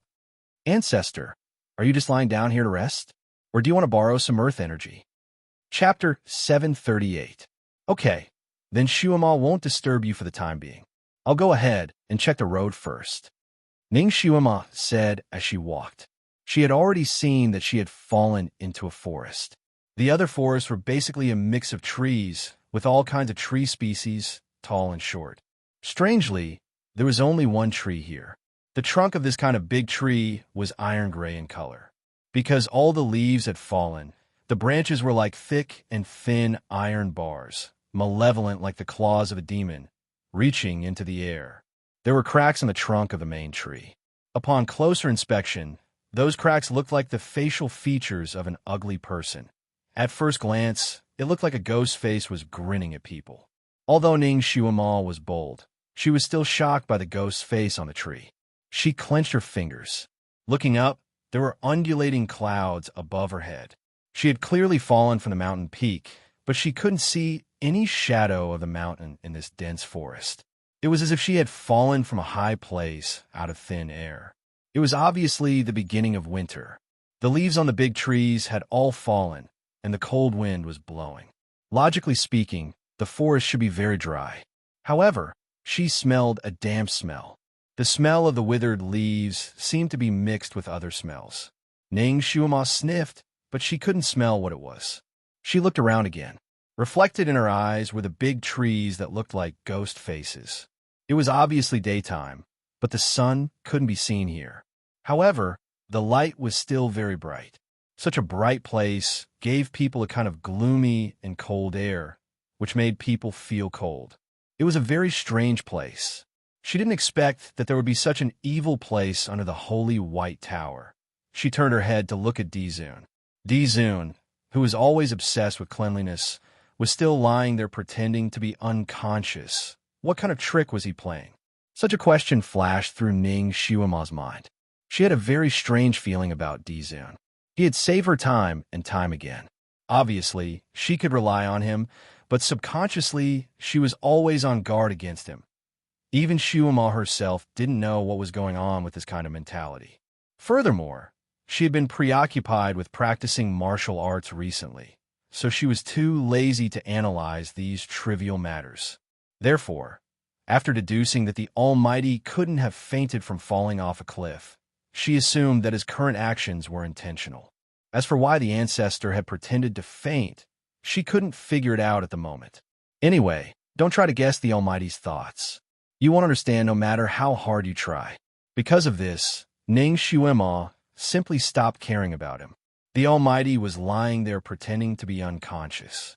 Seeing that she wasn't fooled, he would probably get up soon. She didn't need to worry too much. Ancestor, you can rest here. I'll go ahead and explore the path. She didn't care if he could hear her or not. After saying this, she turned around and went ahead to explore the path. There was no path in the dense forest. There were only dense weeds under their feet. Occasionally, there would be long snakes, centipedes, and other creatures crawling under their feet. These trees looked a little strange, but there didn't seem to be any danger in this dense forest. Ning Xiuama breathed a sigh of relief. This was the ancestor's territory, so how could there be anything evil here? She walked forward for a while, but the surrounding scenery was still the same. There was no change. Ning Xiuama looked back again. Standing at her position, she couldn't see the ancestor's shadow. He didn't chase after her. Was he meditating in the same place? Chapter 739. Awu. A long wolf howl came from the depths of the forest. Ning Shuama's footsteps paused. There were wolves. It seemed like there were still ferocious beasts in this forest. With her current ability, she naturally wasn't afraid of wolves. Even if there were 8 or 10 of them, they wouldn't be able to do anything to her. However, since there were wolves, there would be other ferocious beasts. Just in case, she had to bring some weapons or hidden weapons with her. She looked at the iron-gray branches. These branches looked very hard. It shouldn't be a problem for her to make a stick to defend herself. Shuama had always been cautious. She first used the silver hairpin on her head to scratch the tree trunk. She wanted to see if there was any poison before climbing the tree. However, after the silver hairpin scratched the tree trunk, her heart slightly jumped. With her current strength, even if it was refined iron, this hairpin would still be able to make a scratch on it. However, after she scratched the tree, she didn't even leave a mark. Isn't this tree too hard? She tried scratching it a few more times, but it was still useless. After she scratched it a few times, she felt that the ghost faces on the tree trunk were mocking her. The corners of their ugly lips curled up. Her heart trembled. Was she seeing things? She turned to look at the other trees and compared them with the one she scratched. She suddenly took a step back. The ghost faces on this tree were indeed different from the other trees. The ghost faces on the other trees drooped their lips and drooped their eyes. They looked like they were crying. Only this tree was smiling. Even though she was brave, she still felt the hair on her body stand up. She took another step back, and her back hit another tree. Then, as if she was burned, she jumped forward a step. The force she used to hit the tree was very small, but her back felt like it was stung by a wasp. It was painful and numb. The small piece of muscle she hit was actually hard and numb. This tree was poisonous, and it was a kind of poison she had never seen before. Awu! Awu! Not far away, there were several wolf howls, as if some wolves had found prey and were calling for their companions. Ning Shuama's expression changed slightly. She suddenly jumped and ran in the direction of the wolf howls. Dizun was in that direction. He was still lying there. When he fell, he used his body to protect himself. It was his body that broke the branches of the ghost-faced tree. This tree was so hard, it was as hard as iron. He was lucky that he didn't get skewered. There was an 80 to 90% chance that he was really injured and had fainted. He had left him there. If he was bitten by the wolves here. Fortunately, Ning Shuama's sense of direction was exceptionally good. Like a gust of wind, she directly rushed back. From afar, she could see pairs of oily green eyes flashing in the dense forest. Wolf pack. Wolves were not scary. With Ning Shuama's kung fu, it was not a problem for her to deal with 8 or 10 wolves. But what if 180 of them appeared in one go? Or perhaps it was far more than this number. Those green wolf eyes appeared in all directions, densely packed. There were no less than 300 to 400 of them. Moreover, the direction in which the wolves were surrounding was where the ancestor was lying. They probably thought that the ancestor was a delicious prey. If Ning Shuama saw such a large number of wolves on a normal day, she would have decided to run away before the wolves saw her. But now, she was running even faster in that direction. She had to drag him out before those Wolf Dynasty venerable emperors bit him. If a dignified venerable emperor was bitten by a wolf, it would be the biggest joke in the world. Chapter 740. At the same time, this would make Ning Shuama's reputation as a heavenly calamity start even more famous. Even Dizun was killed by her. Wouldn't that make her the #1 jinx in the world? Even Shuama herself couldn't forgive herself. The alpha wolf probably noticed Ning Shuama running from afar and let out a low howl. Then, 7 or 8 gray wolves pounced on Ning Shuama. Ning Shuama didn't stop. When the wolves pounced on her with their mouths wide open, she threw the stone she had prepared in her palm. Awoo! The wolves howled miserably. The wolves jumped more than 10 feet high and then fell to the ground. They scratched their necks with their claws as if something was stuck in their throats. They couldn't breathe, and the pain was unbearable. Ning Shuama didn't look back after throwing the stones. She knew that the wolves were no longer a threat to her. She didn't shoot at the heads or bodies of the wolves, but at their throats. The stones went straight into the wolves' mouths and hit their throats. In addition, the stones were smeared with the poison of the ghost-faced tree. How could the wolves survive under the pincer attack of the two? As she expected, after the wolves fell to the ground, they kicked and scratched a few times and then stopped moving. The alpha wolf was naturally unwilling to give up. It howled again, and several wolves pounced on her. It seemed that this wolf had some intelligence. Seeing that they were coming at her aggressively, it turned its attention to her. It probably wanted to get rid of her first before anything else. These wolves were different from the ones Ning Xiuma usually saw. Not only were they bigger than ordinary wolves, but they were also more ferocious. They weren't afraid of death and were quite intelligent. The wolves just now had their mouths open when they were attacked. The second pack learned their lesson and closed their mouths tightly. When they pounced on her, they used their sharp claws. Ning Xiuma coldly smiled and threw out another handful of pebbles. This time, she didn't shoot at their mouths, but at their delicate eyes. This kind of wolf had copper skin and iron bones. Ordinary weapons couldn't hurt them. However, no matter how thick and hard their skin was, they couldn't equip their eyes. A few more miserable howls were heard. Blood flowed out of the eyes of the wolves. They fell to the ground and kicked their hooves a few times before they stopped moving. In this way, Ning Xiuma once again used stones to deal with two groups of wolves that attacked her. Finally, she saw Di Zun's figure. When she saw the scene clearly, she was so shocked that her hair almost stood on end. The ancestor was still lying there. His body seemed to be surrounded by a layer of faint white light. Around the white light were more than a dozen wolves.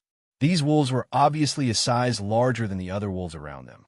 Their eyes were not green, but scarlet, emitting an ominous glint. One of them was especially tall and sturdy like an ox. It even had a horn as sharp as a blade on its head. This was obviously the alpha wolf. These wolves were crazily biting the protective white light around the ancestor's body, causing the white light to tremble incessantly. As for the alpha wolf, it used the sharp horn on its head to stab the white light. Every time it stabbed, the white light would emit a kind of popping sound, as if it would break immediately. Fortunately, the ancestor's body had a protective spiritual energy. Otherwise, when she came back, she was afraid that she would only be able to pick up a few pieces of his bones. Ning Xiuma rushed over. The wolves surrounding the ancestor were obviously not easy to deal with like the other wolves. When they attacked, their bodies were like lightning. Their sharp teeth and claws flashed with cold light. Ning Xiuma threw 7 or 8 stones in succession, but they were all neatly dodged by them. Chapter 741. Xiuma would have been injured by their sharp teeth and claws if she didn't have a special skill. Moreover, these wolves seemed to have been trained. They even knew how to form a formation. 8 wolves attacked Ning Xiuma from 8 different directions. They rose and fell one after another, advancing and retreating in a measured manner. They covered each other and attacked each other in a crisscross pattern. Like a violent storm, they attacked Ning Xiuma, not giving her any chance to catch her breath. The claws and teeth of these wolves were obviously poisonous. Sometimes, they didn't hit Ning Xiuma, but hit the stones next to her. Anything that was hit by them would emit a wisp of green smoke. There was a fishy smell in the green smoke, which made people want to vomit. If Ning Xiuma didn't deal with poisons all year round, she would have been dizzy just by smelling this smell. Fortunately, her skills were much better than before. She also knew how to form a formation. After several attacks by the wolves, she mastered their attack frequency and used her flexible skills to avoid them. Otherwise, she wouldn't have been able to resist such a dense attack. These 8 wolves should be the guards of the alpha wolf. They trapped Ning Xiuma in a place and didn't let her get close to Di Zun. As for the head wolf, it continued to gnaw at the white light barrier around Meng Cid. It was also going all out. It bit, stabbed, scratched. It even used the earth element. Occasionally, with a slap of its claws, many sharp stones would drill out from the ground and fiercely stab Di Zun. Fortunately, Di Zun had a protective barrier under him. Otherwise, his ass would have been pierced. The white barrier around Di Zun's body became lighter and thinner under the continuous attack of the alpha wolf. It seemed that he couldn't hold on for more than a quarter of an hour. Ning Xiuma, who was busy, naturally saw all this. She was very anxious. However, the 8 wolves besieging her were not only fast, but they also didn't seem to have any weak points. Ning Xiuma didn't know how many stones she had flicked at them. Some of them even hit their eyes, but their eyelids were like steel shields. As long as they slightly closed their eyes, they would be able to block the stones Ning Xiuma flicked at them. How is this a wolf made of flesh and blood? This was simply an iron wolf. How was she going to kill them? There were several times when Ning Xiuma wanted to bypass these wolves and rush to the ancestor's side. They were all forced back by the wolves' sharp claws and fangs. Later, when she saw the alpha wolf use its earth magic, she had an idea. What counters earth? Would it be better if she used some wood chips or branches to attack? However, those trees were poisonous, so she couldn't climb them. The ground was surrounded by weeds, and there wasn't even a decent thorn. She couldn't find any wooden weapons during the fight. She looked around and suddenly saw a few scattered branches not far away. His heart skipped a beat. Those branches should have been broken when the ancestor carried her down and smashed into the trees. She didn't notice it back then, but now it had become her only hope to defeat the pack of wolves. She immediately tried to draw near to the scattered branches. The purpose of the pack of wolves was to prevent her from getting close to the ancestor. They didn't care much about her moving in other directions, because the place where the branches were scattered was in the opposite direction to the ancestor's position. The wolves couldn't wait for her to get as far away from the ancestor as possible. When they saw her moving in that direction, they went easy on her. Therefore, Ning Xiuma moved in that direction more easily. As she moved closer, she tore a piece of cloth to wrap her hand. Chapter 742. After all, the wolves were not as intelligent as humans, so they didn't understand what Ning Xiuma's actions meant. Xiuma was more slippery than a fish.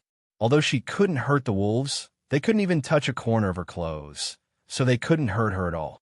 These wolves also had some brains and knew that Ning Xiuma was a tough nut to crack. Therefore, their only thought was to delay her and not let her get close to Dizun. What they really coveted was Dizun's flesh and blood. Therefore, the further Ning Xiuma was away from Dizun, the more relaxed their attacks were, and the easier it was for Ning Xiuma. Finally, she got close to the pile of scattered branches. Only now did she see the shape of the branches clearly. There were also small demon faces on the branches. There was no fresh wood at the broken part, but it looked like a steel bar that had been forcibly broken. The edges were as sharp as a knife. When Dizun fell down with her in his arms, he was stabbed by the broken part. His back was probably full of scars. However, because he was lying on his back, Ning Xiuma didn't see the wounds. Also, because he was usually too strong, Xiuma didn't check, which led to this accident and misunderstanding. She had almost killed him. Ning Xiuma finally grabbed a broken branch that she had already set her eyes on. This branch was as thick as a forearm and as heavy as an iron rod. When she waved it, it created a whistling sound. Because Ning Xiuma's hands were already wrapped in a thick cloth, the poison on the branch's skin didn't spread to her hands. It was a super handy weapon. With this weapon in hand, Ning Xiuma was like a tiger that had grown wings. She immediately took the initiative and attacked the pack of wolves that had been biting her like a storm. She guessed correctly. These wolves were indeed afraid of wood attribute attacks. The thick branch in Ning Xiuma's hand was indeed their nemesis. Adding on the fact that the tip of the branch was as sharp as a knife, it didn't take long for her to stab 2 of the wolf guards after being pierced by Ning Xiuma's branches. The wolf's skin, which was impenetrable by swords and spears, would have a bloody wound. The trunk of the ghost-faced tree was poisonous. The poison entered the wolf's body through the wounds, making the wolf feel as if thousands of steel needles were piercing its body. The injured wolf could no longer attack Ning Xiuma. It could only crazily jump and howl.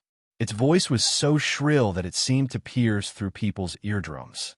Of the 8 wolves, 2 were injured, so naturally they could no longer form a formation to attack. Ning Xiuma was also not in the mood to continue fighting. Brandishing the ghost-faced tree branch, he charged in the direction of the ancestor once again.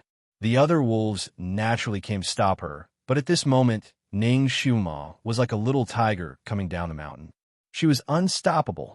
Except for a few wolf corpses that were sent flying by her, nothing else could stop her. The alpha wolf was about to break through the protective enchantment of the delicious meat. Suddenly, it saw Ning Xiuma rushing over like a female demon and was shocked. Ning Xiuma swept the branch in her hand toward the alpha wolf's head. The alpha wolf did not dare to face the sharp edge of the branch directly and could only dodge and retreat. After all, the alpha wolf was the most intelligent. When it saw that things were not going well, although it was unwilling, it would not fight recklessly with Ning Xiuma. It immediately retreated into the wolf pack and urged the other wolves to attack Ning Xiuma again. It wanted to tire her out by taking turns to tire her out. This time, there were 300 to 400 wolves. Ning Xiuma had only killed 30 to 40 wolves. The main force of the wolf pack was still there. Wolves were the animals with the strongest endurance. The wolves in this forest were even more outstanding, so they were not in a hurry. Chapter 743. Ning Xiuma finally arrived in front of Dizun, but she was alone after all. Under the continuous attacks of the wolves, she couldn't take Dizun away. She could only protect him behind her and fight with the attacking wolves. While she was busy, she also looked at Dizun's face in the white light. His eyes were closed as if he was meditating, and even his breathing was very weak. She could barely see the rise and fall of his chest. Dizun was still wearing the mask, so Ning Xiuma couldn't see his face clearly, so she was a little uncertain. She could only call out to him, Dizun, Dizun. Dizun, wake up, wake up. Of course, her call had no effect on him. Master, Master? Ning Xiuma was fighting with the wolves when Kiran's call suddenly appeared in her mind. Ning Xiuma was a little surprised, and then she was overjoyed. Recently, Kiran had been unreliable. Every time she was in danger, it wasn't by her side, so when Ning Xiuma was in danger, she forgot about it. At this moment, when she heard its call, she was overjoyed. She didn't want to talk nonsense with Kiran, so she directly told Kiran where she was and asked it to hurry over. Kiran was the king of all beasts. As long as it came, it could scare away the wolves. Fortunately, Kiran was also on Buddha Lotus Mountain. Fortunately, there should be no enchantment on Tianin Peak now, so Kiran should be able to enter and come to this place smoothly. Kiran had caused a lot of trouble recently, so Dizun asked it to stay in a place to reflect and not to disturb its master for a few days. It had been very obedient these days, cultivating and practicing martial arts obediently, even more obedient than a house cat. It had not been separated from Ning Xiuma for a long time, so it didn't know how she was recovering. It was actually very worried about her. Today, he had tried to contact his master. It planned to just say a few words to its master. Dizun wouldn't know and wouldn't punish it. However, it didn't expect to know that Ning Xiuma was besieged by a pack of wolves. It immediately jumped up. Its chance to perform a meritorious deed had finally come. It wanted to punish those wolves who didn't know what was good for them.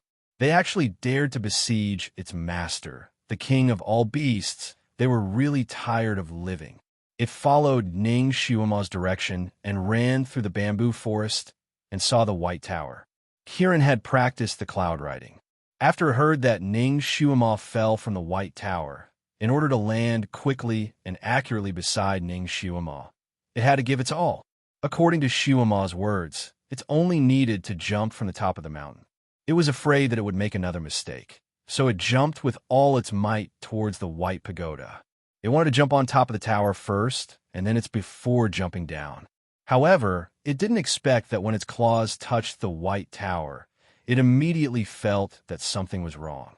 The seemingly sturdy White Tower was crushed into powder under its claws. It stepped on nothing and fell down directly. Fortunately, when it felt that something was wrong, it immediately adjusted its body in the air and wanted to land slowly. However, it didn't expect that just as it adjusted its body, a strong suction force came from below. Kiran's body was sucked down like a cannonball. Kiran nervously opened its mouth and shouted, seeing a piece of iron dust coming toward it. It only had time to scratch with its claws. Chapter 744. Kieran's scream was accompanied by a series of crackling sounds. Finally, it landed on the ground like a thunderbolt. Bang! The little Cheelin felt as if it had smashed into an iron-gray living animal. It was hard but slightly soft. It hurt so much. Kieran fell on its back. Stars were flying in front of its eyes. Its body was burning with pain, as if it had been electrocuted. It was still worried about its master. It endured the discomfort and jumped up. Its nose smelled blood. It looked down and saw a tall wolf on the ground. It had been smashed into a pancake. Needless to say, when it fell, it had hit the unlucky wolf and made it its cushion. The wolf was here. How could its master crush it? Kieran shook its head to shake off the little stars that were still flying in front of its eyes. It looked around and finally saw its master. Ning Xiuma was holding a man in white whose back was dripping with blood. She was staring at it with lingering fear. It was too close. When Kieran fell, it almost hit Dizun, who was lying on the ground. Ning Xiuma saw that it was falling in a bad way and reacted decisively. It was strange that at the critical moment, Ning Xiuma broke through the wizardry barrier and dragged Dizun back a few steps. She was also afraid that this reckless Kieran would fall to its death, so she kicked a wolf that had just rushed over. It happened to be in the direction where Kieran landed and became its cushion. The pack of wolves was shocked by the sudden landing of this huge monster. They all stepped back and looked at it from afar. Master! Kieran ran toward Ning Xiuma. Master, are you okay? Who is this person you're holding? So much blood. Ah, Dizun. The last few words turned into an unbelievable scream. Ning Xiuma rubbed the space between her eyebrows, feeling a headache. Didn't I tell you to fly down? What a pity that you didn't tell me the approximate distance. It still came crashing down like this. Kieran also felt wronged. This place is different from other places. There's a suction force here, so we can't use the cloud riding technique. The scales on its body were thick, and at the critical moment, it had used its claws to push away the branches that were blocking its way. With the wolf at the bottom, it was not seriously injured, and only a few scales were scratched on its body. Even so, it was in so much pain that it wanted to stomp its feet. But for the sake of its master, it endured. Kieran looked at the wolves that were scattered in the distance, but refused to leave. He felt a little strange. It was the king of all beasts. Even if it was a lion or a tiger, when it saw it, it would be scared to the point that it would shrink into a ball like a chicken. Its roar could make them run away in fear. What's wrong with these wolves? He wasn't afraid of it. This doesn't make sense. The little Cheelin roared at them, and the sound shook the mountain forest, shaking the fallen leaves on the ground with a rustling sound. The wolves were startled by the howl and retreated a few steps, but they still refused to leave. The wolves here seemed to be different from those in other places. They were not bound by the rules of this continent. Kieran roared a few times, but it didn't make them retreat. It felt embarrassed in front of its master and was very angry. It roared again and ran toward the wolves. It wanted to give them a show of strength. Suddenly, a howl came from the pack of wolves. Countless wolves actually pounced towards the little Cheelin. Ning Xiuma's expression changed slightly. She also noticed that the beasts here were different from those in other places. Chapter 745. In other places, when Kieran met with those beasts, he would scare them. With his identity, those beasts would be scared witless. However, the wolves here dared to fight with Kieran. Ning Xiuma knew that Kieran's real ability was not very high. Once they fought, he might not be a match for these wolves. There are too many wolves. He is no match for them. A voice sounded behind her. Ning Xiuma's body stiffened. She abruptly turned her head and saw the ancestor leaning against a large rock. Behind a white jade mask, his eyes were already open. His line of sight fell on the little Cheelin in the distance. Kieran had been surrounded by wolves. From time to time, various howls could be heard from the circle. Blood flew from time to time, and under the thin sunlight, it was a tragic beauty. Ning Xiuma was holding the ancestor and couldn't avoid the attack of the wolves. So, she put him on the big rock and guarded him. Seeing that he woke up, Xiuma was relieved. Ancestor, where is this place? The ancestor glanced at her indifferently. This is the Dark Forest. It was originally the place where I trained my disciples. So this is the Dark Forest. Ning Xiuma had heard Yi Qingwan mention this place more than once. She had always thought that the Dark Forest was some barren place outside Buddha Lotus Mountain. She didn't expect that it was under the White Tower. So, this is the ancestor's territory. Then, these wolves, are they also reared by the ancestor? Reared wolves? Did he think that he was very free? The wolves here were born from the hostility of heaven and earth. Every tree here has countless wolf souls imprisoned. When one group falls, another group will come out from the wolf soul tree. They are endless and can't be killed. It was rare for the ancestor to open his mouth and explain so much.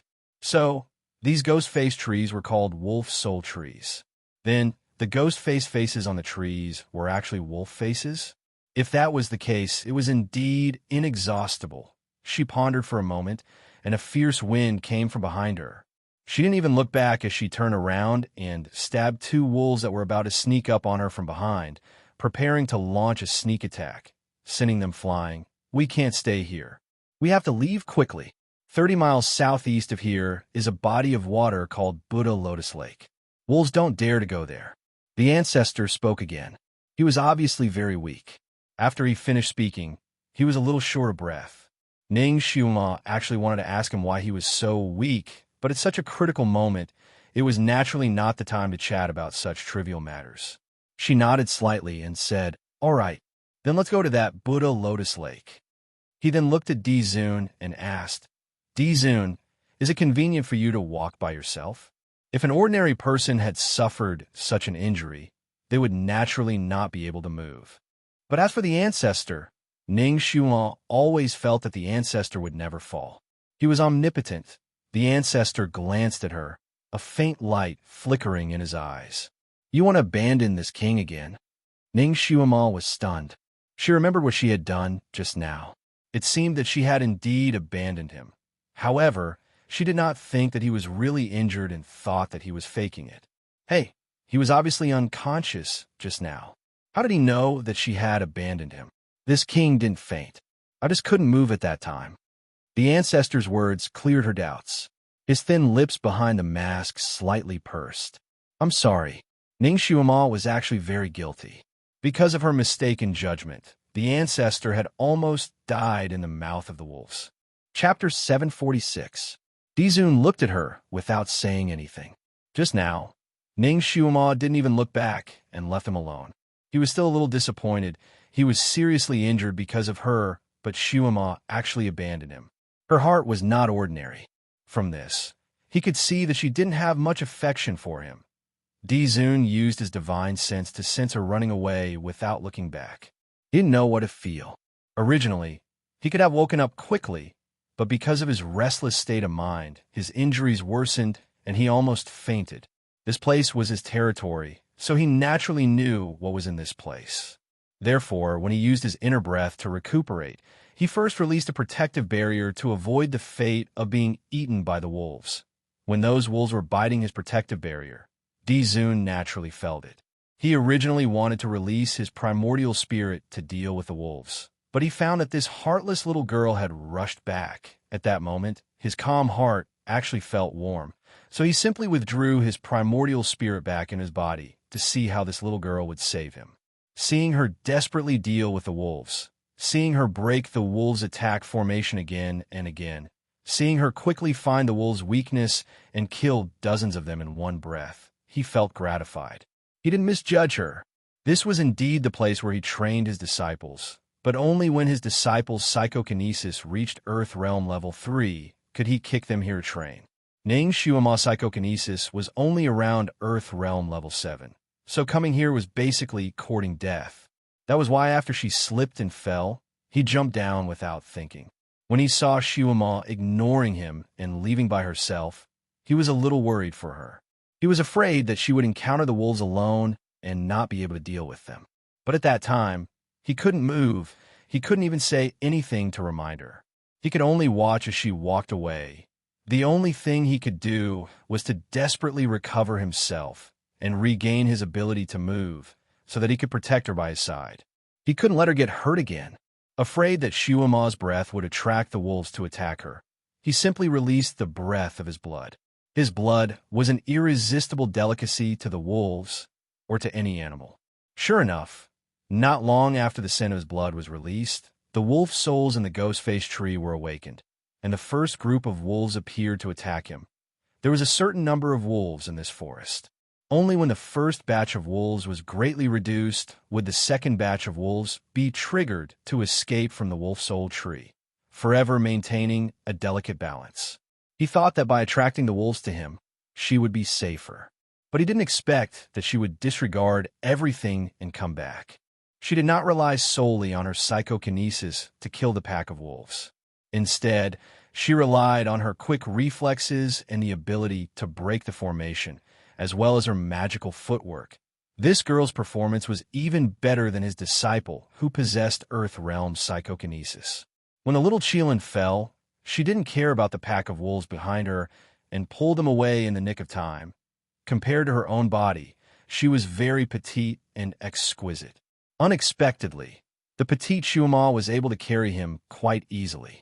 While she was dragging him, she saw the wound on his back and sucked in a mouthful of cold air.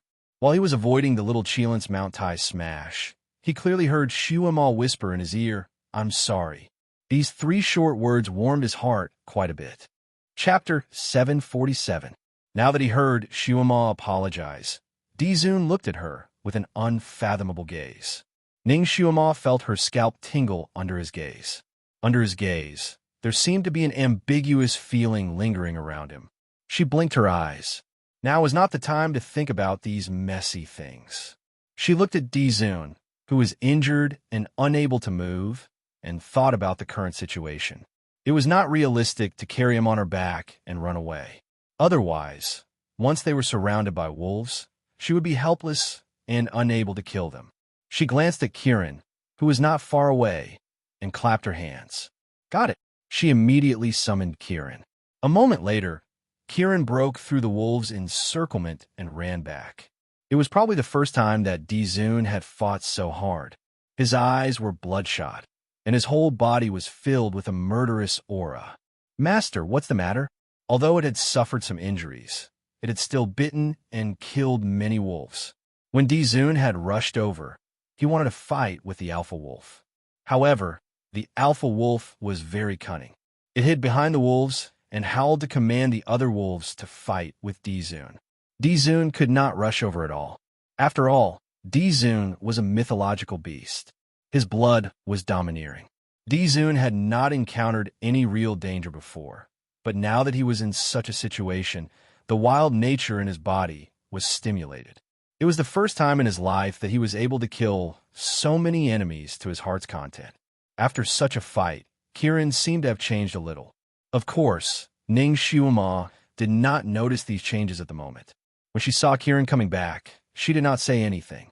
She picked up Dizun and put him on Dizun's back. She quickly ordered, "We have to break out of the encirclement. You take Dizun, and I'll stay behind." Kirin was obviously not satisfied. A mythological beast was bitten by wolves. It's too shameful. Dizun looked at Ning Shuama's face and added, "Besides, once we run away, they will chase after us. It's better to stay here and fight with them." Ning Shuama frowned. She seemed to have spoiled Kirin too much. Dizun did not know that sometimes he had to obey orders from a superior. Instead of refuting and asking why, when she was the boss of the Secret Service, her subordinates had always carried out her orders unconditionally and swiftly. They had never questioned the orders of their superiors or tried to refute them. One had to know that the situation on the battlefield was constantly changing. It was impossible for the commander to explain every order to his subordinates. As the saying went, military orders were like mountains. As a subordinate, he had to carry them out regardless of whether he understood them or not. Ever since she came to this continent, she and Kirin had been relying on each other for survival. Kirin looked so cute that she unknowingly kept it as a pet. In such an emergency, it was like a curious baby asking why. "Little apple, do as I say." Ning Shuama's face darkened. But Kirin still wanted to refute. But he suddenly saw Ning Shuama's expression and was shocked. Once Ning Shuama's face sank, he actually had the aura of a king. "Okay, Kieran remembered that he had messed up several times and finally stopped asking. Dizun agreed and turned around to run. Once Dizun started running, it was like a gust of wind sweeping away fallen leaves. In the blink of an eye, Dizun had run dozens of feet away. He did not forget to say proudly, Dizun, I can run very fast. I can definitely shake them off. Chapter 748. As Kieran was running, it felt that something was wrong, so it turned around to look. Ow! Dizun was pinched. Dizun, who was supposed to be riding on its back, was nowhere to be seen. Bastard Kieran, get back here. Ning Shuema's angry scolding came from its head. Kieran was stunned. It was the first time that Ning Shuema had scolded it like that. Obviously, it had really pissed her off. It hurriedly looked to the back and saw that Ning Shuema was surrounded by the wolves. Through the gaps between the wolves, it could faintly see a corner of white clothes. God, it had forgotten that Dizun was seriously injured, so he could barely sit on its back. Due to its sudden movement, Dizun fell off its back. If Ning Shuema hadn't rushed over and protected Dizun, it was afraid that it would have been bitten several times by the wolves. Kieran hurriedly ran back, tearing and biting a bloody path, and once again rushed into the encirclement. Dizun was indeed sitting there, and his lips were even paler. Obviously, the fall just now had worsened his injuries. The little Qilin tucked its tail between its legs, not daring to look into Ning Shuema's eyes that were burning with anger. It immediately rushed to the ancestor, picked him up with its mouth, and threw him on its back. Ancestor, sit tight. This time, I will definitely run steadily. Grow bigger, Dizun said. Although his voice was weak, it was also very determined. He was already so weak, but there was still a kind of pressure on his body, so Kieran didn't dare to disobey. While muttering, if my body is too big, it's not suitable for running in the jungle. It still grew 2 times bigger. Originally, its body was like a little pony, but now it was like an adult horse. Dizun stretched out his hand to Ning Shuema, who was still fighting among the wolves, and said, Come up.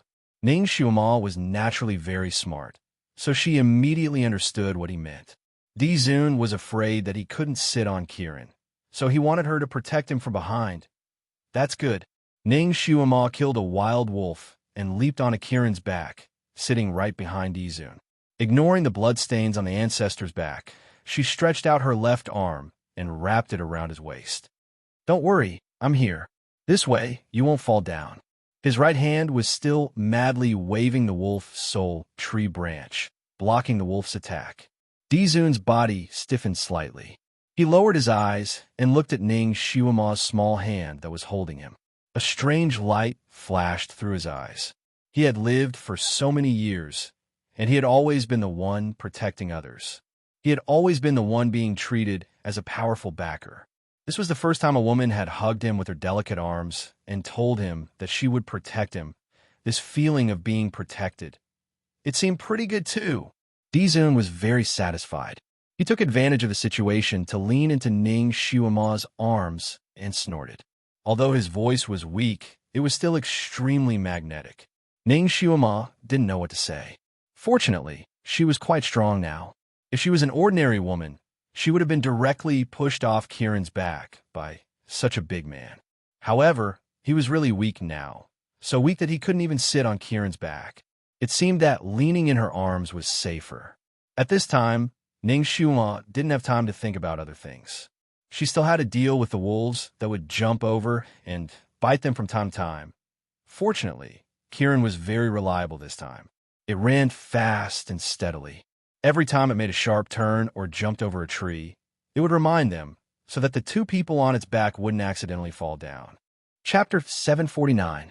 Kieran had never seen such a fragile Dizun before, and it was afraid that it wouldn't be able to afford the compensation if Dizun was injured. For the little Qilin, a distance of 15 kilometers was nothing. Furthermore, Ning Shuema was protecting it from behind. Thus, the journey was more daunting than dangerous. When it came to running, the wolves were not as fast as Kieran. At first, they could still attack in groups of 3 or 5, but gradually, the distance between them gradually increased. Ning Shuema's sense of direction was not ordinary, so when she commanded the little Qilin, it didn't go astray at all. In less than 10 minutes, Kieran carried the two of them out of the strange forest, and a large body of water appeared in front of them. Kieran cheered. "It's so beautiful." Ning Shuma had been paying attention to the movements behind her, but when she heard Kieran shout, she looked forward, and her eyes lit up. In the deep blue lake water, there were many green lotus flowers standing gracefully in the lake. Pink lotus flowers could be seen everywhere, but how many people had seen green lotus flowers before? These lotus flowers were as big as bowls, and green as if they were carved out of jade. Every petal was sparkling and translucent, and they covered the entire body of water. Every lotus flower had a circle of faint white light, as if it was covered with a layer of Buddha's light. No wonder it was called Buddha Lotus Lake. It was indeed a worthy name. The wolves behind them chased after them. "Jump on it and walk according to the Chiman technique," Dizun said. His voice seemed to be weaker. Chiman technique? Kieran was confused. It didn't know how to do that.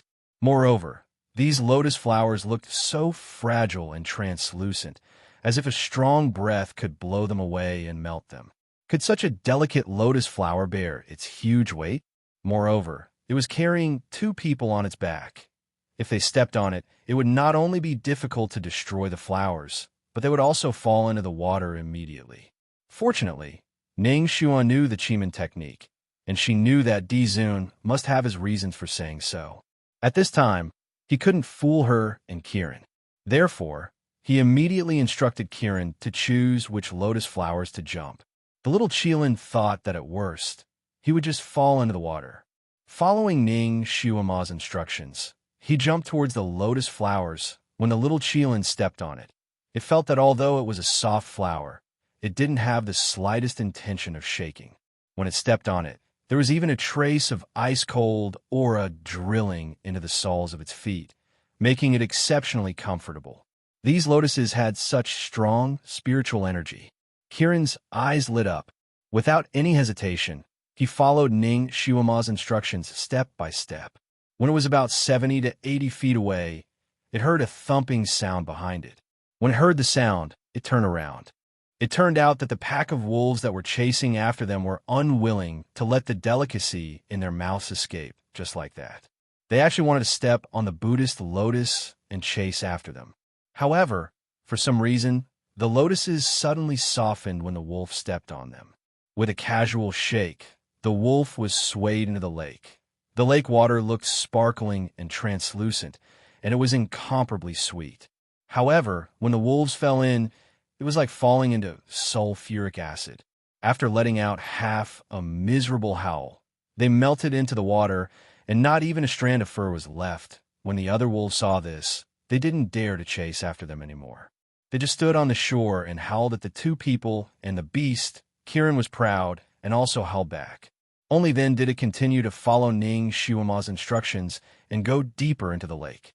Gradually, the pack of wolves on the shore lost all hope and slowly dispersed. At this time, Ning Shuama finally heaved a sigh of relief. It was only at this moment that she was able to calm down and secretly check on the ancestors' injuries. She secretly sucked in a breath of cold air. Chapter 750. There were several wounds on the ancestor's back that were obviously caused by the wolf spirit tree's branches.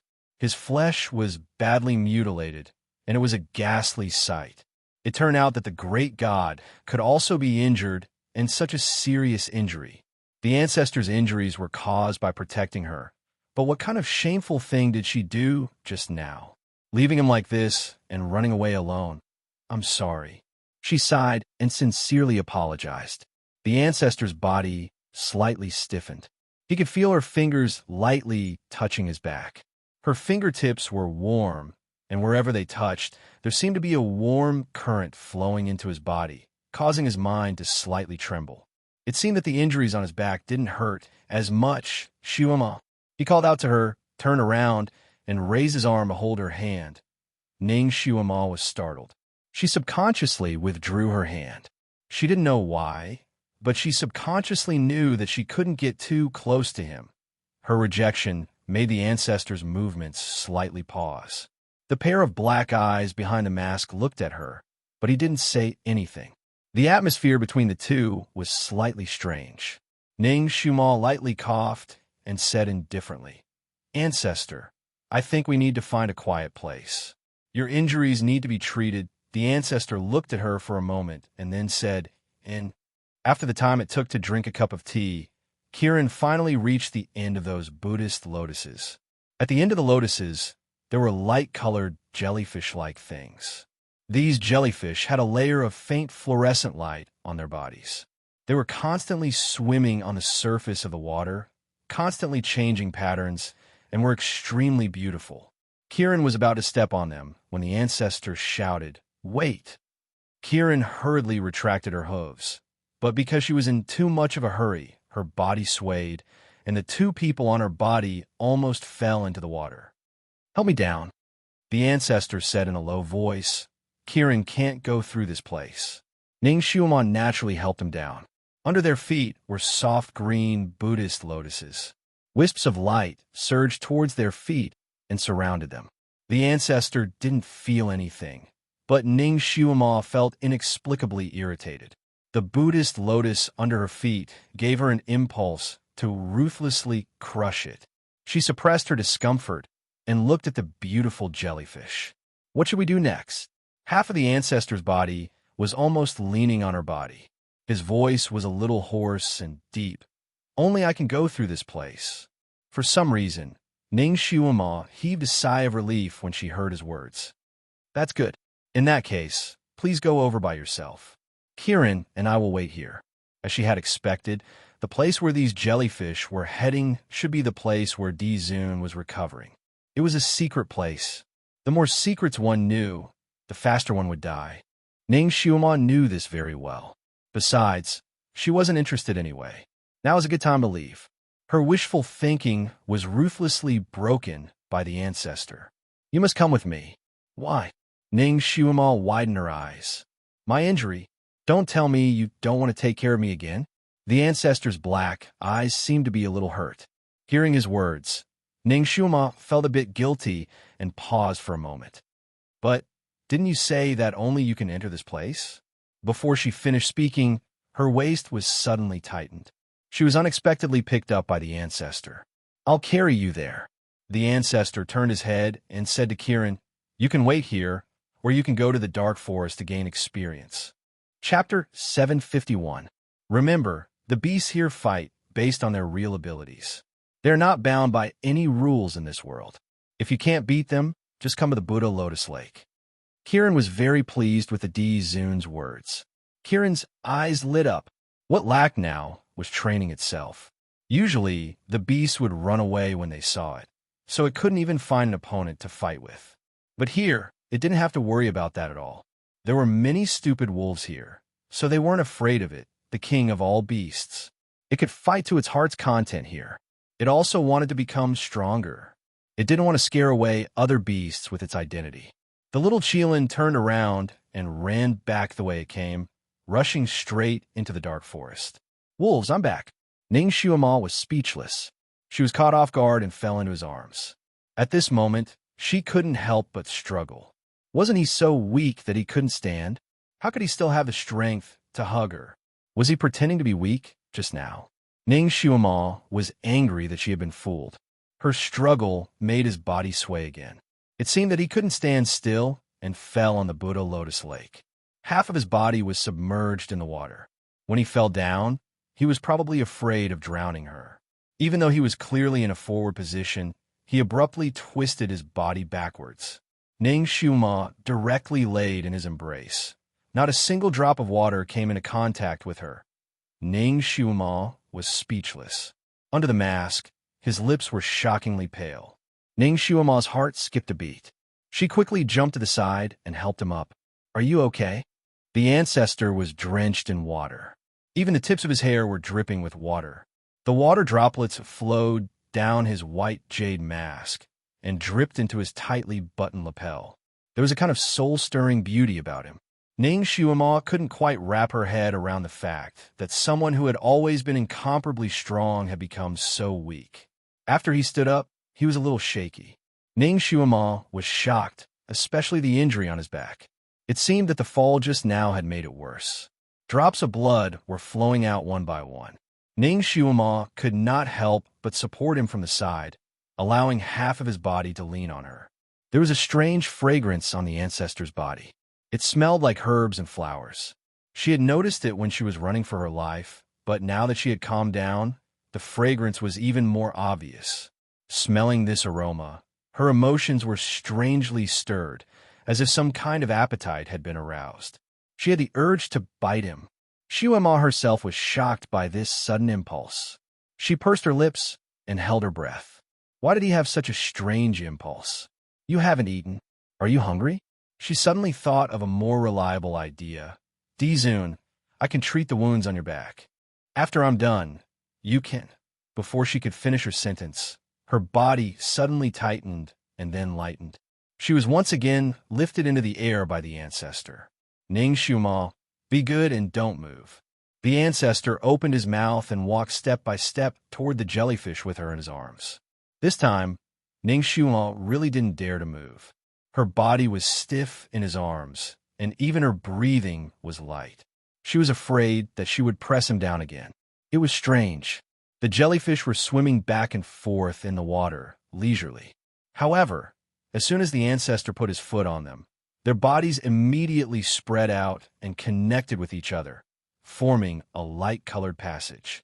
As soon as the ancestor's foot left, the jellyfish behind him spread out again like before. Chapter 752. The scene looked beautiful, but Ning Xuema was very nervous at the moment. How could she be in the mood to enjoy the scenery? She looked at the Dizun's face from time to time, fearing that he would pass out. Although the Dizun was very weak, he was swaying with every step. Ning Xuema's heart was also swaying. Fortunately, he was holding her firmly and didn't have the slightest intention to throw her away. Ning Xuema's body was stiff. In fact, she was ready to jump to the ground and hug him if he couldn't hold her. However, the Dizun didn't give her this opportunity. He carried Xuema and walked for about 100 steps on the jellyfish road. In front of them appeared an oversized jellyfish. No, it was an oversized jellyfish-like house. The house looked transparent from afar, like a crystal, but they couldn't see anything inside. It was as beautiful as a fairy tale castle. Ning Xuema didn't expect to see such a house in such a place. When she saw it, she was a little stunned. The style of his castle didn't look like the work of the Dizun. So fairy tale, so dreamy. Could it be that the Dizun's illegitimate daughter lived in it? She was shocked by her own thoughts. How could a person like the Dizun have an illegitimate daughter? He didn't even have a decent lover. There was a crystal-like platform in front of the jellyfish-like castle. The Dizun held her and walked to the platform. He shook violently and was about to fall to one side. Fortunately, Ning Xuema was prepared this time. She immediately did a somersault and jumped to the ground. Then, like lightning, she used her shoulder to support the ancestor's falling body. Humph! She knew it would be like this. When people were seriously injured, they usually relied on their last breath to do anything. Once they reached the destination, they would definitely fall down. It worked every time. The Dizun was so weak that he couldn't be supported. Ning Xuema used half of her body to support him, but he still wanted to slip down. Ning Xuema had no choice but to bend down and carry him up. The ancestor was tall and big. Now that he was being carried like a princess, his long arms and legs almost drooped to the ground. "Ancestor, are you all right?" Ning Xuema carried him up the steps and arrived in front of the castle gate. The gate of the castle was sky blue and translucent, with a faint pearl light flowing on it. It was so beautiful that it was like a dream. Ning Xuema was shocked. The jellyfish-like castle and the shell-like door gave her a familiar yet strange feeling. Perhaps she had seen such a dreamy place in her childhood dreams. "Go in." The ancestor spat out these two words softly, his lips turning even paler. At this time, Ning Xuema didn't have time to study the unbelievably beautiful door. She kicked the door open and carried him in. The sky was like a dome, enveloping the surroundings. Ning Xuema knew that the layout of the castle should be very dreamy, but she didn't expect it to be this dreamy. The ceiling was transparent like glass and was semicircular. When he looked up, he could see the deep blue sky outside. In the dark forest, the sky was always covered by clouds and fog, but here he could see the real sky clearly. The sky was dark blue, and there were a few white clouds floating. The reflection of the white clouds even reflected on the dark blue floor. They floated slowly, as if the sky and the world were one. Walking in the castle made people feel as if they were walking in the sky, free and unfettered among the white clouds. There was only one hall in the castle, which looked like a dreamy sky. The most conspicuous thing in the hall was a big bed. Chapter 753. The bed was shaped like an oversized cloud. It didn't have the bed curtains that were commonly seen in this era. From afar, it looked like a cloud. In the middle of the hall, there was a luminous pearl the size of a small moon, faintly emitting light. Half of the luminous pearl was shining, and the other half was not. From afar, it really looked like a round jade plate. There were other decorations around, and those decorations also looked like clouds of various sizes. They stood there quietly, as if they had been there for thousands of years. When Ning Xiumal walked into the castle with the Dizun in her arms, she felt as if she had walked into the vast sky. Surrounding them were floating white clouds, and there was also a round crescent moon shining brightly. The crescent moon, the small boat has two sharp ends, and sitting on the crescent boat, holding the moon and playing on the swing. This was a children's song that Ning Xiumal had read when she was a child. She had always thought that it was the most fairy tale fantasy in the poet's heart. She had never thought that she would see such a real thing here. It made her almost suspect that she was in a dream. Her heart felt warm, and there was also an indescribable feeling of sourness. Go to the bed. The Dizun in her arms said 3 words.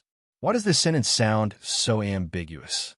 Ning Xiumal couldn't help but feel speechless while holding the Dizun. She didn't have time to think about it. She walked over and put him on the cloud bed. The bed looked like a soft cloud, but the bed was still very hard. There was no bedding on it, only a white bedboard. After putting the Dizun down, Ning Xiumal couldn't help but touch the bed. It was cold to the touch, like ice. It turned out that the bed that looked so warm was actually so cold. Could it be the legendary frost jade bed? There was a faint white air lingering on the bed. The Dizun was sitting on the bed, like a god sitting upright in the clouds. Ning Xiumal was in a daze for a moment. Didn't you want to treat the injury on my back? The Dizun called her back from her daze. Ah, yes. Ning Xiumal finally remembered her mission. After thinking for a while, she also jumped on the bed. She shivered as soon as she got on. It was really cold. This bed was really cold. As soon as her feet stepped on the ground, she felt a sharp chill shoot up from the soles of her feet, instantly spreading throughout her body, making her feel as if the blood in her body was almost frozen. Her rosy little face instantly turned pale. Get down! The ancestor spat out 2 words. His voice was as calm as flowing water, but it was unquestionable. Ning Xiumal, he didn't allow anyone else to sleep on his bed? TSK, did he think she was willing to be on top? Without another word, she jumped off the bed. While her feet touched the floor again, the bone-piercing cold finally disappeared. However, the bone-piercing cold was still there, causing her to shiver a few more times. Great wisdom mental cultivation method.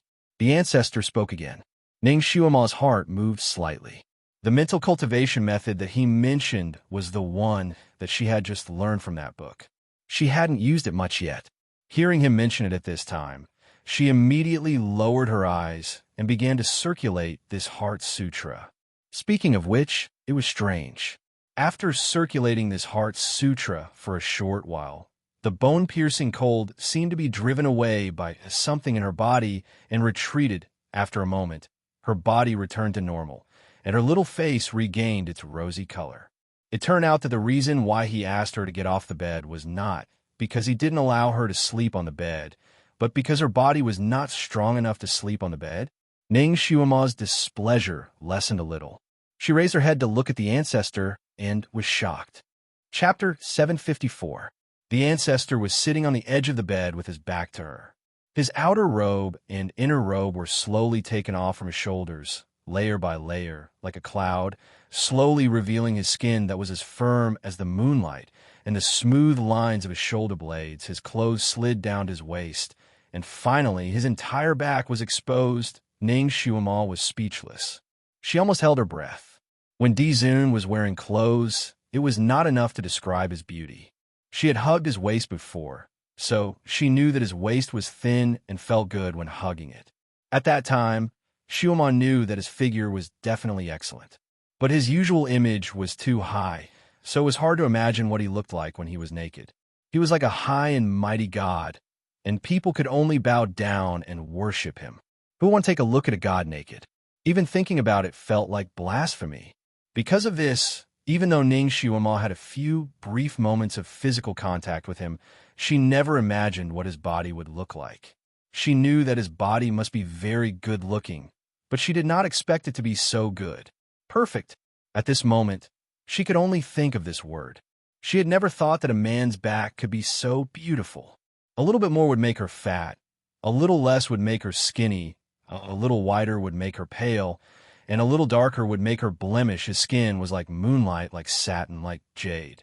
Every inch of it was like God's most satisfied masterpiece. It made people unable to move their eyes away.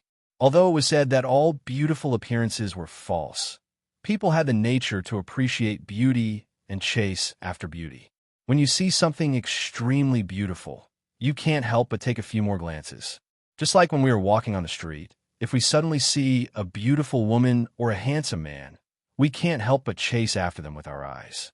It was not necessarily about gender, but the instinct to chase after beauty. As a secret agent, Ning Shuamal had received all kinds of training. One of them was that she would not be fascinated by any beautiful things, so as to avoid being greedy and messing up the plan.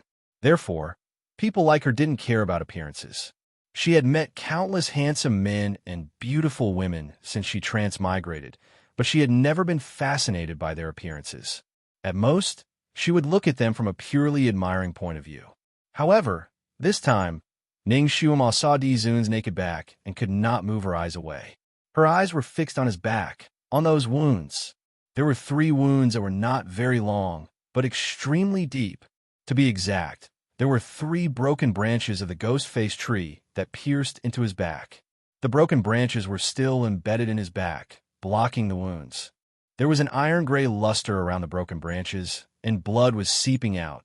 These 3 wounds on such a perfect back were simply like 3 annoying flaws on a piece of top-grade jade, making people want to use violence to erase those flaws and restore it to its original state.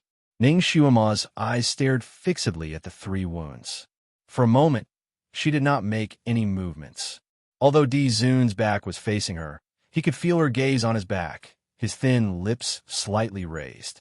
Rong Yuishanlin said that women also liked beauty. When necessary, the temptation of beauty could be a good way to win the heart of a beauty. In fact, Dizun did not agree with Rong Yuishanlin's words. Now it seemed that Rong Yuishanlin was right. Women were also easily fascinated by beauty. Chapter 755. Although he had no choice but to show his naked back at this time, if he could charm Shuamal at the same time, it would also be a gain. A moment, a minute, 2 minutes, the Dizun sat on the bed with his back exposed and did not rush her. The longer she charmed him, the more effective it would be. But wasn't she staring at him for a little too long? 5 minutes had passed, but she still hadn't come back to her senses. The Dizun's lips curved into a perfect arc under the mask. He said, "Didn't you want to treat me?" Although his voice was still light, there was a touch of gentleness. The Dizun, can you feel how deep these 3 broken branches are? How long are they inside? Which organs are hurt? Look at the positions of these 3 broken branches. The top one is in the left atrium of the heart, the middle one is in the spleen, and the bottom one is in the left kidney. Ning Shuamal spoke in a professional doctor's tone, and in a series of professional terms. She had been lost in thought for a long time, not because she was charmed by his naked back, but because she was calculating how his wounds might have hurt his organs. How should she treat them? The Dizun's back stiffened, and the smile on his lips unknowingly disappeared. The Dizun, you should be able to feel how deep these broken branches are, right? Ning Shuamal had said so much in one breath, but she didn't hear any response from him. She was a little puzzled, so she asked again, "You won't faint, will you?" The Dizun had his back to her, so she couldn't see his facial expression. But even if he was facing her, she couldn't see it, right? After all, he was wearing a mask. She only saw him take a deep breath and finally say, "No." These two words were stiff. He paused and then added a few more words. "As for how deep the branches are, how many patients know? Are you pretending to be a miracle doctor? Observe for yourself." He seemed to be in a bad temper. Well, no one would be in a good mood after suffering such a serious injury. It was so painful. Ning Xiaoma was determined not to argue with him. Once she entered the doctor mode, she wouldn't care about anything else. She began to listen to his breathing, his heartbeat, and the color of his injured skin to determine how much the branches had pierced into his body. Dizun's medical skills were also very good. Although he didn't look back, he could sense Ning Xiaoma's movements and determine what she was doing. A moment later, he said faintly, "A doctor is particular about looking, listening, questioning, and feeling the pulse. Do you want to observe my complexion?" A large part of observing a person's complexion was to look at his face, tongue coating, and so on. However, he was wearing a cold jade mask. How could she tell? She had heard that when the ancestor appeared, he never took off his mask. Even his disciple didn't know what he looked like. Of course, at this time, he wouldn't take off his mask and let her see his face, right? Just as Xiaoma finished her thought, the ancestor, who had his back to her, suddenly turned around slowly. Ning Xiaoma's heart skipped a beat. He couldn't help but take 2 steps back. He had already taken off his mask. It had already been plucked. She revealed an astonishingly beautiful, yet astonishingly cold pair of eyes. Ning Xiaoma was very familiar with this face, so familiar that she couldn't pretend that she didn't know it. Han Shangyue. It was Han Shanyue's face. His facial features were definitely his, but compared to when he was Han Shanyue, he was much more three-dimensional and handsome. Compared to when he was Han Shanyue, it was also a grade higher. Chapter 756. Han Shanyue's facial features were already extremely beautiful, but after he regained his identity, his facial features were indescribable. Even his eyelashes were so beautiful, making people feel excited just by looking at them. Because of his injuries, his lips were pale, as if they were carved out of ice and snow, and would melt with a gentle breeze. He was the most powerful man in the world, the god worshipped by the continent. No one had ever seen his face, but now he let Xiaoma see it. She saw it. Ning Xiaoma was not happy, only shocked. She was on guard. The more secrets one knew, the faster one would die. This was something that everyone knew. Therefore, the less one knew about the secrets of the gods, the safer one would be. Usually, when a god revealed all his secrets in front of someone, it meant that he wanted to kill that person. Ning Xiaoma did not know what expression to use to face him. She took a step back and felt unsafe, so she took another step back. The Dizun's eyes fell on her face, and he saw that she was obviously on guard. He was slightly stunned. Did she really lose her memory? Did she forget about Han Shanyue? Playing the pipa song she played in the Imperial Garden at the White Tower was the first step to admitting his identity. He thought that Xiaoma would expose his identity at that time. Unexpectedly, she did not. She treated him like a stranger, polite and distant, as if she did not recognize him at all. Now that he had taken off his mask and revealed his true face, was she still going to act dumb? Ning Xiaoma was stunned for a moment, and countless thoughts flashed through her mind. Finally, she took a deep breath and took 2 steps forward under his gaze. Her eyes kept looking at his face as if she was really looking at his complexion. She said, "Your face and lips are pale. You must have lost a lot of blood." She began to talk about some professional terms, and based on his complexion and the signs of his organs, she guessed his injuries. The Dizun pursed his lips tightly. This little bastard was so professional. Did she recognize him or not? Did she really lose her memory? Or was her disguise too good? From Xiaoma's words and actions, he could not see her true thoughts at all. He was so angry that he almost wanted to reach out and read her memories to see what she was thinking. However, he thought of something and held himself back. Back then, in order to obtain information on Xuelon, he had forcibly read her memories. As a result, she had flown into a rage and looked very hurt. So he couldn't do that anymore. His coat had been taken off, and his robe was folded about his waist. When he turned around, just now, Ning Shuima's gaze was fixed on his face without the mask. Now that he stretched out his arm, she finally noticed his front. His heart skipped a beat. His shoulders, his neck, his collarbone, his chest, his abdomen, his waist, they were all in her line of sight. That perfect line impacted the senses of a person's vision, making Ning Shuima, who had undergone special training, feel her heart madly beat a few times. A person's beauty wasn't considered too heaven-defying. What was heaven-defying was that from the tip of his hair to the soles of his feet, there wasn't a single spot that wasn't perfect. It was as if she had gathered the essence of all the beauty in the world. Ning Shuima couldn't help but sigh in her heart. The God who created him must be his own father. She loved him so much that it was in her bones. She almost suspected that if this person's flesh and blood were removed, his skeleton would also be shockingly beautiful. No wonder he didn't care about all the beauties in the world. Chapter 757. No wonder he didn't care about all the beauties in the world. He was already so beautiful. So what kind of beauty could catch his eye? If he wanted to see a beauty, he could just look at himself in the mirror. This was really challenging the limits of her psychological endurance. Therefore, Ning Shuima's gaze decisively shifted upwards. Stared his mouth. His lips were too beautiful. Stared his eyes. His eyes were too deep. She felt like she was going to drown in them. Finally, Ning Shuima's gaze landed on his hair. Although his hair was also as smooth as satin, she was often bombarded by shampoo advertisements, so his hair wasn't that impactful. She was looking for a suitable position for her eyes when he suddenly stretched his hand in front of her eyes. His jade-like fingers made her want to play with them. Take his pulse. Yes, she should take his pulse. Ning Shuima subconsciously placed her hand on his wrist, wanting to check his pulse. However, she didn't expect that just as her fingers touched his wrist, he would suddenly flip his wrist. Like lightning, he grabbed her wrist and abruptly pulled her into his embrace. Although Ning Shuima was caught off guard, her martial arts were pretty good now. When he pulled her, she subconsciously took a step back. Dizun was still seriously injured and didn't have enough strength to pull her over. Instead, he was pulled off the bed by Shuima. He directly pounced on Ning Shuima. Plop.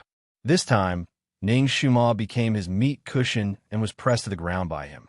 She didn't know if it was a coincidence or if he did it on purpose. But when he pressed her down, his lips were pressed against Shuima's lips. His body's aura completely enveloped her. Ning Shuima widened her eyes to see his deep blue eyes that were just inches away from her. Ning Shuima's brain went blank for a moment. She looked at him and couldn't react in time. His eyes flashed slightly, and his body moved slightly. He opened his mouth and sucked on her lips. His lips were dry and hot. The moment he sucked on her lips, Ning Shuima's heart suddenly jumped. She felt dizzy. At the same time, she didn't know why, but there was a sense of rejection in the depths of her heart. It was this inexplicable rejection that pulled her back from her daze. She suddenly woke up and pushed him. In her nervousness, she used a little more strength. He was pushed over and rolled off her body. He fell to the ground with a plop and lay there on his back. Ning Shuima jumped up and lowered her head to look at him. She saw that his eyebrows were deeply furrowed. His pair of eyes seemed to be looking at her, yet they also seemed to be lifeless. His lips opened and closed. Shuima, do you not recognize me? His voice was a little hoarse, as if he was at a loss. Ning Shuima's heart felt as if it had been struck by a sledgehammer. She stared at him. What? He didn't say, hey, Han Shanhua. Ning Shuima called out the name that had been hovering in her mouth ever since she saw him. Her voice was trembling. Don't sleep. Say it clearly. He didn't move. His eyebrows were tightly knitted, as if he was enduring some kind of pain. Ning Shuima finally remembered his injuries and abruptly jumped up in shock. Damn it! There were still 3 iron-like branches stuck in his back. She didn't know if her push just now had shaken his injury. At this time, she didn't have time to think about anything else. She quickly went forward and carried him back to the cloud bed and let him lie there. Chapter 758. Ning Shuima checked the wound on the Dizun's back. She couldn't help but touch her forehead. The 3 branches had pierced even deeper. Just a moment ago, they were still a little exposed, but now they had completely sunk into his flesh. She walked around in a circle. She had to get the branches out of his wound, but now she was empty-handed. She couldn't find any of the surgical instruments she had prepared. Without a scalpel or other surgical instruments, how could she get the branches out of his wound? She quickly searched around the castle and actually found a kitchen knife and a boning knife in a small room that was partitioned out like a storage room. These 2 things were originally sealed in a rotten wooden box. Apparently, they had been shelved for too long. There was a thick layer of dust on them. She brushed the dust away and revealed the blade. Ning Xiuma's eyes lit up. These 2 household items were actually made of millennium cold iron. Not only were they extremely sharp, but they also never rusted. With these 2 things, it wouldn't be difficult to perform the operation. Ning Xiuma had already speculated that the D-Zun should have injured his heart meridian based on his complexion and pulse. Among the 3 wounds, the uppermost one was the most dangerous, while the other 2 were only superficial wounds. In Ning Xiuma's mind, the D-Zun should be so strong that he should be invulnerable. It was hard to imagine that he could be injured like this by these branches. She had the surgical instruments, but she didn't have any antiseptic gauze or medicine. The D-Zun might have some on him, but he couldn't take them out if he didn't wake up. Xiuma didn't give up and called him a few more times. She even poked the D-Zun's palm with the jade hairpin on her head, but he still didn't wake up. Helpless, she had to take the risk and perform the operation. In order to prevent him from waking up halfway through the operation, she simply pressed a few more acupoints to make him more unconscious.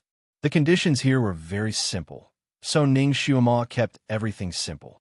First, she washed his back with water and then roasted the 2 knives with fire. Then, she disinfected them with fire and began the operation. Finally, she managed to pull out 2 bloody branches from the ground. Their length gave Ning Xiuma a fright. The shortest of these 2 branches was half a foot long. When he pulled them out, blood gushed out from the wounds. Fortunately, Ning Xiuma knew how to stop the bleeding by pressing acupoints. She quickly treated his wound. Because there was no medicine, she could only use the rejuvenation technique that she had just learned to clean the wound. Then, she tore a piece of her dress and bandaged the wound. It took Ning Xiuma a lot of effort to pull out the topmost branch. After all, this branch was blocking the heart meridian. If she was careless, she could cut it off and he would never wake up again. Xiuma carefully pried open the flesh around him. When a small section of the branch was exposed, she pinched it with her fingers and pulled it out bit by bit. When he was pulling out the root, he had a slight reaction. His body moved slightly. Ning Xiuma quickly gave him a few more pokes. She wanted to knock him out again so that he wouldn't jump up halfway. However, she didn't expect that before her fingers could touch the ancestor's skin, they would be bounced off by a faint white light. Under the extreme pain, his body finally activated the protective barrier automatically. Ning Xiuma, she had only pulled out a little bit of the topmost branch.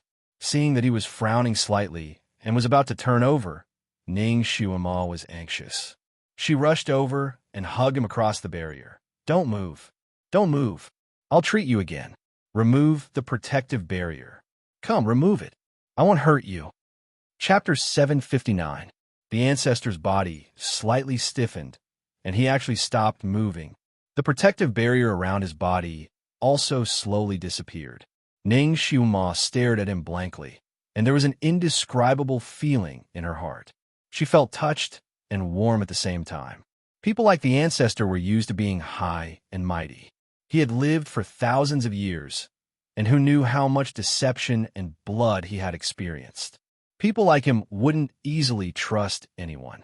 This was especially true when he was seriously injured. His current state of mind was clearly not clear, yet Xiuma was able to remove the barrier protecting his body with just a few words. This showed that in his subconscious mind, he still believed in her. He believed that she wouldn't harm him. Naturally, this wasn't the time to let her imagination run wild. So Ning Xiuma calmed down and immediately began to treat the last wound. After half an hour, she finally pulled out the branch little by little. Its length made her extremely shocked. It was almost 7 inches long. It was inserted from his back. According to this length, this thing should have pierced his heart. If a normal person was hit like this, they would have died long ago. Fortunately, he was the ancestor. He had already cultivated to become an immortal, right? That was why he could follow her for so long after his heart was pierced, and even carry her to this illusory castle. She looked at the end of the branch that had pierced his flesh. The tip was sharp, and the color was a little strange. It faintly emitted a charming purple color, and even emitted a faint fluorescent light. What was going on? She knew that this branch was poisonous, so when she pulled it out, she used a snow-white handkerchief as a cushion. However, this poison shouldn't have much effect on the ancestor, because when she pulled out the 2 branches, she didn't find any abnormalities. The color of the blood flowing out of his body was also normal. Why was the tip of the last branch so strange? Ning Xuema was still worried, so she put the tip of the branch close to her nose and smelled it. A kind of fishy, sweet fragrance like medicine and flowers seeped into her nose. Heavens! This smell! It smells so good. Ning Xuema had never smelled this fragrance before. She had never smelled such a nice fragrance in her entire life. It was as if a small hand had reached out from the fragrance and pinched her stomach. An indescribable taste rose from her dantian. It was as if there was a starving child jumping around and shouting, causing her to salivate in an instant. She wished she could chew up the blood-stained stick in her hand and eat it. This feeling came so suddenly that she couldn't help but bring the branch closer to her lips. The ancestor suddenly let out a soft groan. His voice was not loud, but it was like a sudden clap of thunder that struck Ning Xuema's head. She had almost lost her mind, but she was instantly clear-headed. Her hand trembled as if she had been stung by a scorpion. She threw the branch that she had almost licked to the side. Strange. Why did she have the urge to suck the blood on it? She wasn't a vampire. What the hell was this? Ning Xuema hurriedly looked at the ancestor again. She saw that he was still lying there, and the wound on his back was still bleeding, damn it.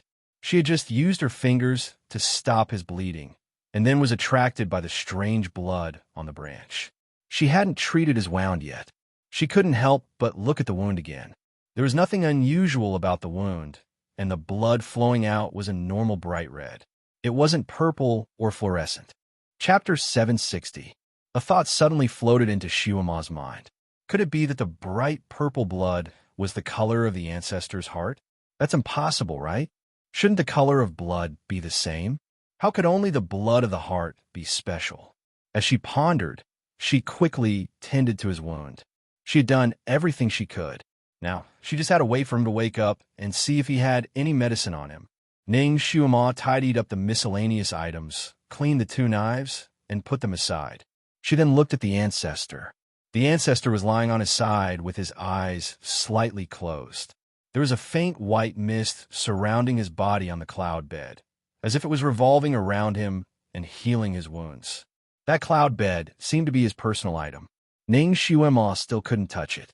When she touched it with her hand, she felt that it was cold to the bone. He was lying on it, but he didn't seem to be cold at all. Ning Xuema sat next to him and observed for a while.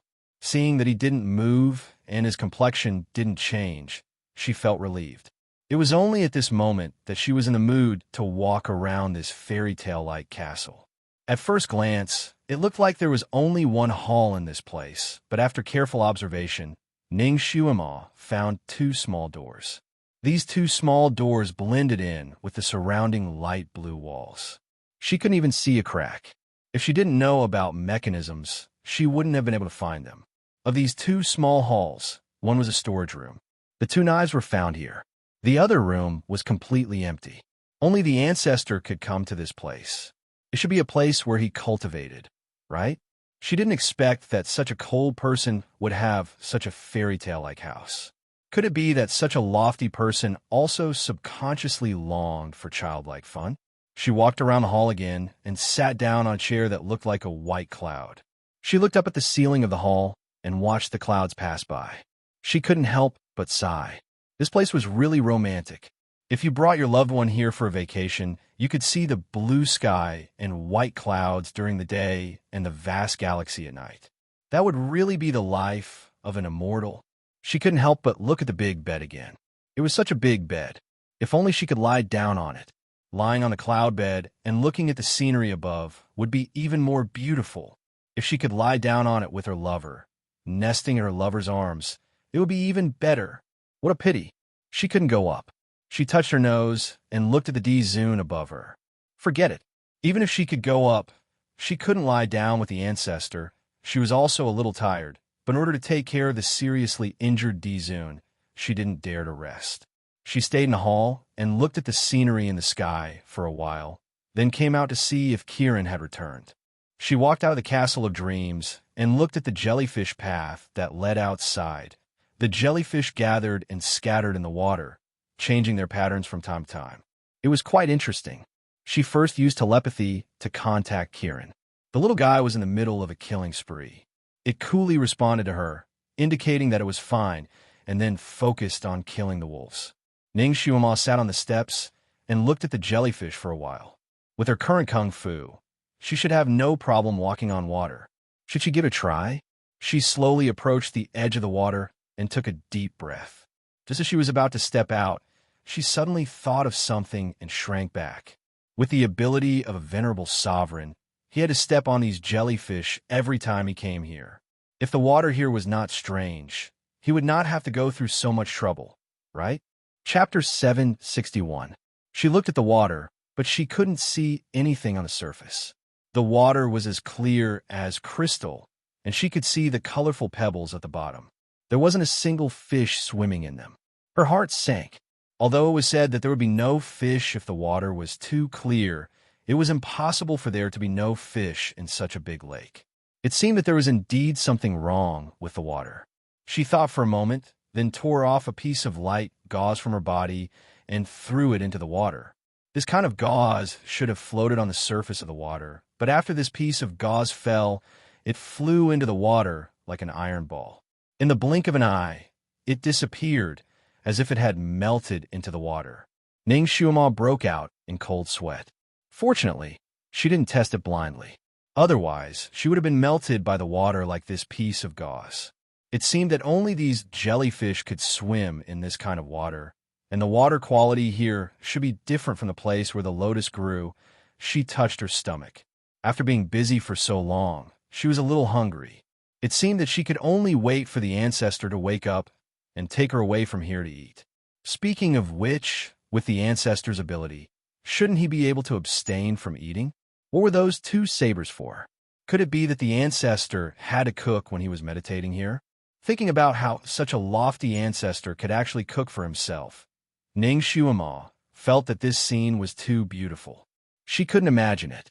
She sighed, threw away these messy questions, and returned to the palace. First, she went to check on the ancestor's injuries. After all, she didn't use any medicine. The ancestor's face was still very pale, and there was no sign of him waking up. She touched his forehead and found that he didn't have a fever. After thinking for a moment, she pulled over a white cloud like praying mat and sat down near the bed. She looked at his handsome face and was lost in thought for a moment.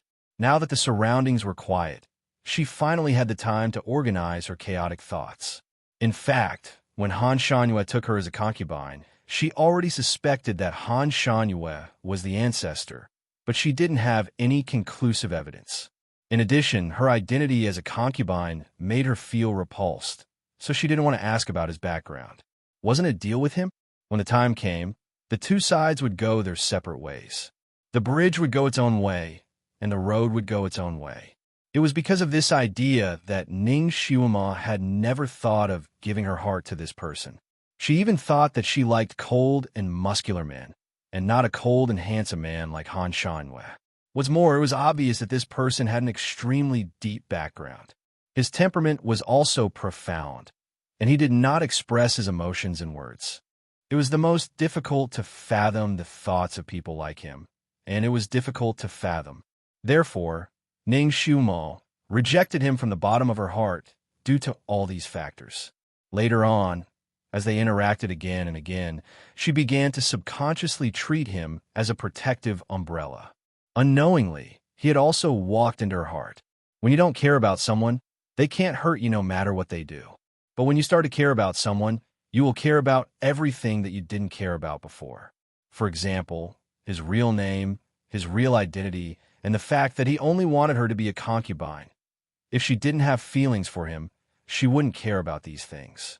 But when he lifted the carriage like a knight and saved her from Shwe Ilan, Shuamal lay in his arms and felt comforted and at ease. Chapter 762. From then on, she had already begun to have feelings for him. It was just that she didn't realize it herself. On Rong Yu's carefree island, Han Shanyue had used that method to restore her appearance. He had even forcefully kissed her and said, "Shuema, you like me." At that time, her heart had been beating like thunder. Although she denied it because she wasn't sure, she had started to feel nervous. She had a vague feeling that she had really fallen for him. She had fallen into his domineering gentleness. She knew that Han Shanyue liked her. But how much did he like her? Was it love? She couldn't be sure. After all, she was still a concubine. After all, he still hadn't told her his identity and name. If a person's identity and name were fake, how could she dare to entrust all her feelings to him? So Shuama had probed him with her words, intentionally or unintentionally stabbing him. In the end, he had run away after a few words and disappeared without a trace. He had left her alone on Rongyu, Tianlan's island, and left her to fend for herself. This had left Shuama speechless. Although she hadn't shown anything at that time, there had been a knot in her heart. After that, her soul had automatically floated out and was almost destroyed by Yiqing Wan. When she had woken up, she had been on Buddha Lotus Mountain. Needless to say, he had saved her. She didn't even know how he had saved her. After waking up this time, she had felt like she had lost something, but she couldn't tell what it was. Moreover, her feelings toward Han Shanyue were a bit strange. It was as if she had rejected him from the depths of her heart, but she couldn't tell why. Moreover, when they had met, he had used his identity as the Prime Emperor to meet her. He hadn't mentioned Han Shanyue at all. She didn't know what he was planning, and, subconsciously, she didn't want to recognize him. So she had simply treated him as the Prime Emperor she had met for the second time. She had also treated him with the proper etiquette. As an agent, acting was her forte. She hadn't seen anything unusual in her actions, but she hadn't thought that he would still use his identity as the Prime Emperor and do things that Han Shanyue would do to her. This had made her a bit flustered, and the inexplicable disgust had also increased. That was why she had done all these things. She had originally thought that he would use his Dizun identity to deal with her. However, she did not expect him to reveal Han Shanyue's identity at this moment. She could no longer pretend to be a fool. The injuries on his body could be more or less diagnosed without looking at his face. In other words, the mask did not have to be removed. The moment he removed it, it was undoubtedly a clear indication of his identity to Ning Xiuma. What was his purpose in doing this? Is it because he really likes me? So he had a showdown with her? Ning Xiuma's heart skipped a few beats. Could it be this possibility? Is that so? Is that so? Is that so? What if it is? If that was the case, what should she do?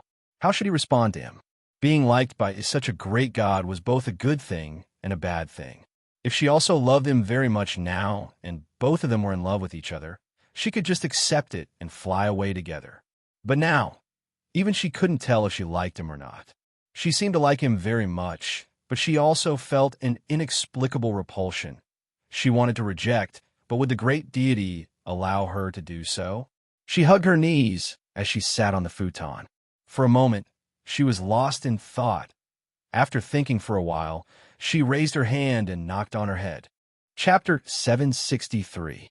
No wonder the novel said that once the relationship between a man and a woman was involved, it would be like a cat scratching a strand of wool, unable to be pulled out. Now it seemed that it was true. If an ordinary man had confessed to her, she would have rejected him directly if she didn't like him. She would have given the other party a quick death, as well as herself a quick death. But the other party was the ancestor. If she rejected him directly and knew his biggest secret, would he kill her in a fit of anger? Damn it, my head hurts. Ning Xiuma shook her head and simply didn't think about it. Her cultivation was more important. Only when she truly became strong would she have the confidence to live in this world. She still had to take revenge on that Yi Qingwan. She checked the ancestors' injuries again. There was no change.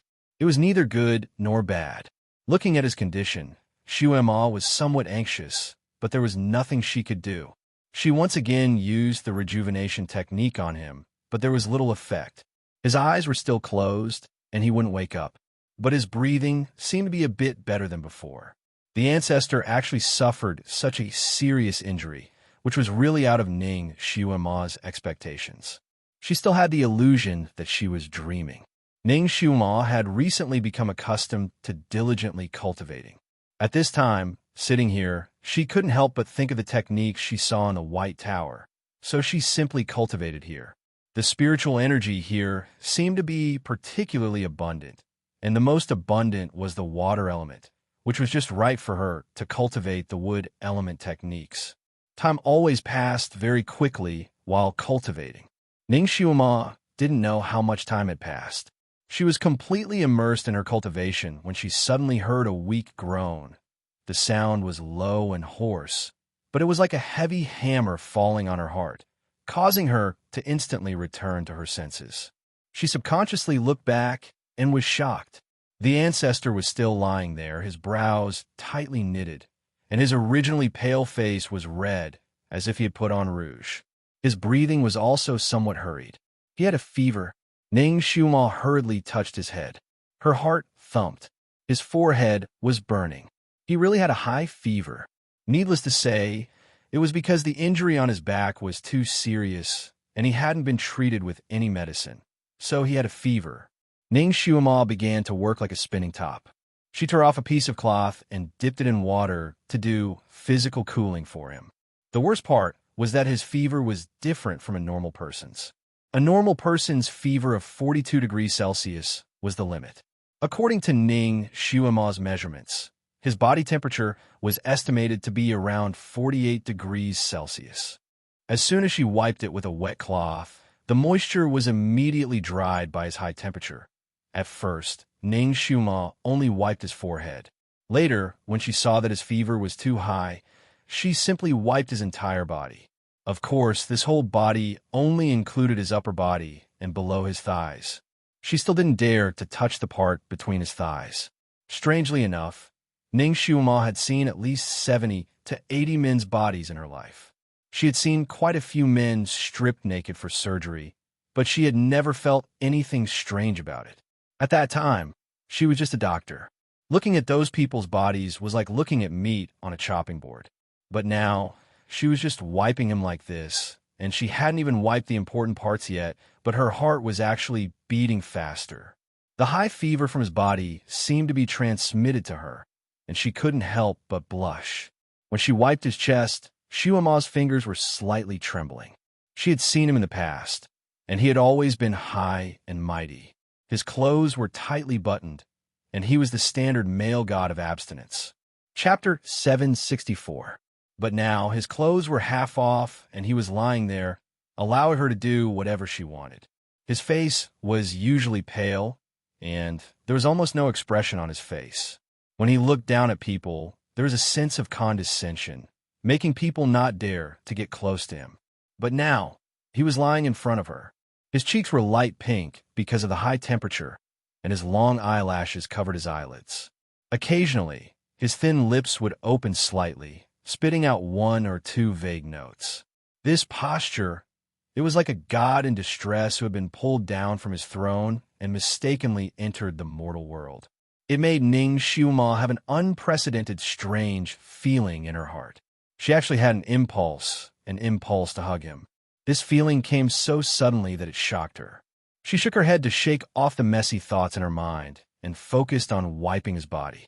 When she was wiping his palms, he suddenly turned his hand and grabbed her wrist. He suddenly pulled her. Ning Xiuma was naturally unprepared at this time, and he was strangely strong. She was actually pulled onto the bed by him. She fell into his arms. A familiar smell came to her face and enveloped her whole body. Ning Xiuma cried out in a low voice. She subconsciously wanted to push him away, but her wrist was caught by him. Even if this person was unconscious, his technique was extremely accurate. He was holding her wrist. When her wrist was held, she could not use her strength. She pushed him, but he did not push her away. Instead, he hugged her even tighter. Ning Xiaomo was a little angry. She immediately wanted to kick him away, but his vague murmurs made her freeze. Momo. There was pain, helplessness, and even a trace of sadness in his voice. Ning Xiaomo felt as if she was struck by lightning. Her heart felt as if it was being ruthlessly grasped by someone. It made her nose ache inexplicably. In this way, he was not as aloof as he usually was. He was inexplicably fragile like glass. He would never appear like this when he was awake, but it really touched Ning Xiaomo's heart. She could not bear to push him away again. Ever since she had known him, he had called her Xiaomo, called her little miss, little girl, and even called her by her full name. However, this was the first time he had called her Momo. His voice was filled with tenderness, pleading, and gentleness. Perhaps he felt Xiaomo loosen her grip, so he hugged her even tighter, as if he wanted to squeeze her into his bones. It was so tight that she could hardly breathe.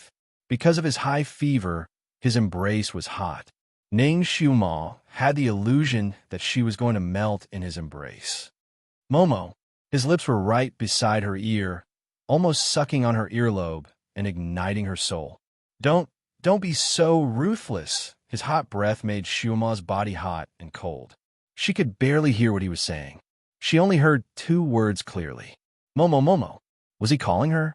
Or was he calling a girl with the same name as her? The last guess made her feel a little uncomfortable. She was about to try to push him away again. However, he murmured again, Xiaomo. Just this one sentence made Ning Xiaomo feel as if her acupoints had been pressed. Her heart rose and fell like a tide.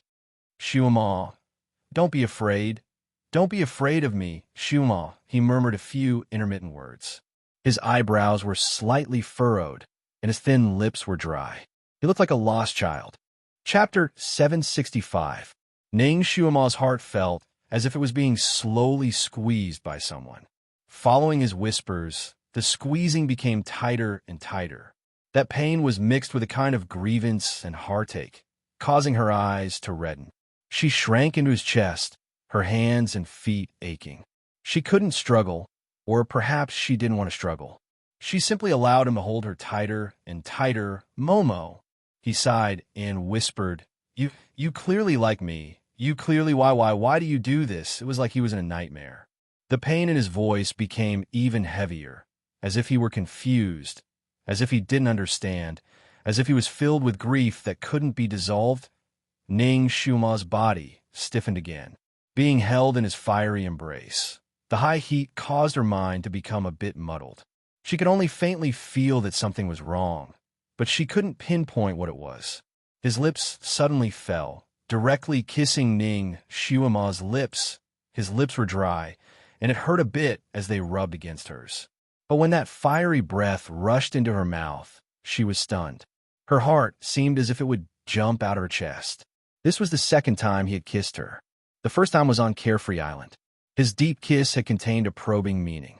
At that time, she still had the appearance of an old lady. This time, she had finally restored her original appearance, but he had been in a semi-conscious state. His kiss was fiery and domineering, as if he wanted to sweep away everything in Xiaomo's mouth. He wanted to sweep away her soul and fuse it into his flesh and blood, so that they could never be separated from each other again. That kiss was like the end of the world. That kiss caused Ning Xiaomo to become dizzy. She was no longer able to resist him, nor was she able to think clearly. She didn't know when her arms had wrapped around his waist, but she could feel his warmth, feel his everything. His clothes were already half off. Ning Xiaomo was lying in his embrace, and she could clearly feel the fiery heat in his chest. That heat seemed to pass through her clothes and into her heart. Her heart was filled with both sweetness and sourness. Even she couldn't describe this feeling. She could feel that his body was getting hotter and hotter, and she could feel that something was pushing against her lower abdomen, causing her to feel pain. She felt his hands tugging at her clothes. She felt that he was no longer satisfied with just kissing her lips. His kisses gradually moved downwards, kissing her chin, neck, collarbone, shoulder.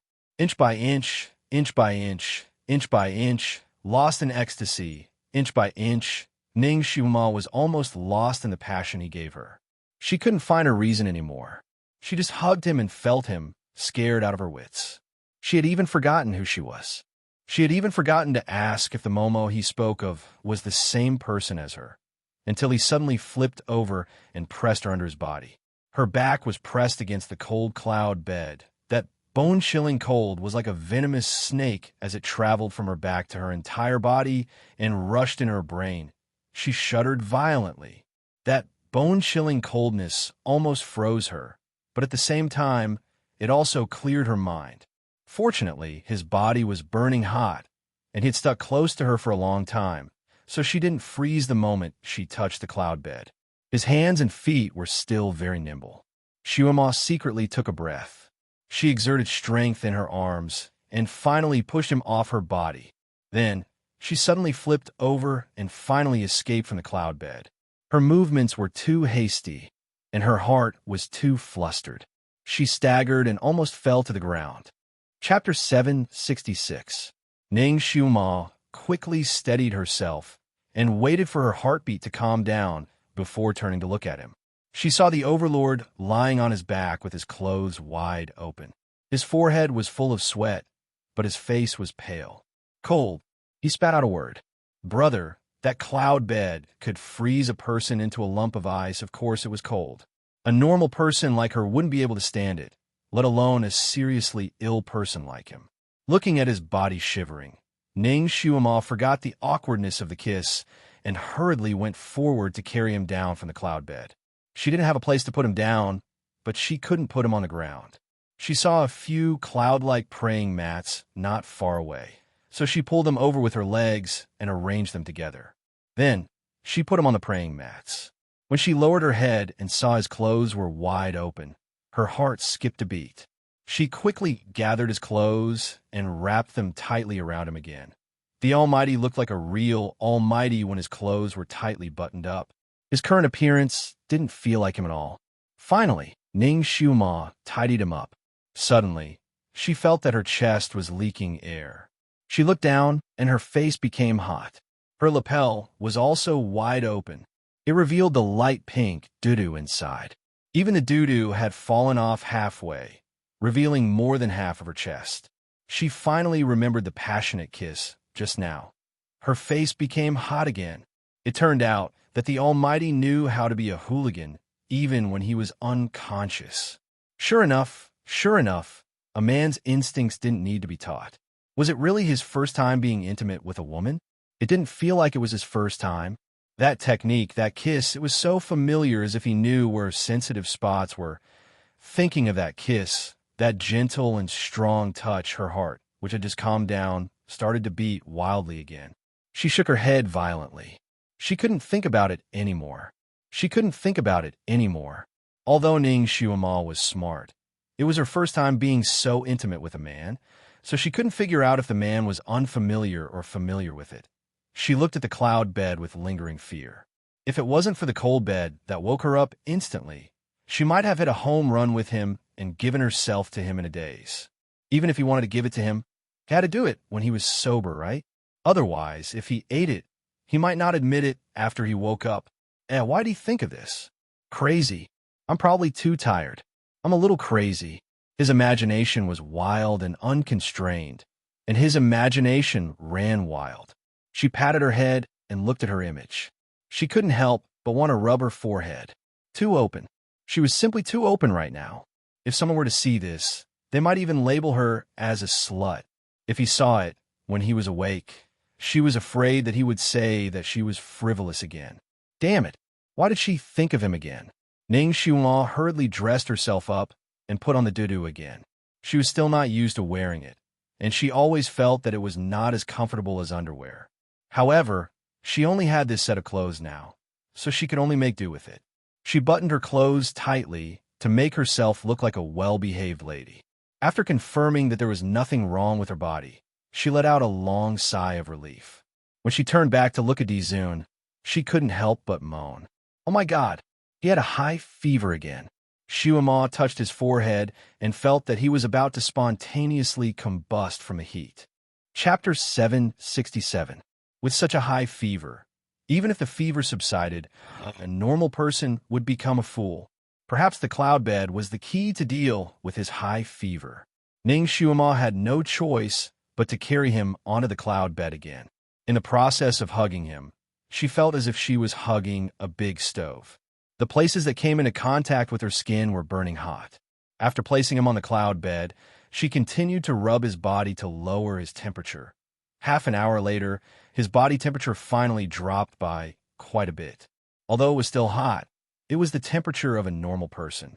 There was no thermometer in this era, but Ning Shuama was still very sensitive to temperature. His fever should have reached 50 degrees. It was not the temperature of a human. Now that the fever had subsided, it was about 39 degrees. She heaved a sigh of relief and felt her waist and back ache. Taking care of a patient was really not an easy job. Shuama felt that taking care of him for 4 hours was more tiring than standing on the operating table for 4 hours. Most importantly, it was the mental exhaustion. After another 2 hours of physical cooling, his temperature finally dropped to the temperature of a normal person, and he became much quieter. He lay on a cloud bed like a sleeping beauty. Ning Shuama sat on the futon next to her and did not want to get up again. She was tired and hungry, and she could not find any food. Seeing that he had calmed down, she decided to meditate. Firstly, she wanted to recover her strength, and secondly, she wanted to resist the hunger.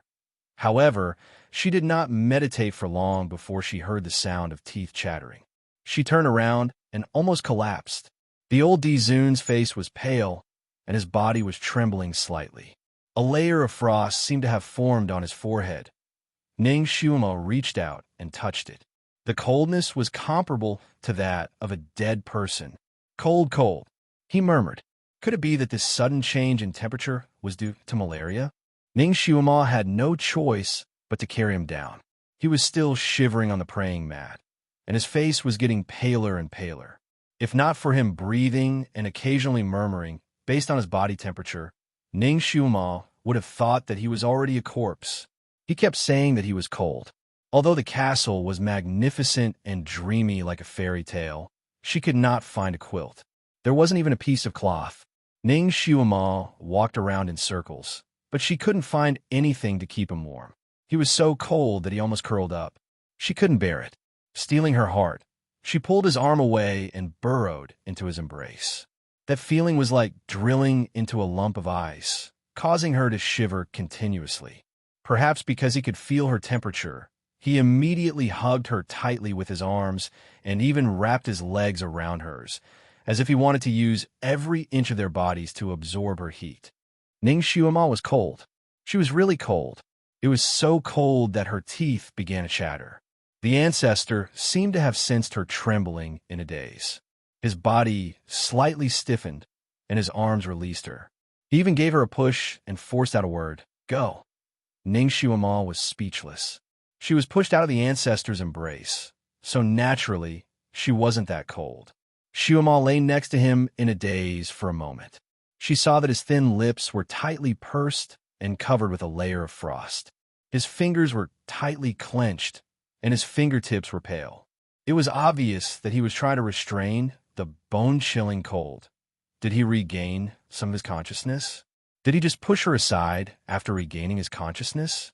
Ning Shuama suddenly became angry. Without saying anything further, she forcefully pulled his arm away and squeezed into his embrace. She used her arms to hug his waist and wrapped her legs around his legs. She fiercely said, "You better behave yourself." Chapter 768. The Dizun Emperor's body stiffened. Her body was really warm, like a warm little stove. The Dizun Emperor, who felt like he had fallen into an ice cave, couldn't help but desperately want to hug her tightly. But he couldn't.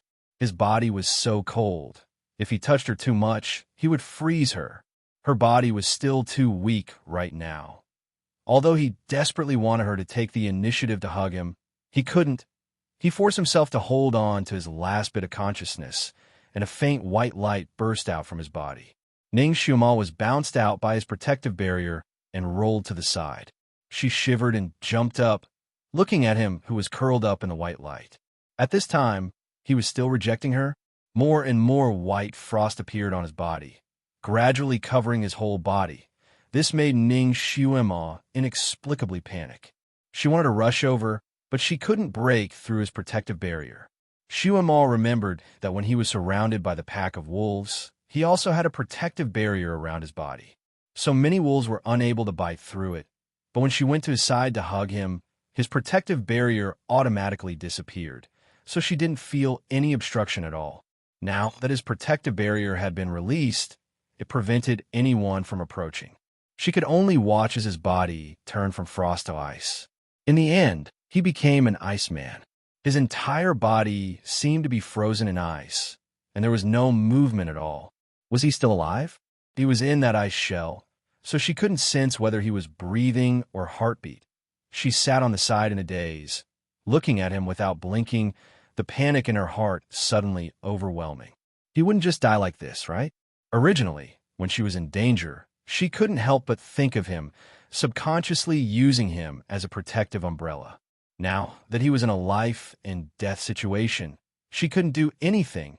She couldn't do anything. She actually couldn't do anything. She clenched her fingers tightly, once again hating her own weakness. Once again hating her own powerlessness. She touched his protective barrier again. That layer of faint white light was still there. She didn't dare to break it, for fear of increasing his burden. With this barrier, he should be alive, right? After all, he wasn't immortal, but a great god. If others were frozen in this ice shell, they would most likely die. He shouldn't. Could it be that those ghost-faced trees were his nemesis? They could easily injure him? Otherwise, how could he be so weak? Ning Xiuma sat in the same place, puzzled, but no one could answer the question in her heart. She could only guard him, protect him. She contacted Kirin and asked if it had found a way out. Kirin's answer was that it was looking. This meant that it wasn't easy to get out of the dark forest. She wanted to let Kirin go to find someone to report, but her hope's his hope. As time passed, the sky above his head gradually darkened. Stars appeared one by one and gradually covered the entire sky. They twinkled like diamonds scattered all over the sky. The stars was Hope Eyes. The luminous pearl in the hall that looked like a small moon gradually lit up. The floor clearly reflected the shadows of the stars in the sky, as if it was another starry sky. The starry sky above and below reflected each other. This scene could not be described with just one word. This scenery was originally a beautiful, beautiful, beautiful, beautiful, beautiful scenery. But as Ning Xiuma sat there, she felt an indescribable loneliness and desolation. Chapter 769. In such a quiet night. So what if the starry sky was beautiful? If there was no one to admire it with, it would also be empty.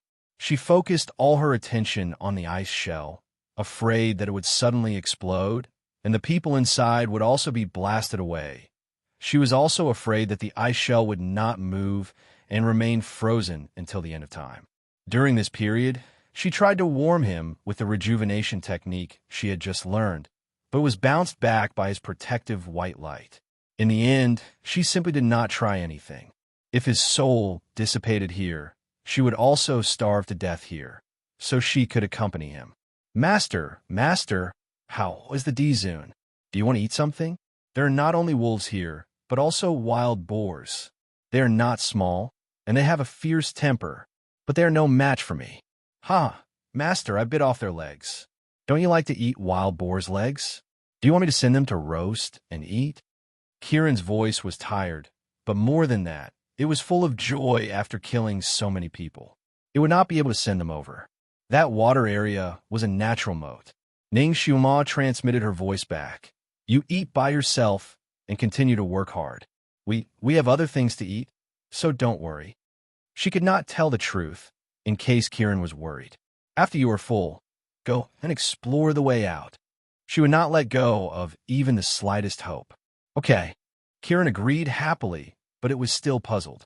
Master, the Dizun should be familiar with the terrain here, right? He did not say where the exit is.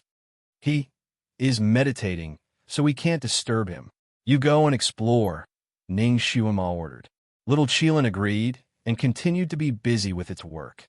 Ning Shuima sat alone for a moment, then suddenly remembered the voice transmission talisman that Yelu Jing and gave her. She quickly took it out and was about to open it. Suddenly, she remembered that the Dizun had too many secrets, many of which his disciples did not know. If she blindly called him over, she was afraid that it would be inappropriate. Besides, even Yelu Jing and could not cross that water area, so it would be futile for him to come. He might even expose another secret of the great god. Her thoughts turned to Rongyue Tianlan, and her heart was moved. That person's medical skills were amazing, and his cultivation should not be too far off from Dizun's. Perhaps if he came, there would be a way.